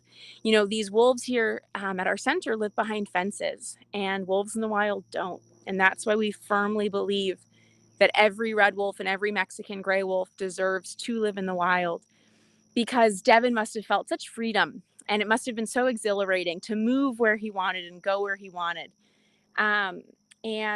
Unfortunately, Devin's time in the wild did come to an abrupt end. Shortly after he was released into the wild, he was struck and killed by a car. And actually, 2 of the other captive born wolves that were released were struck and killed as well. And it's quite sad. And it's not something that's just specific to captive born red wolves. Several wild born red wolves were killed as well this past year from vehicle collisions. But it does highlight a need to maybe reassess how we go about protecting red wolves in the wild. And so we are reinvigorated and we're motivated to make sure that Devin didn't die in vain, that we can really help make sure he is having a safe place in the wild, or his future, any future red wolves are well protected. And so we are in the process of working with several organizations to see how we can create a better stronghold of red wolves in the wild. And I see we had several donations that came through. Thank you to Kate and Stacy and Vera. Your donations, as always, are greatly appreciated. So thank you so much for your support. And we are now at one of our Mexican gray wolf enclosures. You'll notice it's quite densely wooded as well. I love our enclosures. I think it's amazing because you look at these enclosures and you can easily imagine where these wolves would be living in the wild. Mexican gray wolves are native to the southwestern United States and northern Mexico. And they currently occupy primarily the Gila National Forest and the Apache Sitgreaves National Forest in Arizona and New Mexico. Essentially, if anyone's familiar with the area, picture an interstate running across the middle of both states called Interstate 40. Everything below that is considered to be Mexican gray wolf territory. And Mexican gray wolves are also found in northern Mexico. There's estimated to be anywhere from 30 to 35. And it's wonderful because the presence of these wolves means we're slowly rebalancing those ecosystems. And a great way to illustrate that, I think, is looking at this enclosure. Now, because we have these tall fences, we are excluding certain wildlife from getting into these enclosures. And the biggest animal we're excluding would be deer. And deer are herbivores, which means they graze, and wolves consume herbivores. And if there are no wolves in an area, but there are a lot of deer, you might eventually start to see overbrowsing and overgrazing. And this might change the landscape slightly, whether it's because it's inhibiting other animals from feeding upon those sources, or it might lead to some erosion.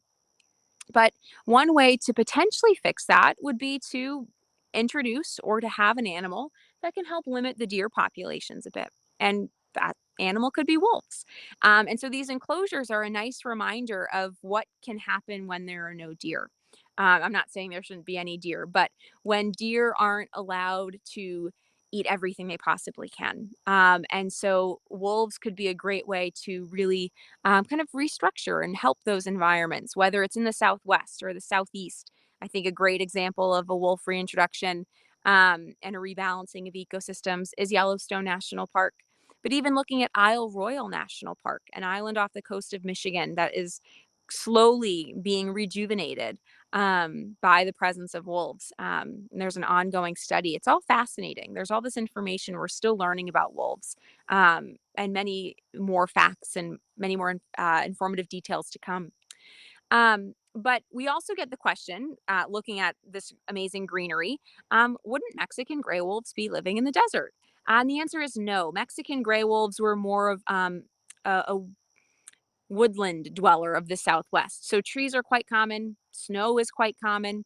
And so for Mexican gray wolves, the most genetically distinct subspecies of gray wolf in North America, the Southwest is a really great place for them to live.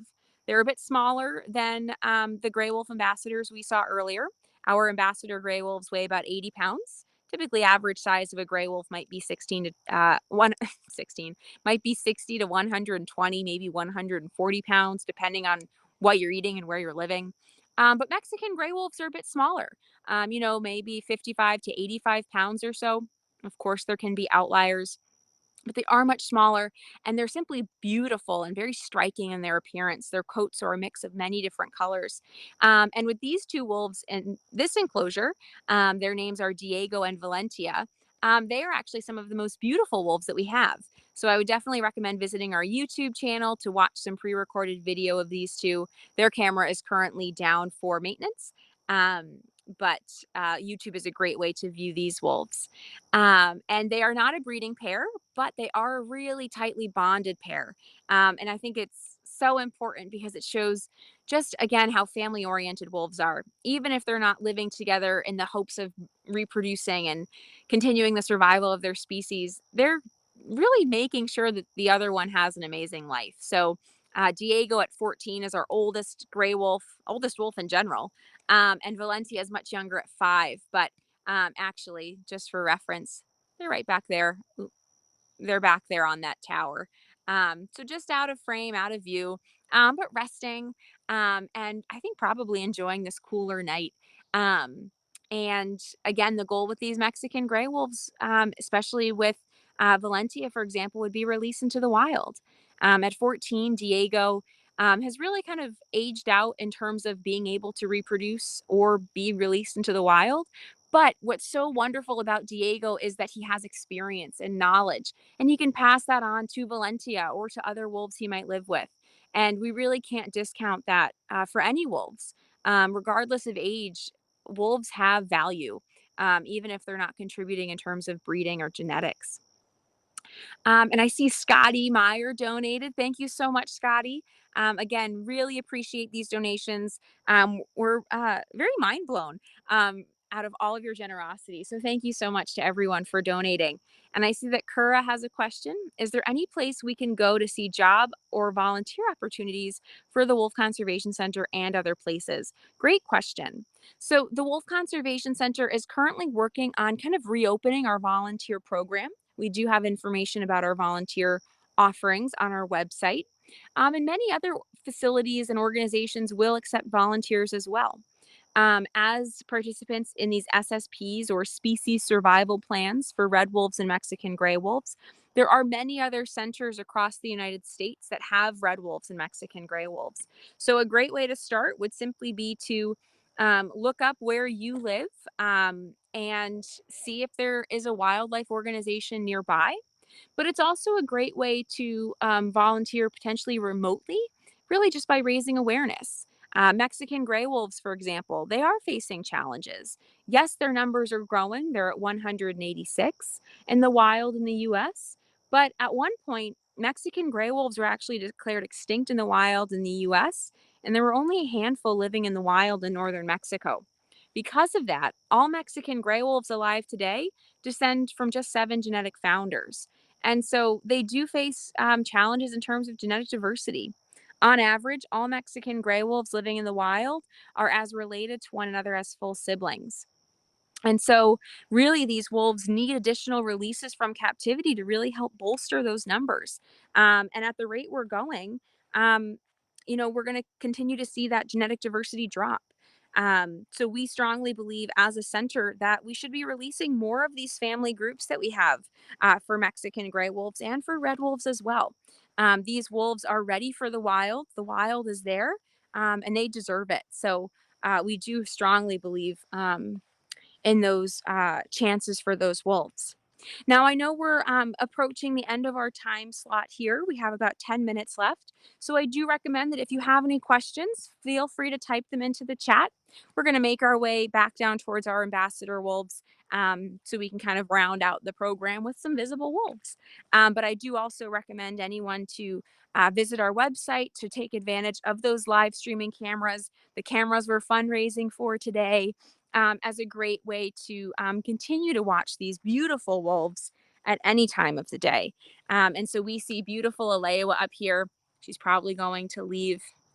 Such a sassy lady. She's coming back. So one of the great things about our enclosures is that wolves can see other wolves, even if they're not living with them. So Alewa up in this corner, if the red wolves and Mexican gray wolves are out, Alewa would be able to see them, which could be quite stimulating for her. And we have a question from Pyro Dancer. Can you crossbreed in other wolf species to add genetic diversity? Great question. And so Mexican gray wolves, for example, this has been a hotly debated topic, but wolves, dogs, and coyotes can actually all interbreed and produce viable offspring, which means their offspring could reproduce as well. But there are some challenges, at least in terms of technicalities. One being that any hybridization would create a hybrid animal. And technically, the Endangered Species Act does not cover or protect hybrid animals. And that can be quite technical. I think we're moving in the direction that we appreciate animals not necessarily just for their distinct pure species nature, but maybe for the role they play in the environment, their ecological value. But while there could have been discussions, there has been no serious discussions about doing any type of genetic rescue with an outside species or subspecies. But also, for example, with red wolves are a relatively genetically closely related species, but they're very similar to the eastern wolf up in Canada. And so could there be talks of a genetic rescue with those animals? No serious talks right now, but it could be possible. And we're currently funding efforts we talked about in one of our discussions earlier today, but there's currently efforts along the Gulf Coast region looking at canids that have red wolf ancestral DNA and what impact that could have for the future of red wolf conservation. So it's definitely a really hot developing topic. So great question, Pyro Dancer. And my answer is technically yes, but there's no serious efforts right now, but this could certainly change in the future. And Kura is asking about cross fostering. Does the Wolf Conservation Center work on cross fostering at all? Actually, yes. So, as a SSP facility, we are, quite frankly, if we have pups born that are eligible for a cross foster, or for anyone unfamiliar, if they are born here, cross fostering is when a captive born wolf pup is taken from their natal pack at under 2 weeks old, and they are placed with a wild pack that has pups the same age, and wolves, because they're so nurturing and loving, will adopt those pups and they raise them as their own. And it's a way of increasing genetic diversity and allowing wolves to grow up wild. And we were very fortunate in that one of the Mexican gray wolves born at our center in 2019 was actually cross fostered into the Saffel pack in Arizona. It's a pack that lives in the Apache Sitgreaves National Forest. So yes, that was the very first time though that any of our pup births aligned with wild births. And there were also some political challenges as well. For example, in 2019, when we cross fostered the Mexican gray wolf pup born here, we nicknamed her Hope for what she symbolizes for Mexican gray wolf recovery. At that point, there were only able to be 12 cross fosters from captivity. And when Hope was eligible, she was actually the 12th. So she actually had to go by herself. Typically, cross fosters are done with at least 2 wolves. But the other 11 pups had already been cross fostered. So she had to go at her own. So there are definitely limitations when it comes to cross fosters. Another limitation is simply that about 50% of wolf pups won't make it to their first birthday. So even if you are a cross fostered pup and you're out in the wild, in order for you to actually contribute genetically, you have to live to adulthood, and then you have to find a mate to live with and produce pups of your own. And only then are you technically contributing genetically. So it is a reason why we push for family group releases as well. And we have 4 minutes left, but I see that Robin Walker donated. Thank you so much, Robin. And I see that we have a question from Sharon. Do wolves in captivity still have a hierarchy like in the wild? Great question, Sharon. And I think it's important, maybe even a great time for us to end with this question, because I think many people have become very fixated on the idea of wolves having very strict social structures. And there was even talk of using the word alpha for the breeding male and female a few years ago. And scientists came to ultimately regret using these terms so strictly, because wolf families are just human families, very similar, mom, dad, and kids. And structures can be quite fluid and changing, but also creating this idea of, these hierarchies and family structures, I think takes away from the fact that wolves are very similar to people. And so it can create this kind of almost militant like structure, when really we should be appreciating wolves for their family nature, their loving nature, and also for the roles they play in the environment as well. And so as we sum up, we would love to encourage any viewers that have tuned in on the Wolf Conservation Center's Facebook page. We are ending our live stream, meaning on the Wolf Center's channel. We are ending that soon, but Mammalz will be continuing their live stream event for the rest of the evening. So continue to follow them on Facebook for these live streams. You can either follow them via the tag in our bio, or by searching Mammalz with a Z. So MAMMALZ on Facebook. It's a great way to continue to learn more about wolves. I believe the next session is a panel discussion about coexisting with wolves. So very fascinating. And right after this segment ends, before we transition into the panel, we will be showing a video about red wolves. So if anyone is wanting to learn a bit more in just a few moments, definitely stay tuned for that. It's a great follow-up. So we'll transition out of this live stream into the red wolf video, and then we'll transition into a very exciting panel about coexisting with wolves, with really amazing representatives from facilities out west, including Wild Earth Guardians, the Tahoe Wolf Center.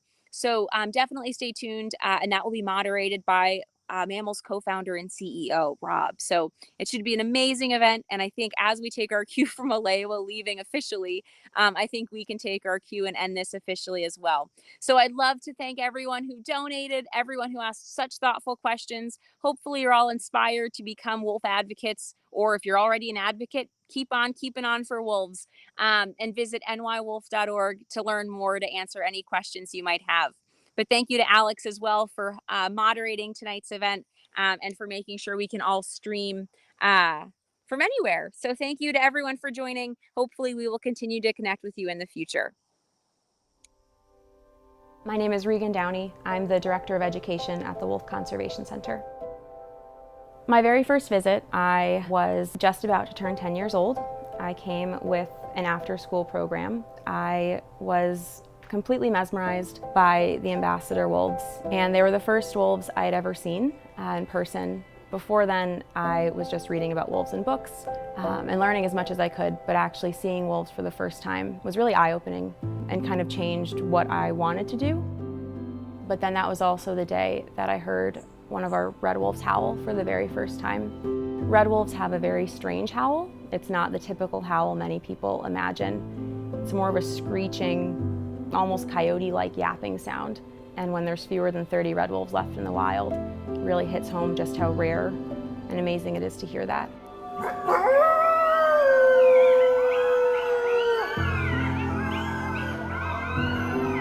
I actually began volunteering at the center when I was 16. I then interned at the center in college and was hired full-time in 2015, which is, ironically, also the year the Red Wolf program started to decline. 2015 was the year U.S. Fish and Wildlife Service announced they would halt releases of red wolves into the wild, and they also began issuing lethal take permits to landowners so they could kill red wolves on their private property. Our center is now home to 21 red wolves, almost as many that are living in the wild. There are 24 known collared red wolves in the wild today. And U.S. Fish and Wildlife Service just came forward with their new proposed 10J ruling. This proposal would call for shrinking their protected area in the wild, and they would limit the number of red wolves that would be living in that protected area as well. They would shrink it to just 15. And once these wolves stray beyond the imaginary borders, they can be killed. And then to increase the number back to 15 red wolves, they will take red wolves from centers like the Wolf Conservation Center. And these wolves have been waiting years to be able to get their chance to be released into the wild. But under this plan, it seems almost certain that if they are released, they will be killed eventually. And then they will just replace them with other red wolves from other centers. If this program does continue in this fashion with relentless killing of wolves in the wild, red wolves will most likely go extinct in the wild within the next 8 years. It would mean the failure of an endangered species program and would represent a failure of the Endangered Species Act. The public has shown they are behind red wolves. A majority of Americans support endangered species recovery.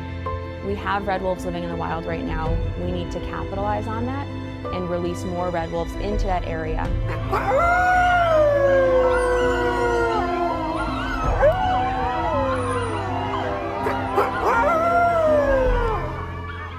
U.S. Fish and Wildlife Service has caved to politics. They've caved to landowner pressure, and they've showed that if you push back hard enough because you don't like endangered species, that they might be willing to cater to you, and that sets a dangerous precedent for wildlife across the United States.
Well, hello, everybody. Welcome back to the Mammalz Community Spotlight.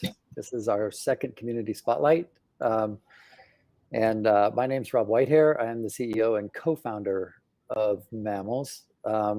We founded Mammalz to really shake up the way that we communicate about the natural world.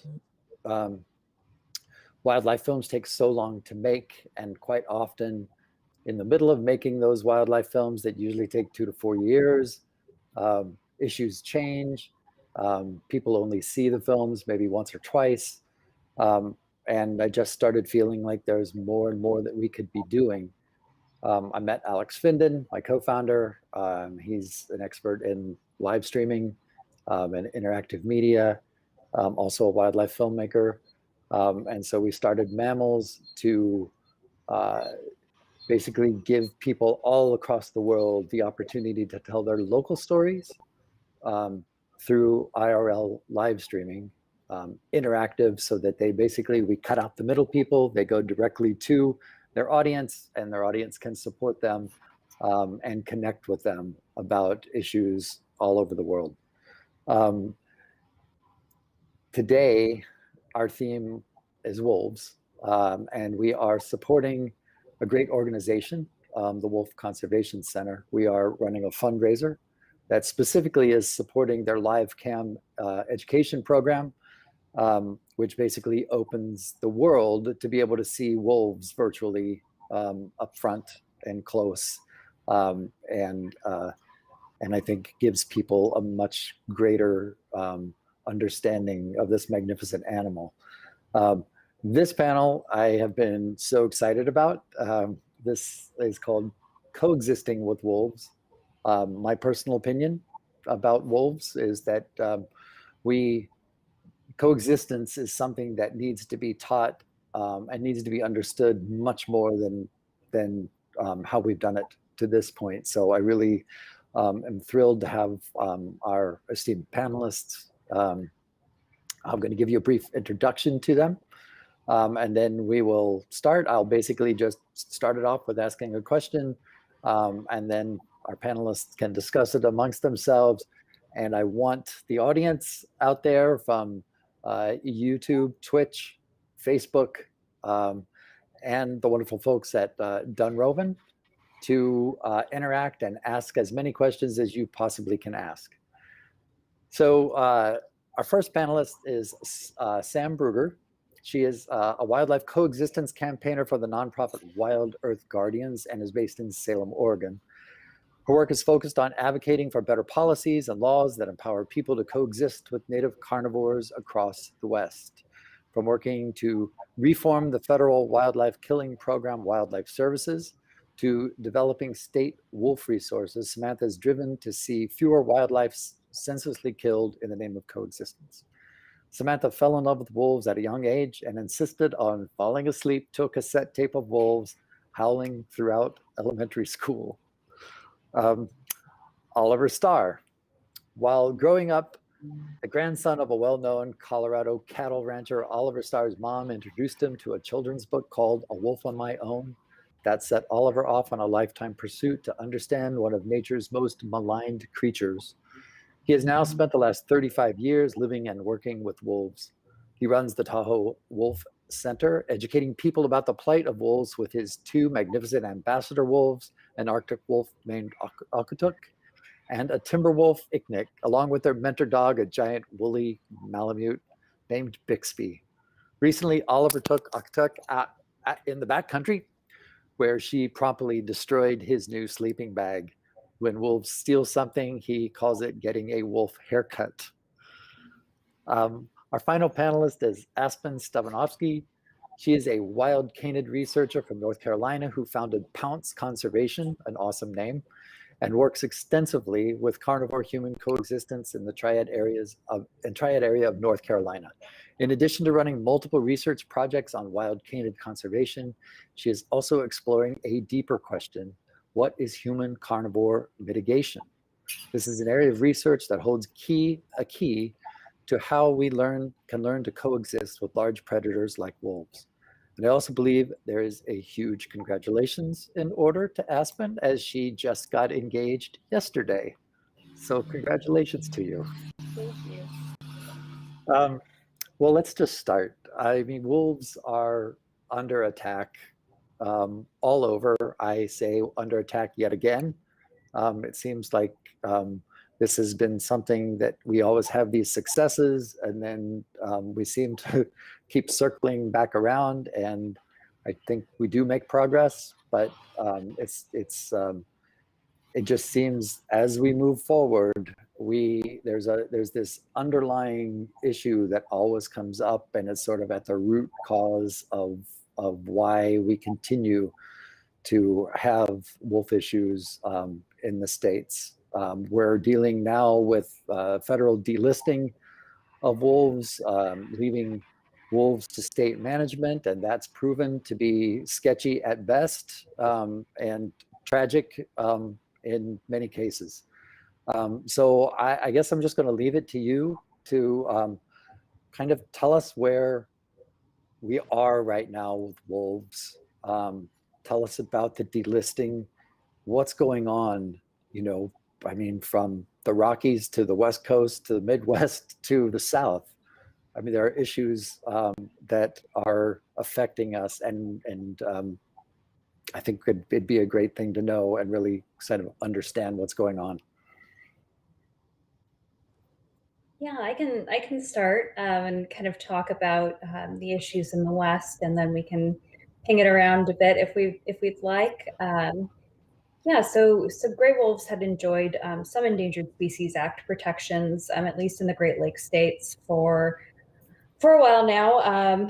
The Rockies wolves were delisted as part of a congressional rider, and that was around 2010, 2011, I believe. So they did not have the same amount of protections as wolves in the Great Lakes states. As one of the Trump administration's final terrible acts, they delisted wolves, and immediately following that, a slew of terrible legislation and policies, rulemaking, hunts began to be planned. So we really started seeing states revert back to kind of just recklessly and viciously killing wolves and really creating legislation. It was an interesting angle in that wolves were attacked in state legislatures in Montana and Idaho. They were attacked by state wildlife agencies in the Great Lakes states, where legislation actually mandated a wolf hunt in Wisconsin, and they lost, I think the last count was 217 wolves in 2 days. So I think that was close to 30% of their population. But we're seeing a lot more pressure applied to wolves, and I don't even know if it's necessarily because of the wolves themselves. They seem to be politicized a lot more than what they actually do. Wolves do not attack humans. Wolves are responsible for less than 2% of calf deaths in the wilderness. And if you think of all of the acres of public lands grazing that happens, that's a very minuscule amount. And yeah, we're in a pretty unfortunate spot where wolves are under fire from all angles. You nailed it. I would just, I'll comment on some specifics real quick. So with respect to what happened in Wisconsin, just so people understand the real nature of what occurred, we're talking about a population that in the history of all of those animals that were on the landscape, not a single one of them had ever been hunted. They had had no experience with humans being a lethal threat. And all of a sudden, it wasn't just that we were a lethal threat, but we unleashed every dirty tool in the book in a highly concentrated area with no ability for these wolves to understand what was happening. Imagine if you woke up in the morning and you could go to your school and go to your mall and it was fine. And that night you walked down the street and every single person was trying to kill you. And that's pretty much what happened to these wolves. It was completely unacceptable. They allowed these wolves to be baited, to be hounded with dogs, to be trapped, to be shot on sight. I think they allowed night hunting with spotlights. Every unsporting method possible was suddenly turned on. The spigot was turned on for killing wolves. This had nothing to do with the available science, and we now know they killed roughly a third of the wolves in the state, which set wolf recovery back in Wisconsin at least a decade. So it was a travesty, and we should all be ashamed that this was allowed to happen. And I think kind of going off of that, a big key part of this is public either misinformation or lack of information.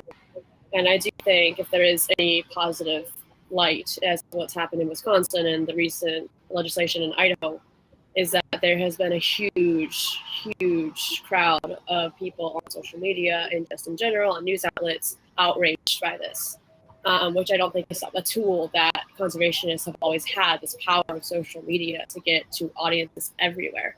But kind of based off of that lack of information for the public is, if you look at the East, I live in North Carolina where the last red wolves are, and rarely anyone here knows we even have them. They don't know what they are, and the ones that do are just assuming that they're a gray wolf coyote hybrid, which isn't true, of course. Genetic tests have shown red wolves are a unique, valid species. But people are shocked when they say, oh, we have wolves in North Carolina, and they become even more shocked when I tell them we only have 9 left, right on the edge, and it's horrible. We've lost several to road accidents that I just feel like agencies could have made choices that could have helped prevent those deaths, more public awareness, some sort of crossing, fences, anything. But the red wolves essentially are on their own, and it's something I'd love to get the public more aware of, as much outrage and as the wolves out west. Yeah. Oh, can I add just two? I think that there's a lot of discussion going on, but I do want to give a good highlight. We can end on a good note with the reintroduction in Colorado, that the governor has openly welcomed wolves there, posted pictures when he saw paw prints. The agency has been mandated to reintroduce wolves because of the ballot measure. And they're still going to be up against a lot of opposition, but they're also getting the welcome mat rolled out for them in that state, which is nice to see, once we juxtapose that, with our Wyoming, Idaho, Montana, where the neighboring wolf populations might have connected from, if they weren't under attack there. Yeah. And I will add something to that, which is that this is the first time that a wolf reintroduction has been done via a ballot initiative. And what's so important about that is that, as opposed to government agencies making a decision for a state or for a national park, this is the population of the state making a decision for themselves. And I think that bodes well for the way that this reintroduction will be managed and the way that wolves will be treated, simply because the people chose this. And so even if there is opposition, this was a democratic measure. We live in today at least, a democratic society. And this is the democratic process. And the majority said wolves belong in Colorado. And so hopefully they will be treated better than they have been in other Western states along the Rocky Mountains. I just want to jump in real quickly. I'm going to do a quick segue. Allie McPherson has donated. So thank you, Allie. We are now over $1,600, and we have less than $900 now to go to get our goal. So any of you out there in the audience, please donate. You can see it in chat. The link to donate on Tiltify, supporting the education program at the Wolf Conservation Center. I have a question for you, and this is sort of a very much a segue. Is what is your favorite book? This is Michelle Lambeau. She has asked, what is your favorite book or movie featuring wolves that you recommend? I can go ahead, Oliver. So there are so many wonderful books about wolves across all age groups. For young people, I would recommend A Wolf in the Snow for very young children. It's a remarkable book, a prize-winning book. For people that really want to understand wolves, the book which I found to be the most important, and I've read thousands upon thousands of books about wolves. I have an entire room dedicated to it. Is called Among Wolves by Mary Beth Holloman and Gordon Haber. And the reason I think that book is so important is because the way that Gordon watched wolves was very studious, but also distant. And so he got to observe real wild wolf behavior where the animals were unpersecuted and undisrupted. And he was able to observe things nobody else had ever seen. So I have two favorite wolf books. American Wolf by Nate Blakeslee is an awesome read. It's not super long either, and it's an amazing introduction to gray wolves, not just their biology or general information, but the fight and the struggle and the political debacle it is to reintroduce wolves and all the sides around it. It does an excellent job of showing all those sides around wolf politics. And then another favorite, beautiful, wonderful book is Of Wolves and Men by Barry Lopez. Yeah. It's an incredible book that shows a history of humanity's relationship with wolves and how that's changed and the telescope at which we can look at it through. And I will go with Wolf Nation, another great that kind of looks at all the angles on how wolves are managed, but the author does so in a really poetic and storytelling way, which is great.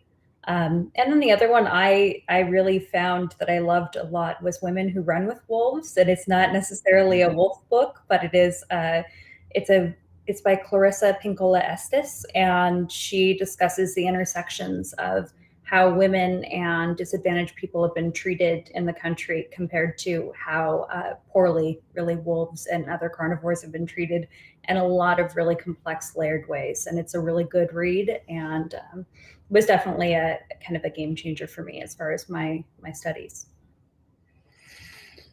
Awesome. So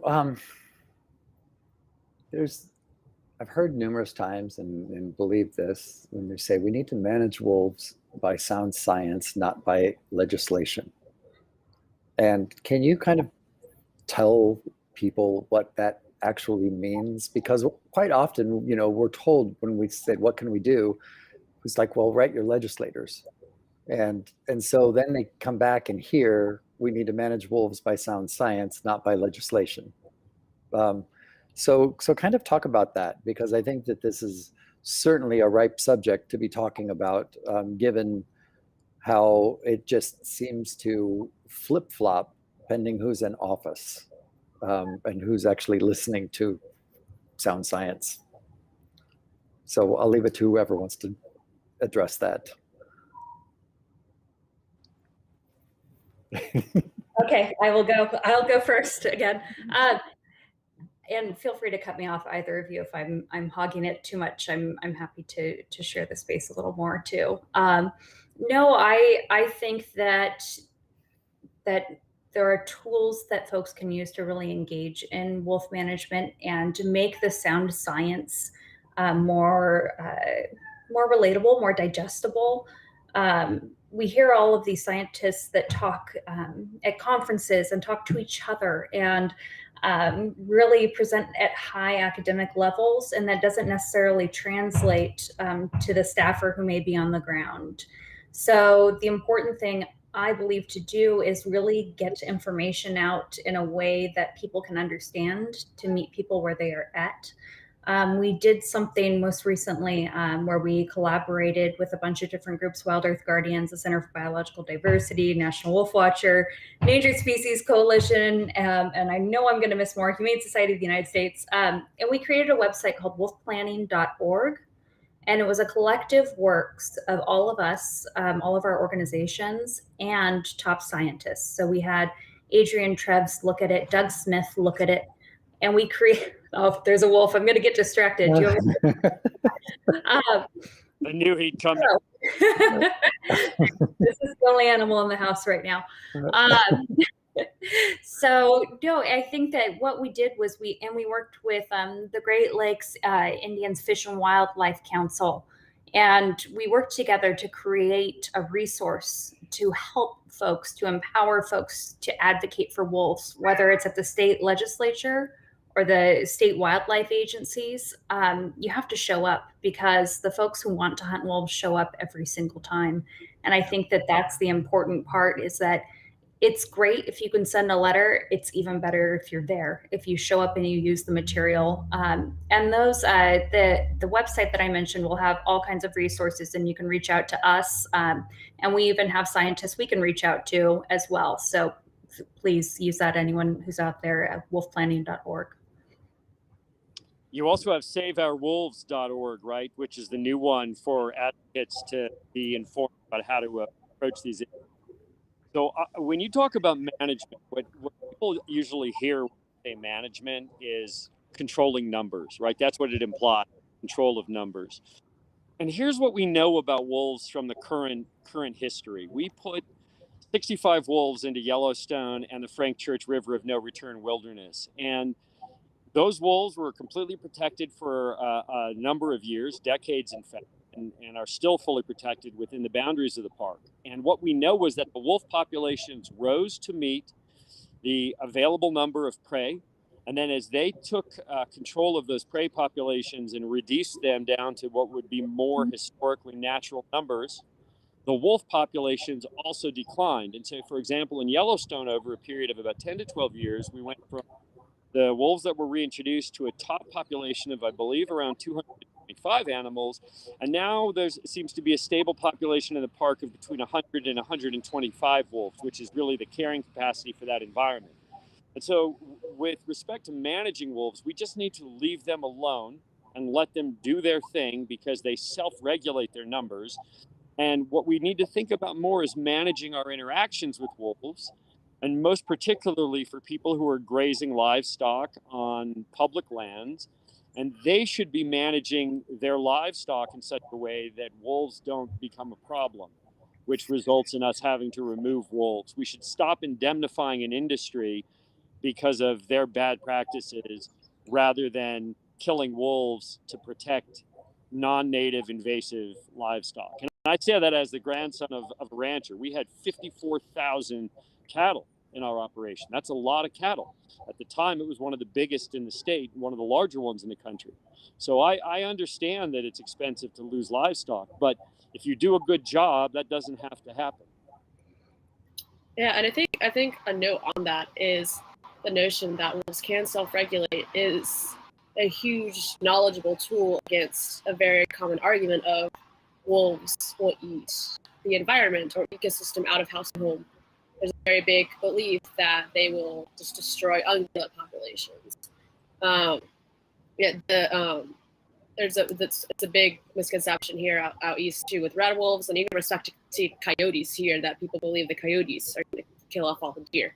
But it's simply not true. If people don't understand that if they did that, there would be nothing left for them to eat, and so they would die. And that predator-prey relationship regulation is a scientific phenomenon, and predator-prey relationship or predator-prey populations fluctuate up and down with one another, like in Yellowstone, with that example you just gave. Yeah, I think some of the cool information too that's coming from Yellowstone now is there's a study underway of wolves' impact on chronic wasting disease. So you would think that the folks who like to hunt the ungulates and eat the ungulates would want the wolves to keep the ungulates healthy. Chronic wasting disease is a zoonotic disease that's passed around, that it is feared that one day it could pass to humans. And wolves can sort that out before folks would even detect that on a deer or an elk. So that's something I think that's really important to note. And then there's great projects too. We work with Daniel Curry through Pacific Wolves Coalition for range riding, and he rides the range in northeastern Washington. And his instances of predation on areas where he's working are next to nothing. And that's all just through reforming management practices. And meanwhile, at the allotment next to him that's refusing to work with any range riders, they report more and more cows dead, and they've had 31 wolves killed on their behalf on public lands in the national forest for eating cows left unattended. I don't think that any of us would expect to leave our pets outside in the woods and come back 3 or 4 months later and have them safely returned and waiting for us. It's just irrational. Yeah. Incredible about what you're talking about, the McIrvin Diamond M Ranch. And they have single-handedly been responsible for something like 89% of the lethal wolf removals in the state of Washington. Certain researchers who've now actually lost their post as a result of doing the research on the diamond showed that these guys were in some cases intentionally creating these problems because they wanted the media attention. It's a horrible thing. I wanted to touch on the chronic wasting disease really quick because it's so important. People don't understand that chronic wasting disease is sometimes also called zombie deer disease. And this is a disease caused by something called a prion, which is a very strange misfolded protein. We don't even know if prions are really alive. We know we can't get rid of them once they get established. We've done research on USDA facilities where even when they burned all the soil and took the buildings apart, they couldn't clear the area from prions. And if you're a hunter, if you're a rancher, the last thing you want is for the herds to become infected with this chronic wasting disease. It's only a matter of time before it crosses over into domestic livestock. Deer and cattle are not that dissimilar. And bighorn sheep, we know that these diseases can pass back and forth sometimes. And so if we get chronic wasting disease in American beef or American sheep, it will destroy the industry completely. And so we should be welcoming wolves everywhere because they are our last best chance to keep elk and deer and beef and sheep healthy in North America. It's an emergency that we're ignoring, and it's going to bite us if we keep biting on the wolf population with lethal removals and unscientific hunts. Yeah, and it's interesting if you take maps of, for instance, Montana or Wyoming, maps of CWD outbreaks and ungulate populations, captive or wild, and then you overlap them with the known wolf territories. It's astonishing how very little those CWD outbreaks are with the wolves. There's barely any outbreak or barely any overlap over the two. And it's just a perfect visual for how well wolves can help reduce CWD. And then, of course, there's an argument of, well, hunters can also reduce CWD. We'll just take the ones, but that's simply not true. By the time you see it, it's too late. It's too late to save the outbreak.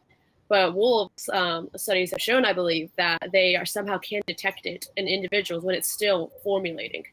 And it's just another incredible, and mountain lions too, and another incredible way that predators help, apex predators help conserve their ecosystems. It's why they're called a keystone species. They're essential. And not to mention that hunters aren't going to shoot the sick, weak, tired looking, collapsing. Yeah. They're going to shoot the prime one that was resistant. Yeah. So it's completely counterproductive to the end goal of having healthy ungulate population. Yeah, and then So- if a hunter just, oh, sorry. No, go ahead. Go ahead. I was saying if a hunter discovers that the wolf or that the meat is spoiled, they may just leave the carcass there in the wild, and there's a completely open CWD carcass just left out in the open. Yeah, I think the important part before we move on, I'm sure we need to move on. The important part about CWD and carnivores is that they don't catch it. So it's a cleansing effect. The wolves will eat deer or elk that have it. They don't get it and they don't transmit it further. So I think that that's something that's really cool that wolves do as part of the ecosystem, and another reason we should coexist with them instead of work against them. 100. Thank you, Sam. That actually was, I was just about to relay that question. I'm sorry. No, it's perfect. That was from Michelle asking, can wolves catch chronic wasting disease from eating infected ungulates? So thank you for answering that. We were talking about hunting. And I read quite a few things about how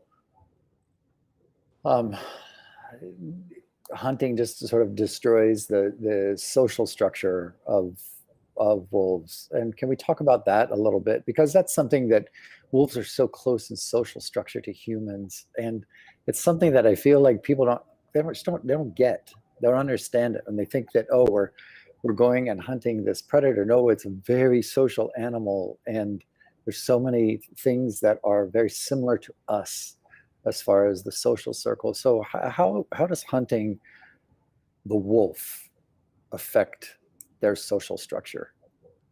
Let me jump in on this because I did research on this topic and actually have presented about this a few times. So I did a giant analysis of all of the data that I could get my hands on over about 30 years in Denali National Park and the surrounding area, where I looked at how wolves were killed and what happened to wolf packs as a result of that. And it's a devastating statistic. When the matriarch, the breeding female of a wolf family group, is killed unnaturally, so through car strike or hunting or trapping or some other means, in 74% of the cases, the entire family group breaks apart. And then you have additive mortality where, because they lose the strength of the pack, these wolves also die. And so it's devastating. And I believe that an update to that just took place, where they now find it's up to 77%. So we're talking about that you kill the breeding female and you've almost killed the whole family. It's a devastating and tragic statistic.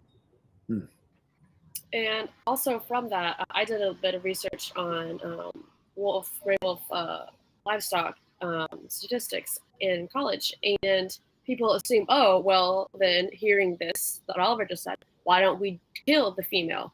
And we'll have fewer livestock predations because the wolf pack has disintegrated. And that cannot be further from the truth. Research actually states the opposite. In fact, those social breaking downs, they actually encourage the young wolves, the wolves that haven't properly learned to hunt, to go for easy prey like livestock. That fractured pack may find themselves more on ranching territory, overlapping with calves, with sheep. So just because you do break that social structure does not mean that you're going to see fewer livestock losses. In fact, you probably will see more. And it's just, I always tell people with wolves, with coyotes out here, it's just so much better to learn the behavior of the pack that lives around you, because in the end, animals are, in a sense, predictable in their behavior. And getting to know that pack is going to actually help you a lot, instead of just continuously ripping up a Band-Aid solution by shooting them. We're going to have to continuously do it, and probably just get more and more loss as you go for no reason at all.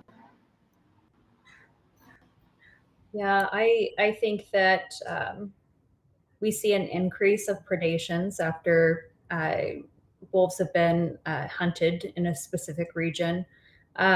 We also can see a temporary drop if the entire pack is killed, but a new pack moves in and they kill that pack, kind of like the ripping of the Band-Aid. The other thing I want to say is that, the USDA and the government are part of perpetuating this cycle, very much so. And Wildlife Services, which is housed within the USDA, killed over 300 wolves in the country just last year. So if we are looking at the ways that wolves are exploited, there's so many layers there. And the government isn't even necessarily teaching people the best and right way to coexist with wolves. So it really needs to start at the grassroots, and we need to have a movement also at the top to kind of change the system that's broken on a lot of levels. And for people watching, there are a number of initiatives right now to reform wildlife services and force them to take a more coexistence-oriented, non-lethal deterrent approach to work with livestock producers and pretty much make it clear to them that unless they administer non-lethal protective methods and do a better job handling their livestock, that they will not be helped to remove wolves, so that bad actors like the Diamond M won't be able to get helicopters in the air every time that they lose another calf because of their negligence.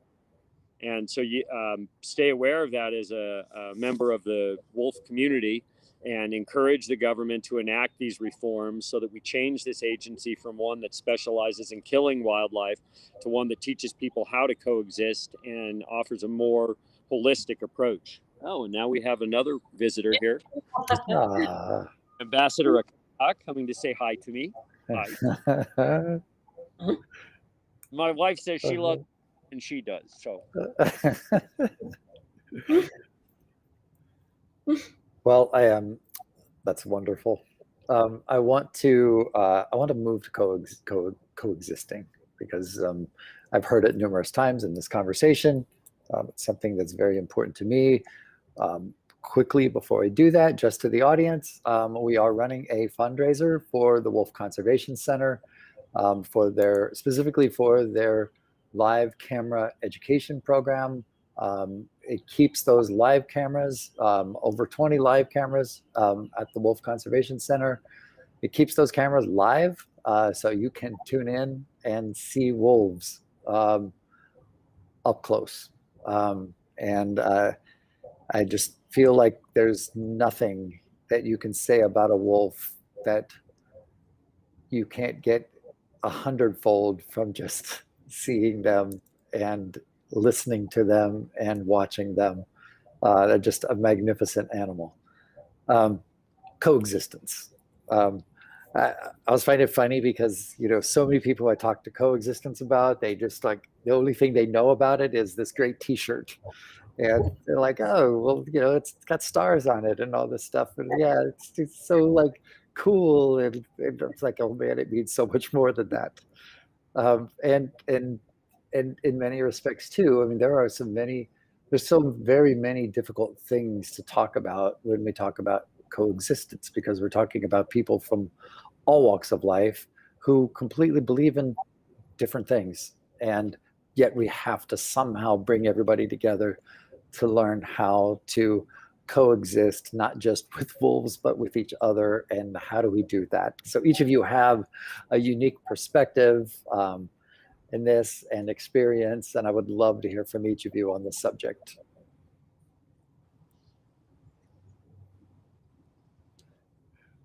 How about Aspen? How about you start? Okay. All right. So I do a lot of coexistence work. It is with coyotes because I do not have wolves yet here. But a lot of it goes hand in hand with the ideals and with getting people on board with it. And what I have honestly noticed is a good chunk of a lack of coexistence comes from a lack of knowledge, comes from ignorance. It's not always from pure hatred for these animals. Sometimes it is that case, and you can't really change people's minds at that point. But a lot of times people just have no idea. I got the opportunity. There was a mother coyote that kept going into people's yards in the spring, and some folks wanted the coyote removed because the coyote was coming too close to their dogs. They were freaked out because of this animal. And I got there just in time before animal control got there. And I said, you know what? I think this is a mother because it's March, it's puppy season. And I think she's using these yards as corridors to get to her babies. I was right.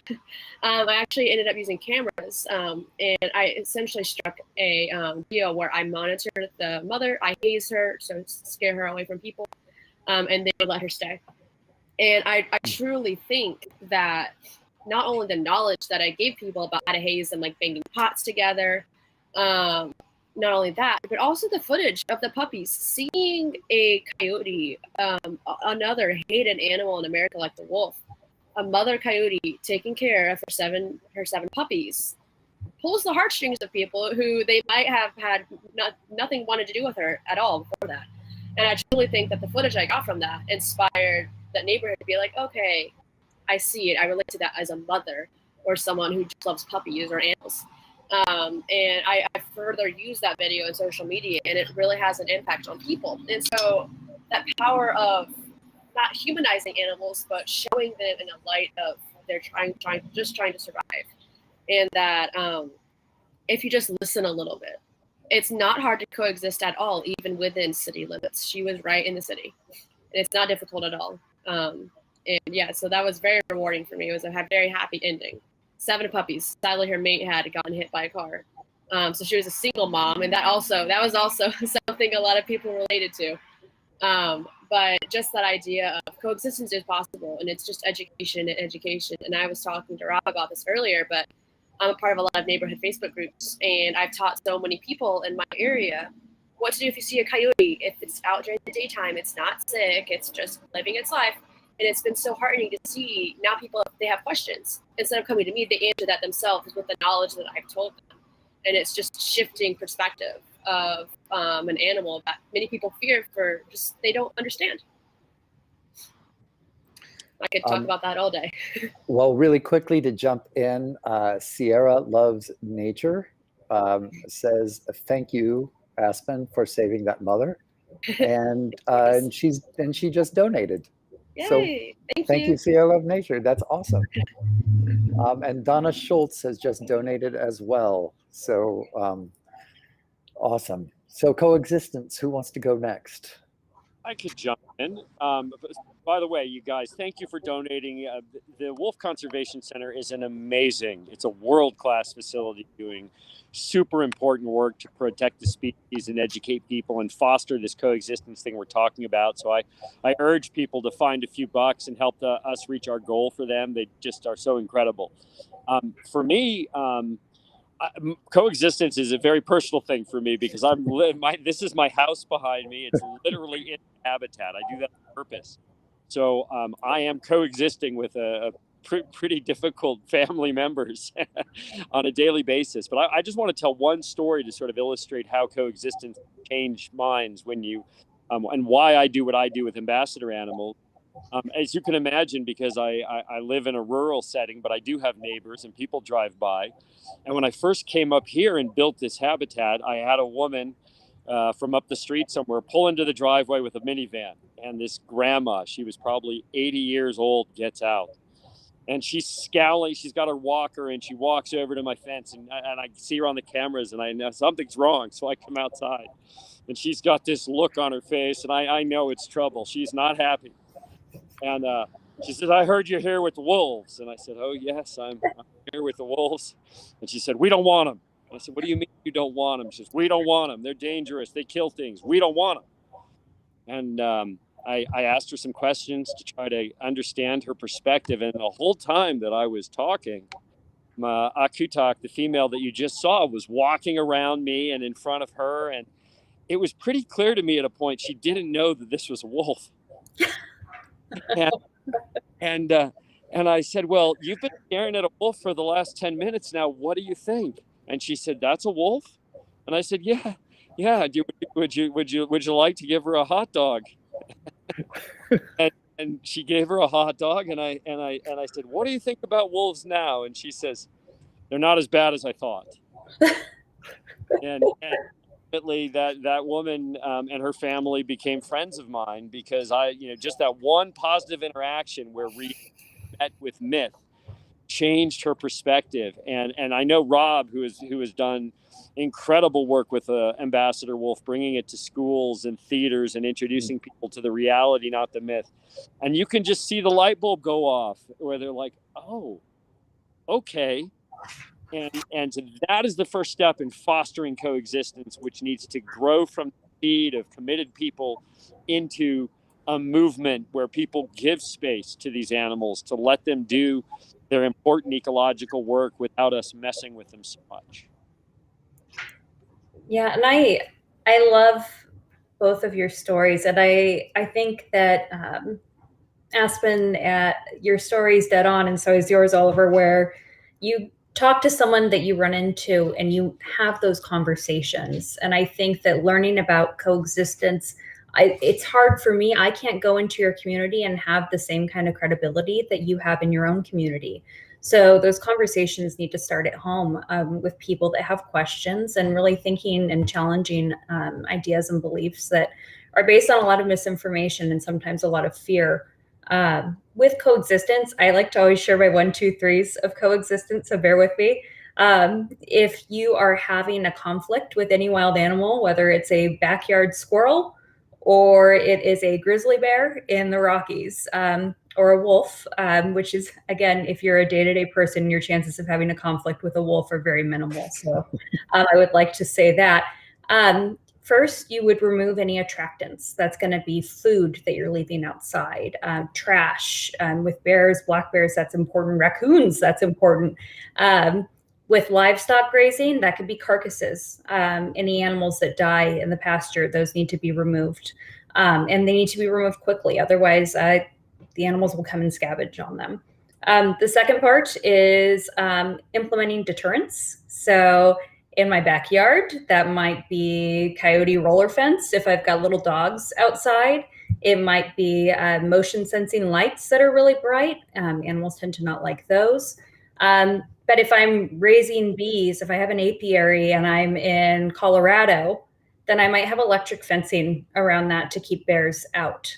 And if I am grazing cattle, I may have a livestock guardian dog or dogs, which is more important because dogs and wolves are natural naturally have conflict, but to have multiple is more effective. I might have livestock guardian dogs, or I might have a range rider. And those are all deterrents. Then lastly, I would say the last option is intervention.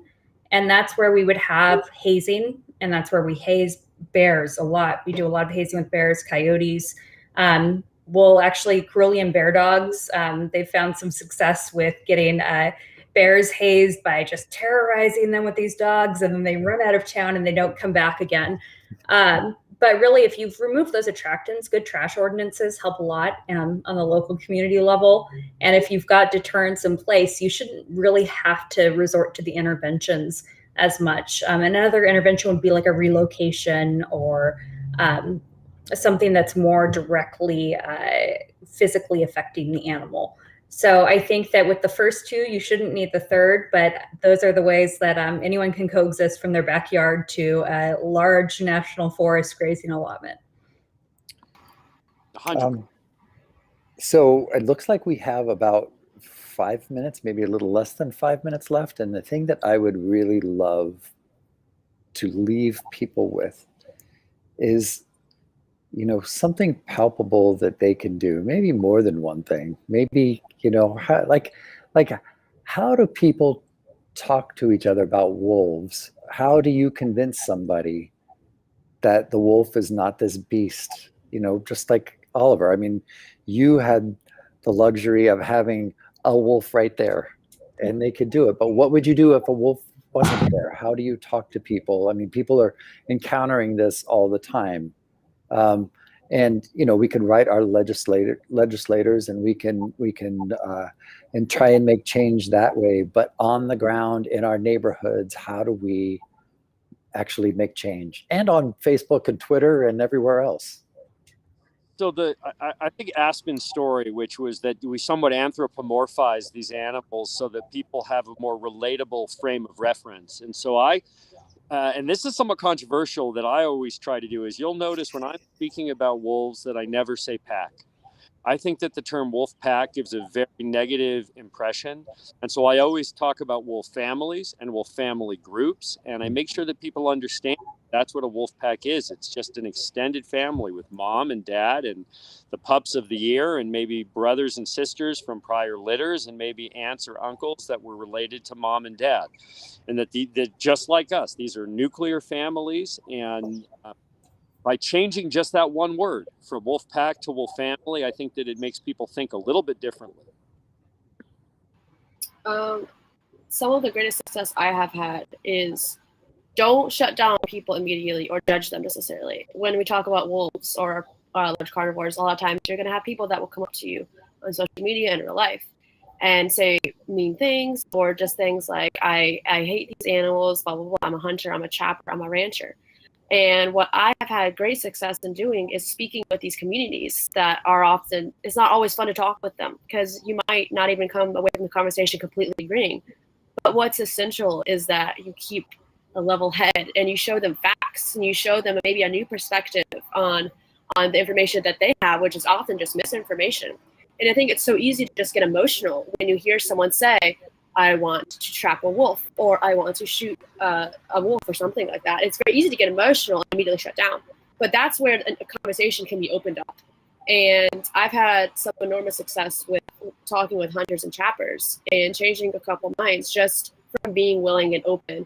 I think a lot of times folks in those communities just assume that it's just a two-way road, it's just two sides, black and white, where really we can at least have a discussion that is more gray.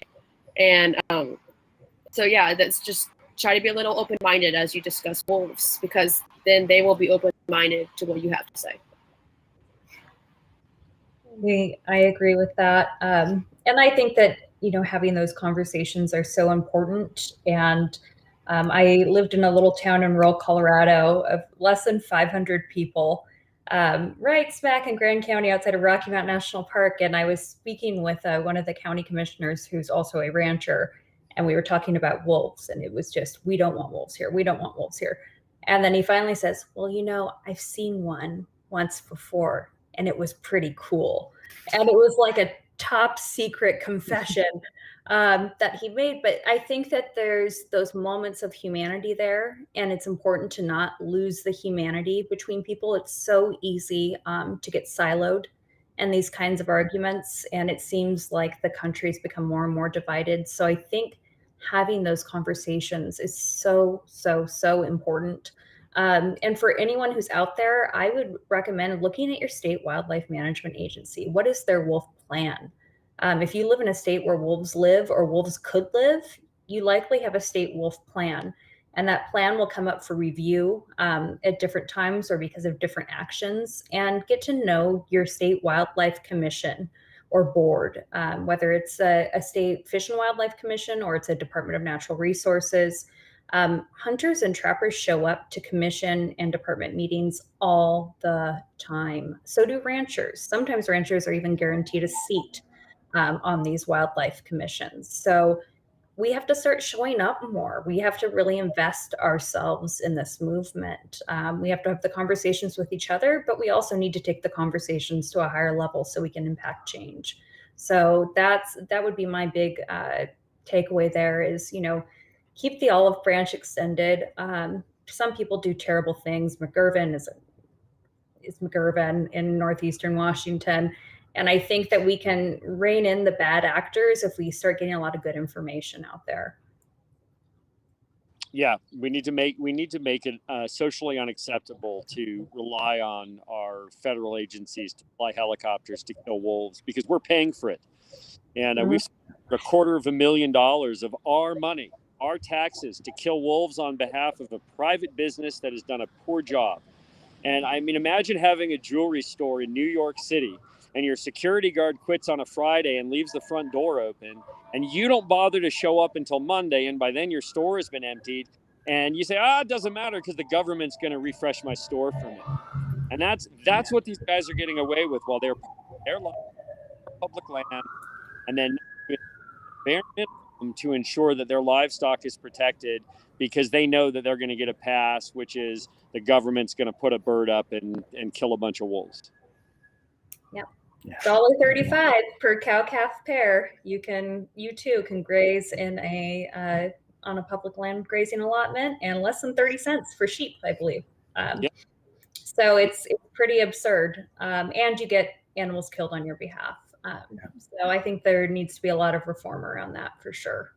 Yeah, we need to make that, especially with climate change. These areas where these livestock are grazing are much more sensitive now than they were in the past because the livestock outcompete the native ungulate populations. They damage the watershed, and they're making these forests less resilient. They're turning them into a monoculture of invasive grasses. And so we need to make it socially unacceptable for these giant government handouts to be given to pretty much hobby ranchers, because I will tell you that operations like my family's don't exist anymore. None of these guys have 50,000 head. They have 1,000 head or 2,000 head, and they think it's a big operation. Our beef is not coming from the wildlands for the most part. It's coming from Chicago and Dallas. We don't need these operations. And so if they can't behave in a socially and environmentally acceptable way, then we should revoke grazing leases.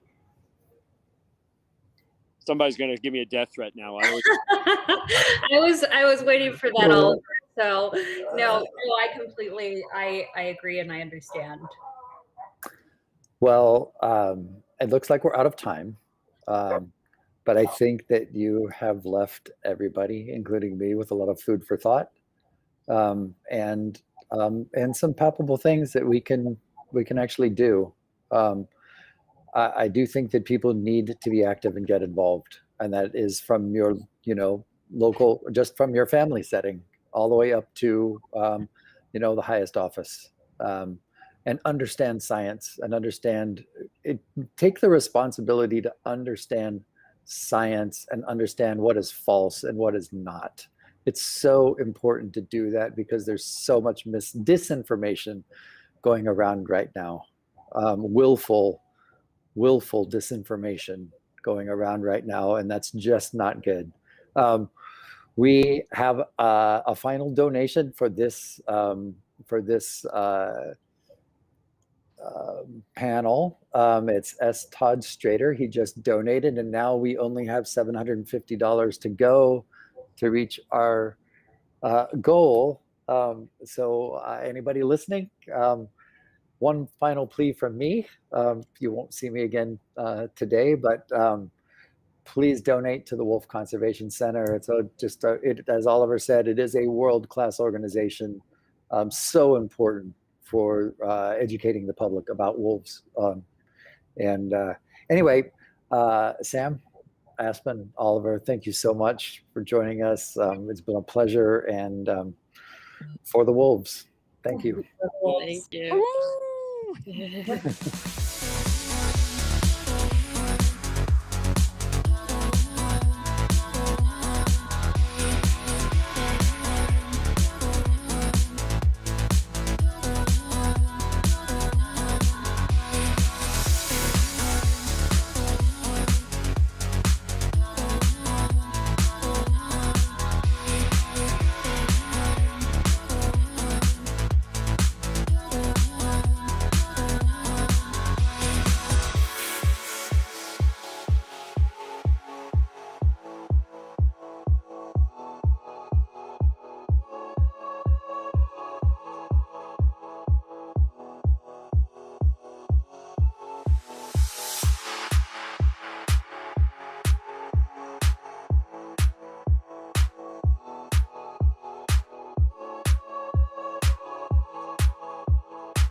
everybody. This is Pam. I am here at Dog Beach, and I hope that everyone's been having a great time on the Mammalz Community Spotlight 2 Power of the Pack live stream we've got going all day.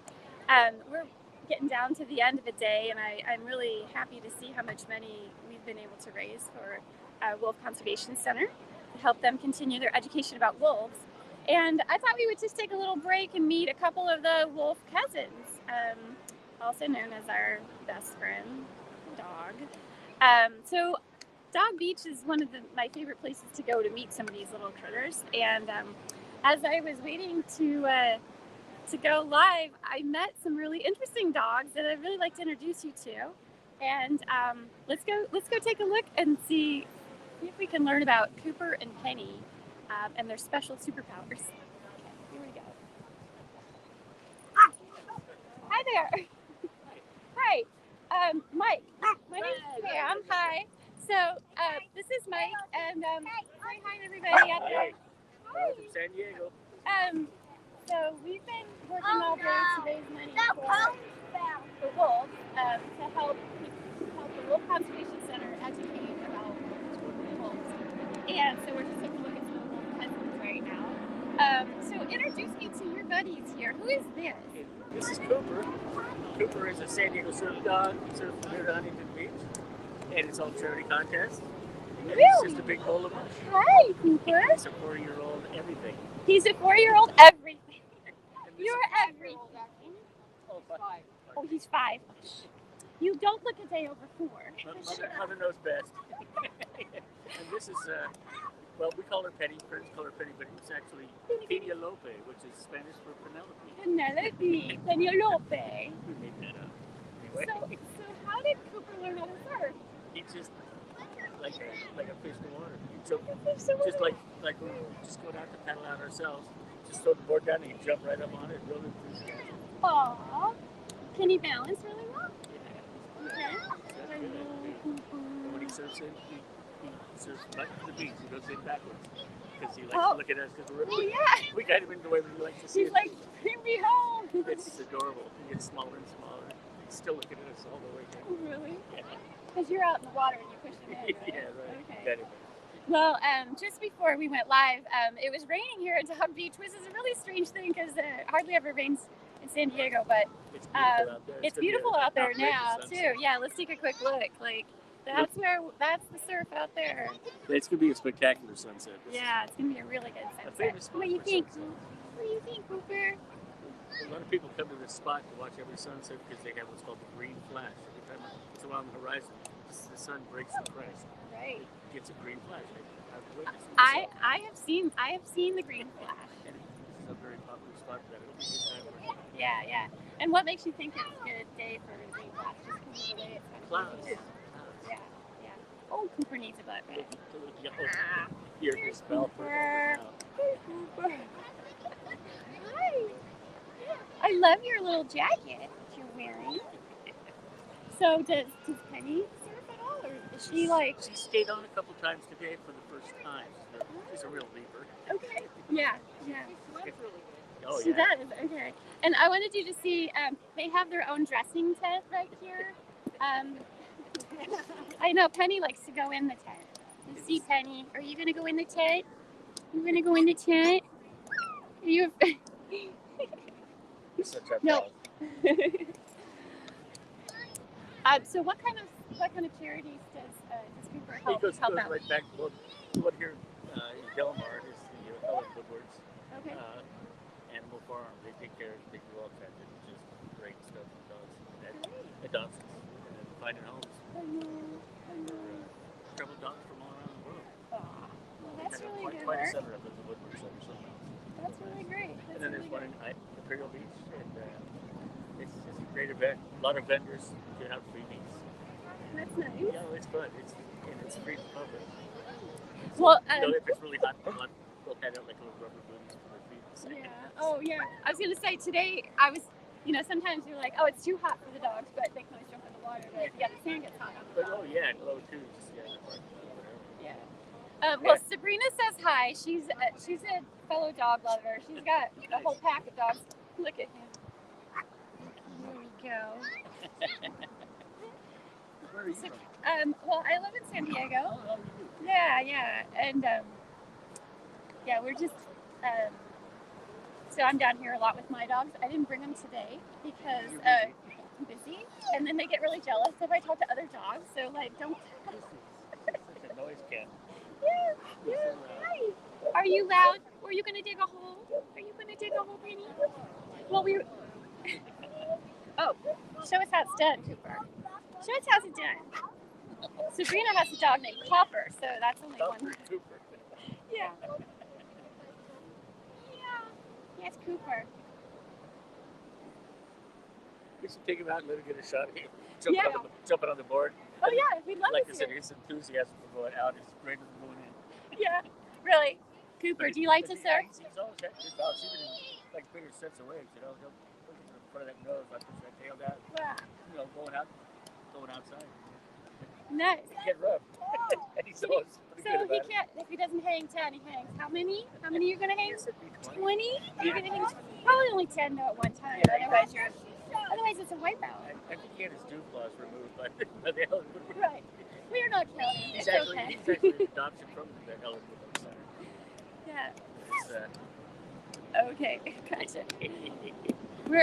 There's the tail. There's the tail. It's wagging fast because he wants to go surfing.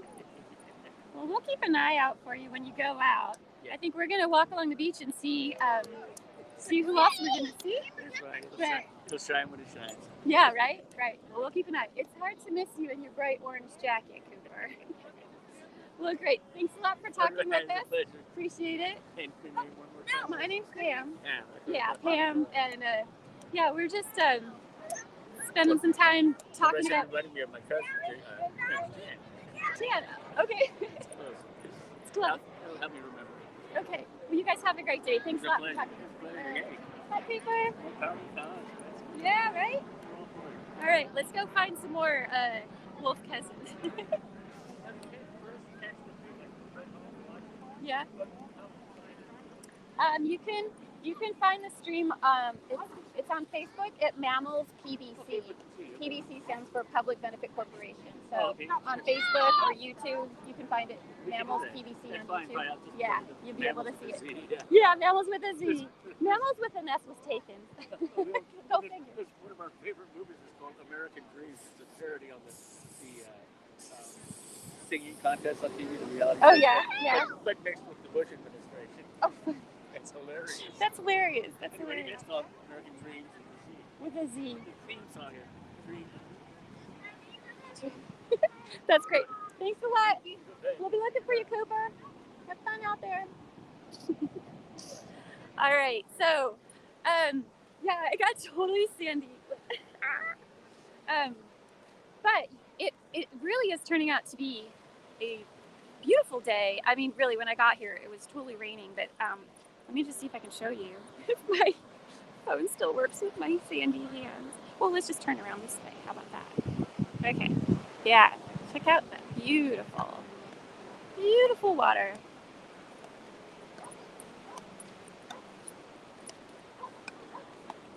Here goes a few more surfers out to the waves. Here, let me see. Oh yeah, we can do this.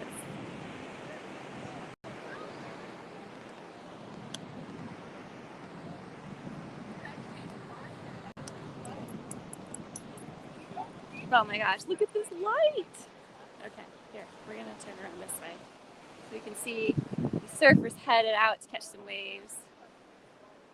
I know we're here for the dogs, but this is a really great beach to learn to surf. So this is where I'm gonna be if I ever get brave enough to bring my surfboard out. Oh wait, who's this? Who's this? Who's this?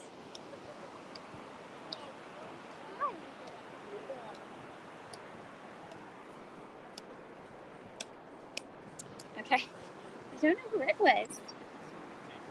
Hi. Oh, I do have something tasty. I have treats in my pocket. We're doing a live stream. Can we have a treat here? Can you tell me this little rascal's name? Hi. Here, can you sit? Here, let's sit. Here, sit. I've got 2 treats here. Here, sit. Good dog. There you go. There you go. And who are these guys? Who are these guys? Boba and Misha. Hi. Hi. Aw. Do you guys like to go to the beach? Do you like to go to the beach? Yeah. Right. Yes, I have treats in my pocket. Hey there, Gold. Here you go. Thank you. It's great to see you. Thanks. Bye. Oh, now they're following me. I have some new friends. Thanks to the Rodriguez family for donating to Wolf Conservation Center. Thanks so much for that. Yeah, this is getting to be a really, really beautiful time here. Everyone, all the dogs and the people are like smiling ear to ear. How can you help it?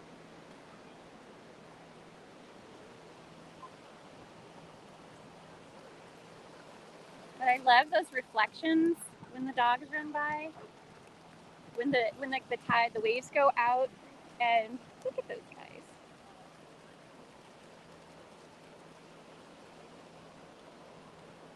Okay. Hi.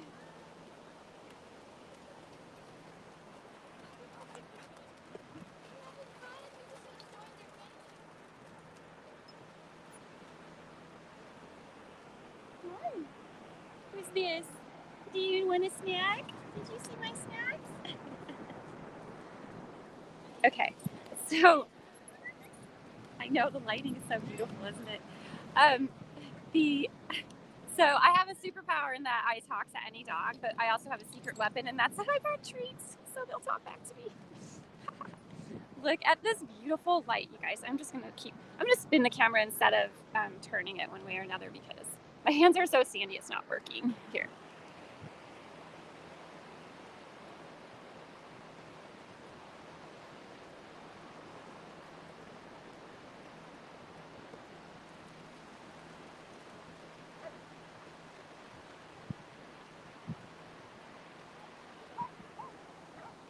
Those reflections are just amazing. I hope that angle is okay. I put just like as low without going into the water as possible. Oh, my flip flops. I'm soaking wet. Does anyone have any questions about Dog Beach? I could let you know that we are on the coast of California, and we're right where the San Diego River flows out to the ocean. So there's some surfers coming in from the water. I'm keeping an eye to see if Cooper is headed out with his surfboard. So far, not yet. We'll keep an eye on that to see if we can catch him catching a wave. It's so cool. There are several surf dogs up and down the coast here. It sounded like Cooper surfs everywhere from here all the way up to Huntington Beach. So how was the wave? So yeah, all the way up to Huntington Beach. Huntington Beach is known as Surf City here in California. So that would be, if you're going to be a surf dog, I guess you should surf where the surfing is good, right? Okay, this lake is so pretty. Let's go see. I think that the rain kind of scared away some of the people with their dogs. I mean, the dogs don't care. They're already wet. Here's a couple of rascals running around. Let's see if we can look at those guys for a while. You're having so much fun in the water. Look at them go. Run. Does that remind you of wolves? Maybe a little bit.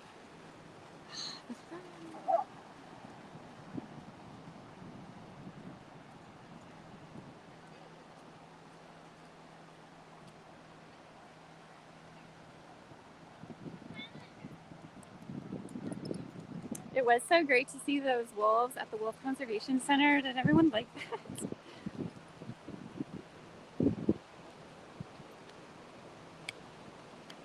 Now we're watching their cousins running around, enjoying the surf.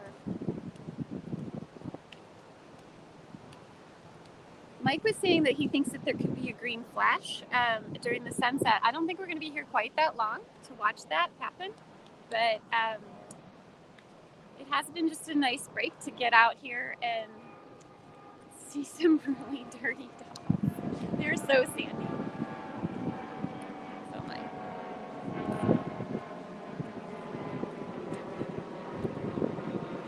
if I can find someone else who might want a treat. Hi, do you need a treat? Can your dog have a treat? Can your dog have a treat? Yeah. Yeah? That'd be great. We're doing a little live stream here, and I was thinking it would be fun. I'm from Mammalz. Yeah, and I live here in San Diego, but we just are at the dog beach, just introducing our audience to all the dogs here. That's cool. He ran away. Yeah, yeah. Sorry, just ran. Yeah, yeah. Well, he ran away. He missed out on a treat. Well, if we catch up with him, it's just a little dog treat. Like. Oh wait, here's a little guy. Look at this one.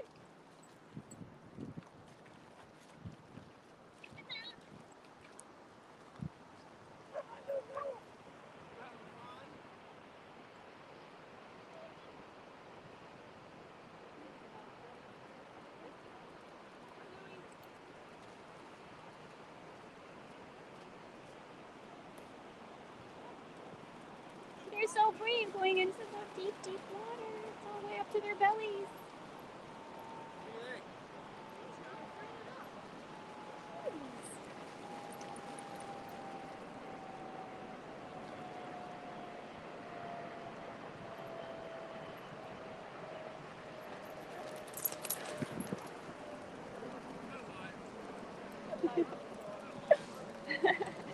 Okay, that was hilarious. Oh, I gotta wipe them.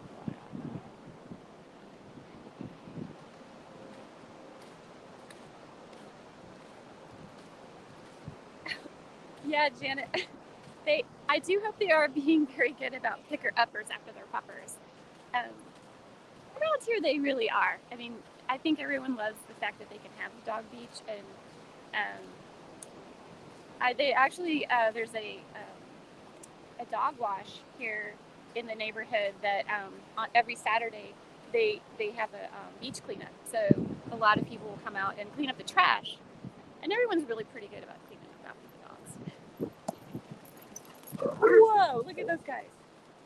High energy right here. Watch them go. Bye. I hope you guys are getting those like close up views. It's kind of fun.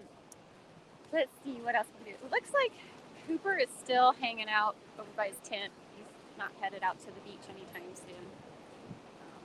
So who else can we meet? There's usually a lot more dogs here. I think that the rain sort of scared them away. So we're just about to wrap up here.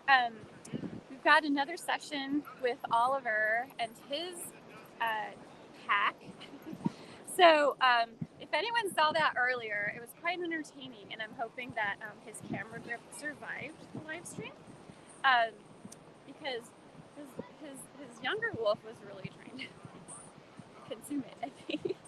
But anyway, thank you for watching, and thank you for helping us support Wolf Conservation Center by donating at the link in the chat. And we're trying to raise money for them so that they can have live cams to help continue educating about the importance of wolves in a balanced ecosystem. So thank you so much for joining us, and I hope you guys all have a great day. I'm going to just go out here looking at the water.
So, hey, everybody, I think I'm probably live. You're looking at my little pond, which is under construction because Icknick decided to tear the liner, so we have to do a little rebuilding. But I'm just adding a little water to it, and we're going to come out here and sneak up on some critters. So this is Bixby. He's going to follow behind me. This is a very famous hose here that you can see. It survived multiple wolves, which is kind of amazing for a hose, especially if I'm running it while they have access. They usually end up in very small pieces. But we're going to do a little sneaking up here. Yeah, I wanted you guys to have a chance to see the habitat where we live. So I have multiple acres here. Unlike most of the facilities you see, we use ornamental iron fence up here. And there's some reasons for that. One thing is animals can't climb it, which is great because wolves can get their front feet pretty high off the ground, but they're not Wilt Chamberlain. They can't get their back feet that high off the ground. And so what they really do to get over fences is usually run over them. Oh, and here's Icknick sneaking up behind me. Hi, Icknick. I give my guys toys sometimes. And if I squeak a toy that's out here, this is going to probably be pretty... Oh, Icknick's standing on Aku's toy. But if I squeak Aku's toy, she's probably going to come over here and pretend to bite me. Let's find out. I'm going to squeak it. Oh, and she's behind me. Here she is. I squeaked your toy.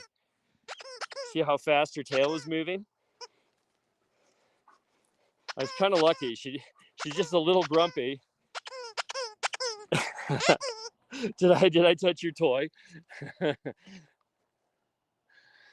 That's her snake. Now she's going to ground me. Oh, see, she puts herself between. She says, do not touch my toy. All right. So it's a little cooler now that we're heading into the evening, and so the animals are getting a little bit more active. Ordinarily, by this time, we would be getting ready to go out of the habitat and do our nightly patrol. So as I said, we live up here in the Sierras, and straight out my door, I have access to many miles of national forest trails.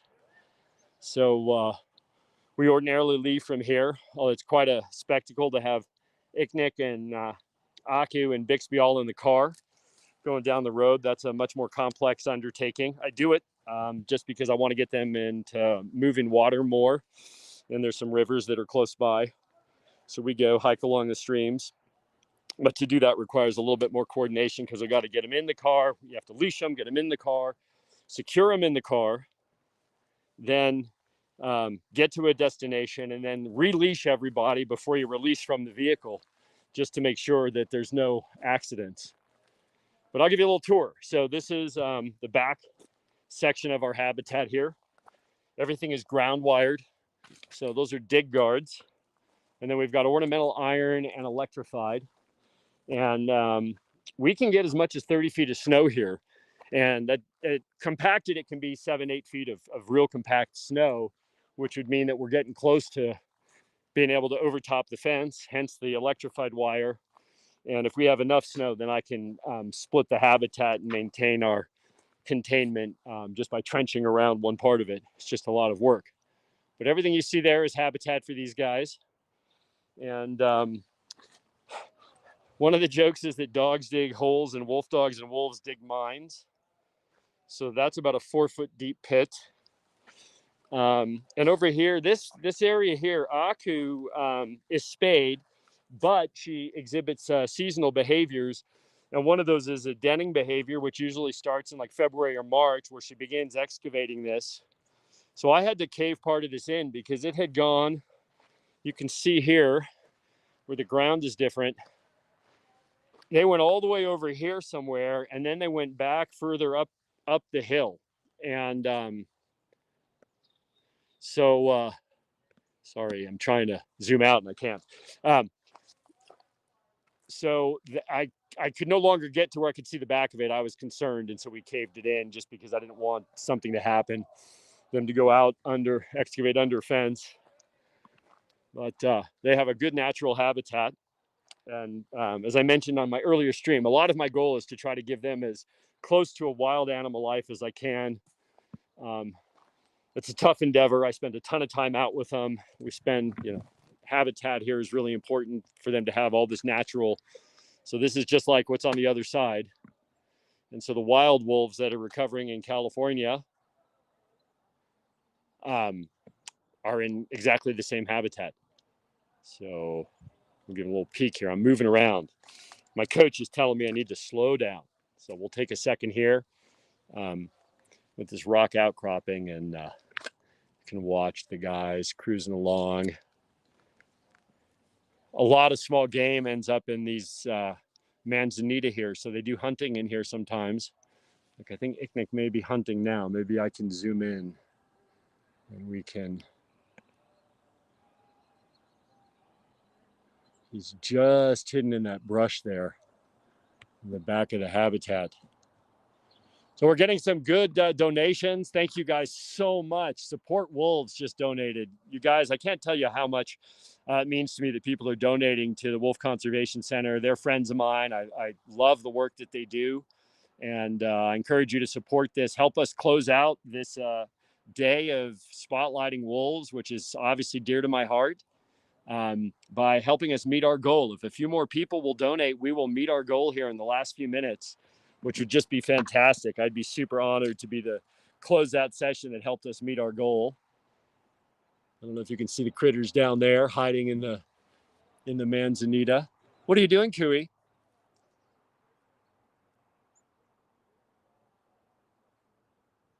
We're really close. We have less than 700 to go, folks. Please help us meet our goal. I would be super excited if we could hit that goal. It's just $700. I never thought I'd be the telecast host, but I'm such a cheerleader for wolves and for any organization that does good work. We'll right at the end here, we'll do a howl. I bet you these guys will howl for us. And so yeah, let's get the Wolf Center over the hump, and they can continue to do more good work. And keep in mind that this program that we're donating for is actually for their live cameras. So we really are serving ourselves, because anytime you want to see wolves at the center, you can just dial into their live stream and know that you supported the cameras that are there helping us learn more about wolves. So we've got a little action out here. They are watching something on the other side of the fence. Maybe I'll slowly walk over.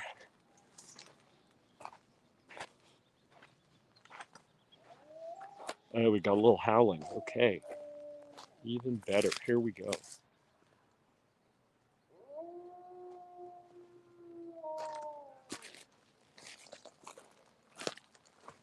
Akutak is our diva. She's a big singer.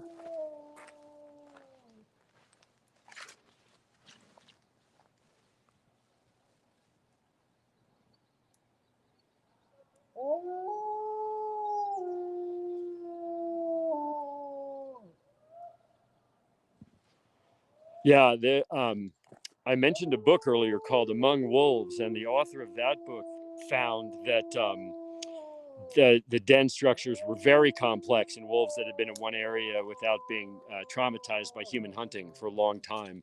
He mapped over 5 acres of dens, some of which were interconnected. So we've got people howling back for the animals. That happens here.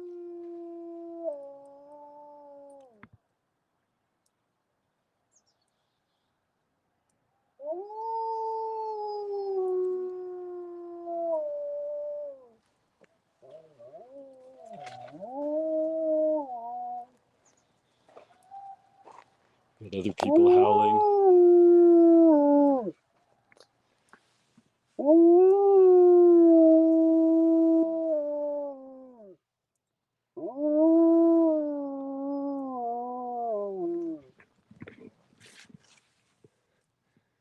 Curie.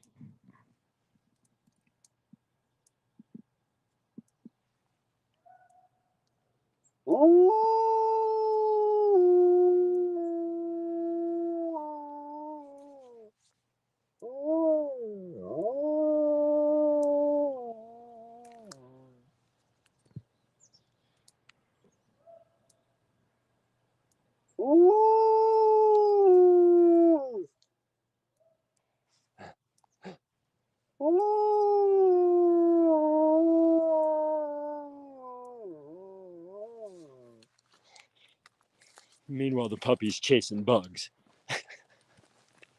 He's just a giant puppy still.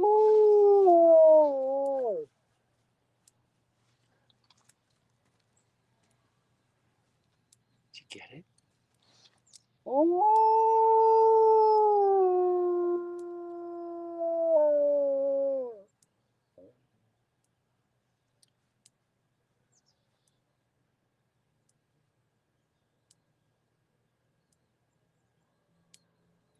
There's people in the distance howling.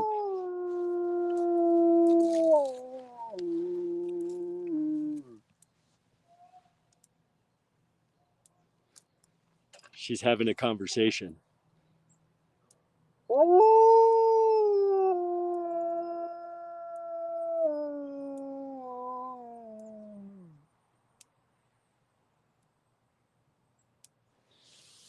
If folks have any questions, please feel free to ask away. I'm here to... Here's another big hole. This one goes under a old tree.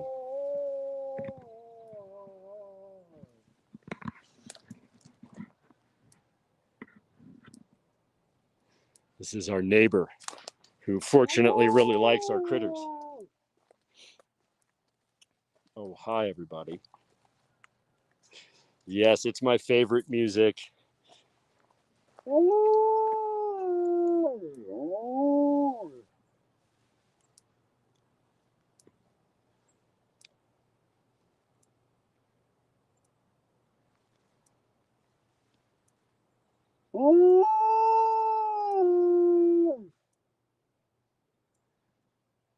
Icknick is more bashful. He's got a really fun howl too. He's more of a nighttime howler. I might be able to get him. I'll give it a try. Here, we'll see. Icknick, you want to sing with me?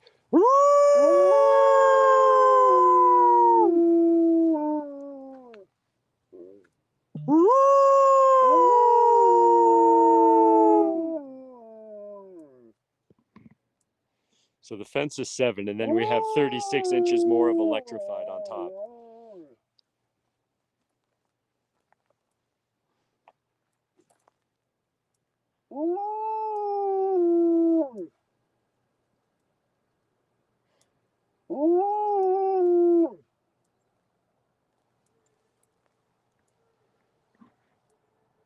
Icknick is still being bashful.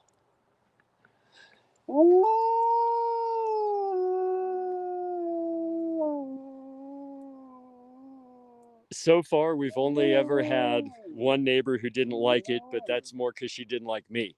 So otherwise, no, people seem to love it. We a lot of times have people howling. There's a pretty fair amount of land between me and most of the neighbors, and the couple that has this house right here, they're deaf. So and they like me, so that's a plus. No, I've never had these guys try to go over. The thing about using ornamental iron as opposed to using chain link is that it allows small game to go through, which means I don't have a big exclusionary zone. It also gives them stuff to chase.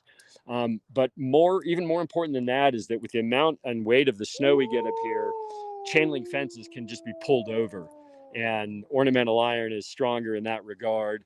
And secondarily, there isn't anything for them to purchase their paws on, and so they don't stand up on the fence or climb over it. And so I have a very secure habitat. I also have a lot of cameras here hidden in my trees. And then Icknick has a GPS tracking collar on all the time. I've tested a couple different models. Right now I'm testing a Phi model collar. And so he's always got a little GPS, and so I can see where he is on the cameras. And if I can't see him on a camera, I can see where he is on the GPS. I'll just follow him along here for a second.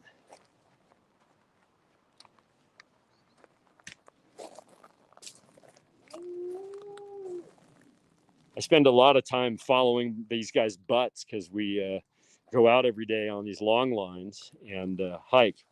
So that's they say if you're not the lead dog, well, this is my view, never changing.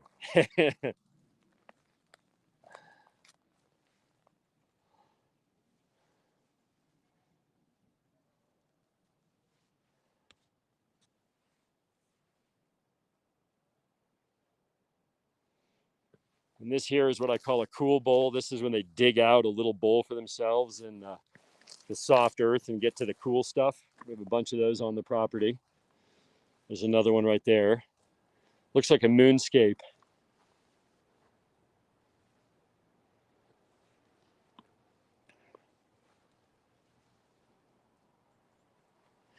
So this animal here is very tall. She's actually only about 82 pounds, which is pretty typical for a female of the Arctic subspecies. So she's pretty normal, but very leggy, big feet. And so her nickname is Princess Bitchy Pants because she's a grouch. She's unfriendly to other dogs. Unfortunately, she's the top dog on the hill for sure. And then Icknick's nickname. By the way, Icknick's name means meteor or fireball in Aleutian, and Akutak's name means ice cream in Yupik. And they all have their nick. And Bixby's name just means Bixby, like the Bixby Bridge from Big Sur, which is what he's named after. He's over here actually, keeping an eye on us all. So I'm told we only have about 10 minutes left, and we're about to close this thing out. So please, if people could find a few bucks to donate to the Wolf Conservation Center's camera program, that would be so awesome. It would be a wonderful way to cap off this event with a focus on wolves, which are such an important species. I hope everybody learned a lot about wolves today. I'm going to flip this around and talk to us for a second here, if I can. Figure out how. My little controls went missing on me. There we go. I'm going to flip the camera. All right. Now I'm back. It's me sitting here. Okay, just to close out the day. I hope everybody learned a ton about wolves, and we discovered that they can stop a plague from spreading, that they don't need to be managed, that they manage themselves, that they perform these essential ecological roles in helping to keep wild places wild and healthy. I think that's so important.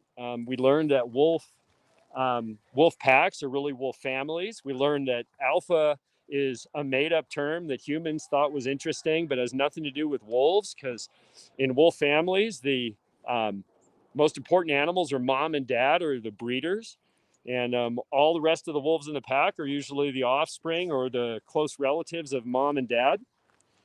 We learned about the most endangered wolves, and one of the most endangered wild carnivores on earth, red wolves. There's only 8 of them left in the wild right now, which is another reason why we should be supporting the Wolf Conservation Center, because they are supporting the species survival program for the red wolves and the Mexican wolves, which are another of the most endangered wild carnivores. And so I think today was an amazing opportunity to become much more of an expert on wolves. We learned about some of the places that we can go to advocate for wolves, such as saveourwolves.org. Go to the Wolf Conservation Center's website. They'll have more resources there, because right now is a crucial time for wolves. As we heard, the Trump administration is one of the last things they did, removed federal protections for wolves, which has really harmed the prospects for wolf recovery. So if we can collectively, as a community that wants wild places to be truly wild, we need to support wolf recovery anywhere that there's a suitable habitat and prey base for these populations. They make nature much more interesting and much more alive. And so if there's anything that you can do to take action, from writing letters and attending hearings and supporting conservation groups like Mammalz, which is giving people like me a chance to reach a bigger audience and expose more people to the things that we love and care about so much. So thank you guys so much for tuning in, and please donate to the Wolf Conservation Center. And it looks like I got a couple more questions maybe. So I am gonna wrap up by having a seat, seeing if maybe somebody will come say hi to me while I'm sitting still. And if anybody has any more questions, I see Connie had a question. So Akutak is 10, Icknick is just a little over 2, and Bixby is going to be 11 in August. And I'm going to sit down here by my little girl, Cootie. We'll wrap it up. Where are you going, sweetie? And she's wandering away. So I'll just stay here and see if anybody comes to give me any love. So, Cooey, what are you doing?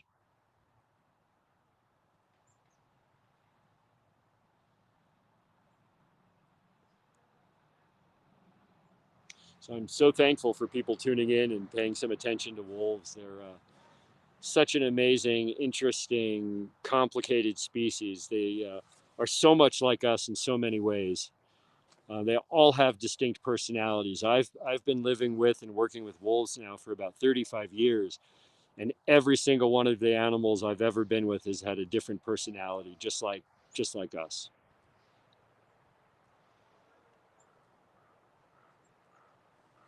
Some ravens flying over. Cooey! They want to go on a patrol. They're moving towards the front of the property so that they can encourage me to get ready. And we'll probably head out for a few minutes after this is all done. Thank you guys so much. I'm glad you enjoyed it. Looks like we have Connie, Janet, and Kim. Thank you guys for attending. It makes it all worthwhile when people enjoy the work that we do and really just take an interest in wolves. That's all I really care about, is that people will take an interest and become active and help us turn the tide in this new terrible war on wolves. We shouldn't be treating these highly intelligent, highly important animals this way. And we all have to team up to make it a win. Thank you, Rob. Appreciate that.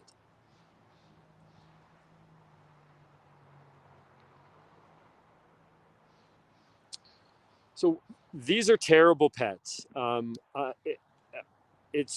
say to people that having a dog as a pet and having a high content wolf dog or a wolf is a lifestyle to do it well. Very few private citizens do this well. I get phone calls every week from people that got wolf dogs and discovered that it's not what they expected. Wolves are not typically dangerous to people. Captive wolves definitely are more potentially dangerous because they have nowhere to go and they're used to people. So I think it's real important that people understand these are still big, non-domestic predators, and they kill big stuff for a living. So if they want to get serious about hurting a person, they certainly could. But I've been working with these animals, as I said, for a long time. I've had one serious injury, and it was my fault. So low risk, but again, they're not a pet.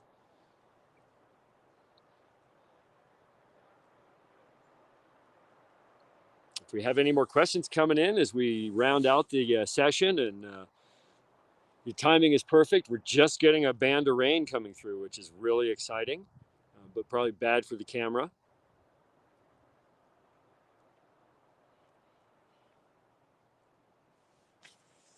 So I think just because I know they're prettier than me, let me sort of head down the hill here real quick.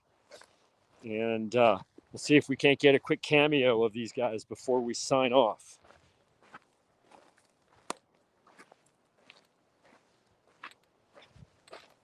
Heading down. And they are...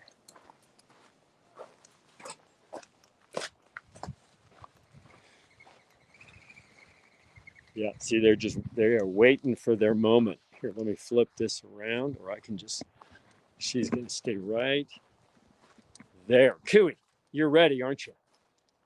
She's ready to go on our patrol. That's what's going on here. So we'll finish off with me and her. Hi, sweetie. Oh. Hi. Oh, no, I got them both. Oh, and he's back to stealing my camera. Oh, he was in the pond. He's all wet. He's all wet. Icknick, say hi to everybody. This is my shy guy. That's why he likes the camera, don't you? Yeah. You're looking at the top of his head because he's trying to steal the grip again, aren't you? Yeah, he's standing on me so that I scratch his belly. Where's the front of it? There he is. Little Icknick.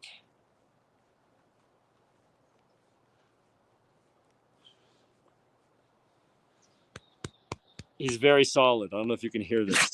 Oh, hachoo! Turn around. Your face is a much cuter side of you. Looking at the butt end. There he is.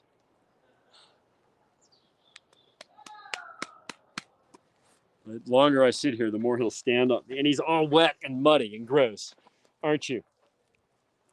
And we've got rain coming in. Well, I guess I got a bunch of people joining from Twitch. So welcome, you guys. Thank you so much for tuning in.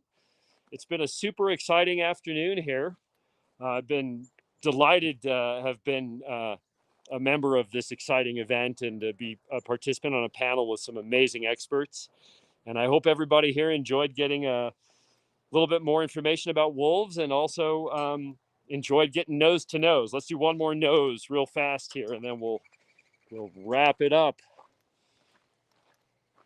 Because we're getting wetter and wetter, which is super, but bad for camera. Cooey, you want to say bye to everybody?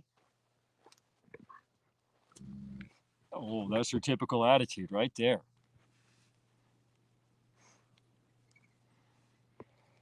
So, hey, everybody, just for people that are just tuning in or maybe catching the tail end of this, I'm Oliver the Wolf Guy. Today, we're doing a benefit for the Wolf Conservation Center and their camera program. They're a world-class wolf science and education facility.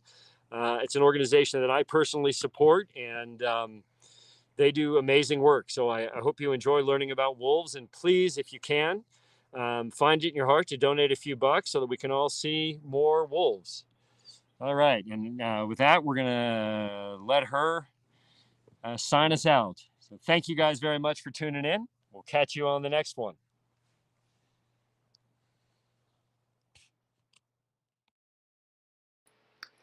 Thank you, everybody, so much for an entire day of wolf content and support for the Wolf Conservation Center. We almost raised a total of $2,000, and the fundraiser will continue through the rest of the day today to see if we can reach that $2,500 goal. Yes, hello, Scooter. Good to see you.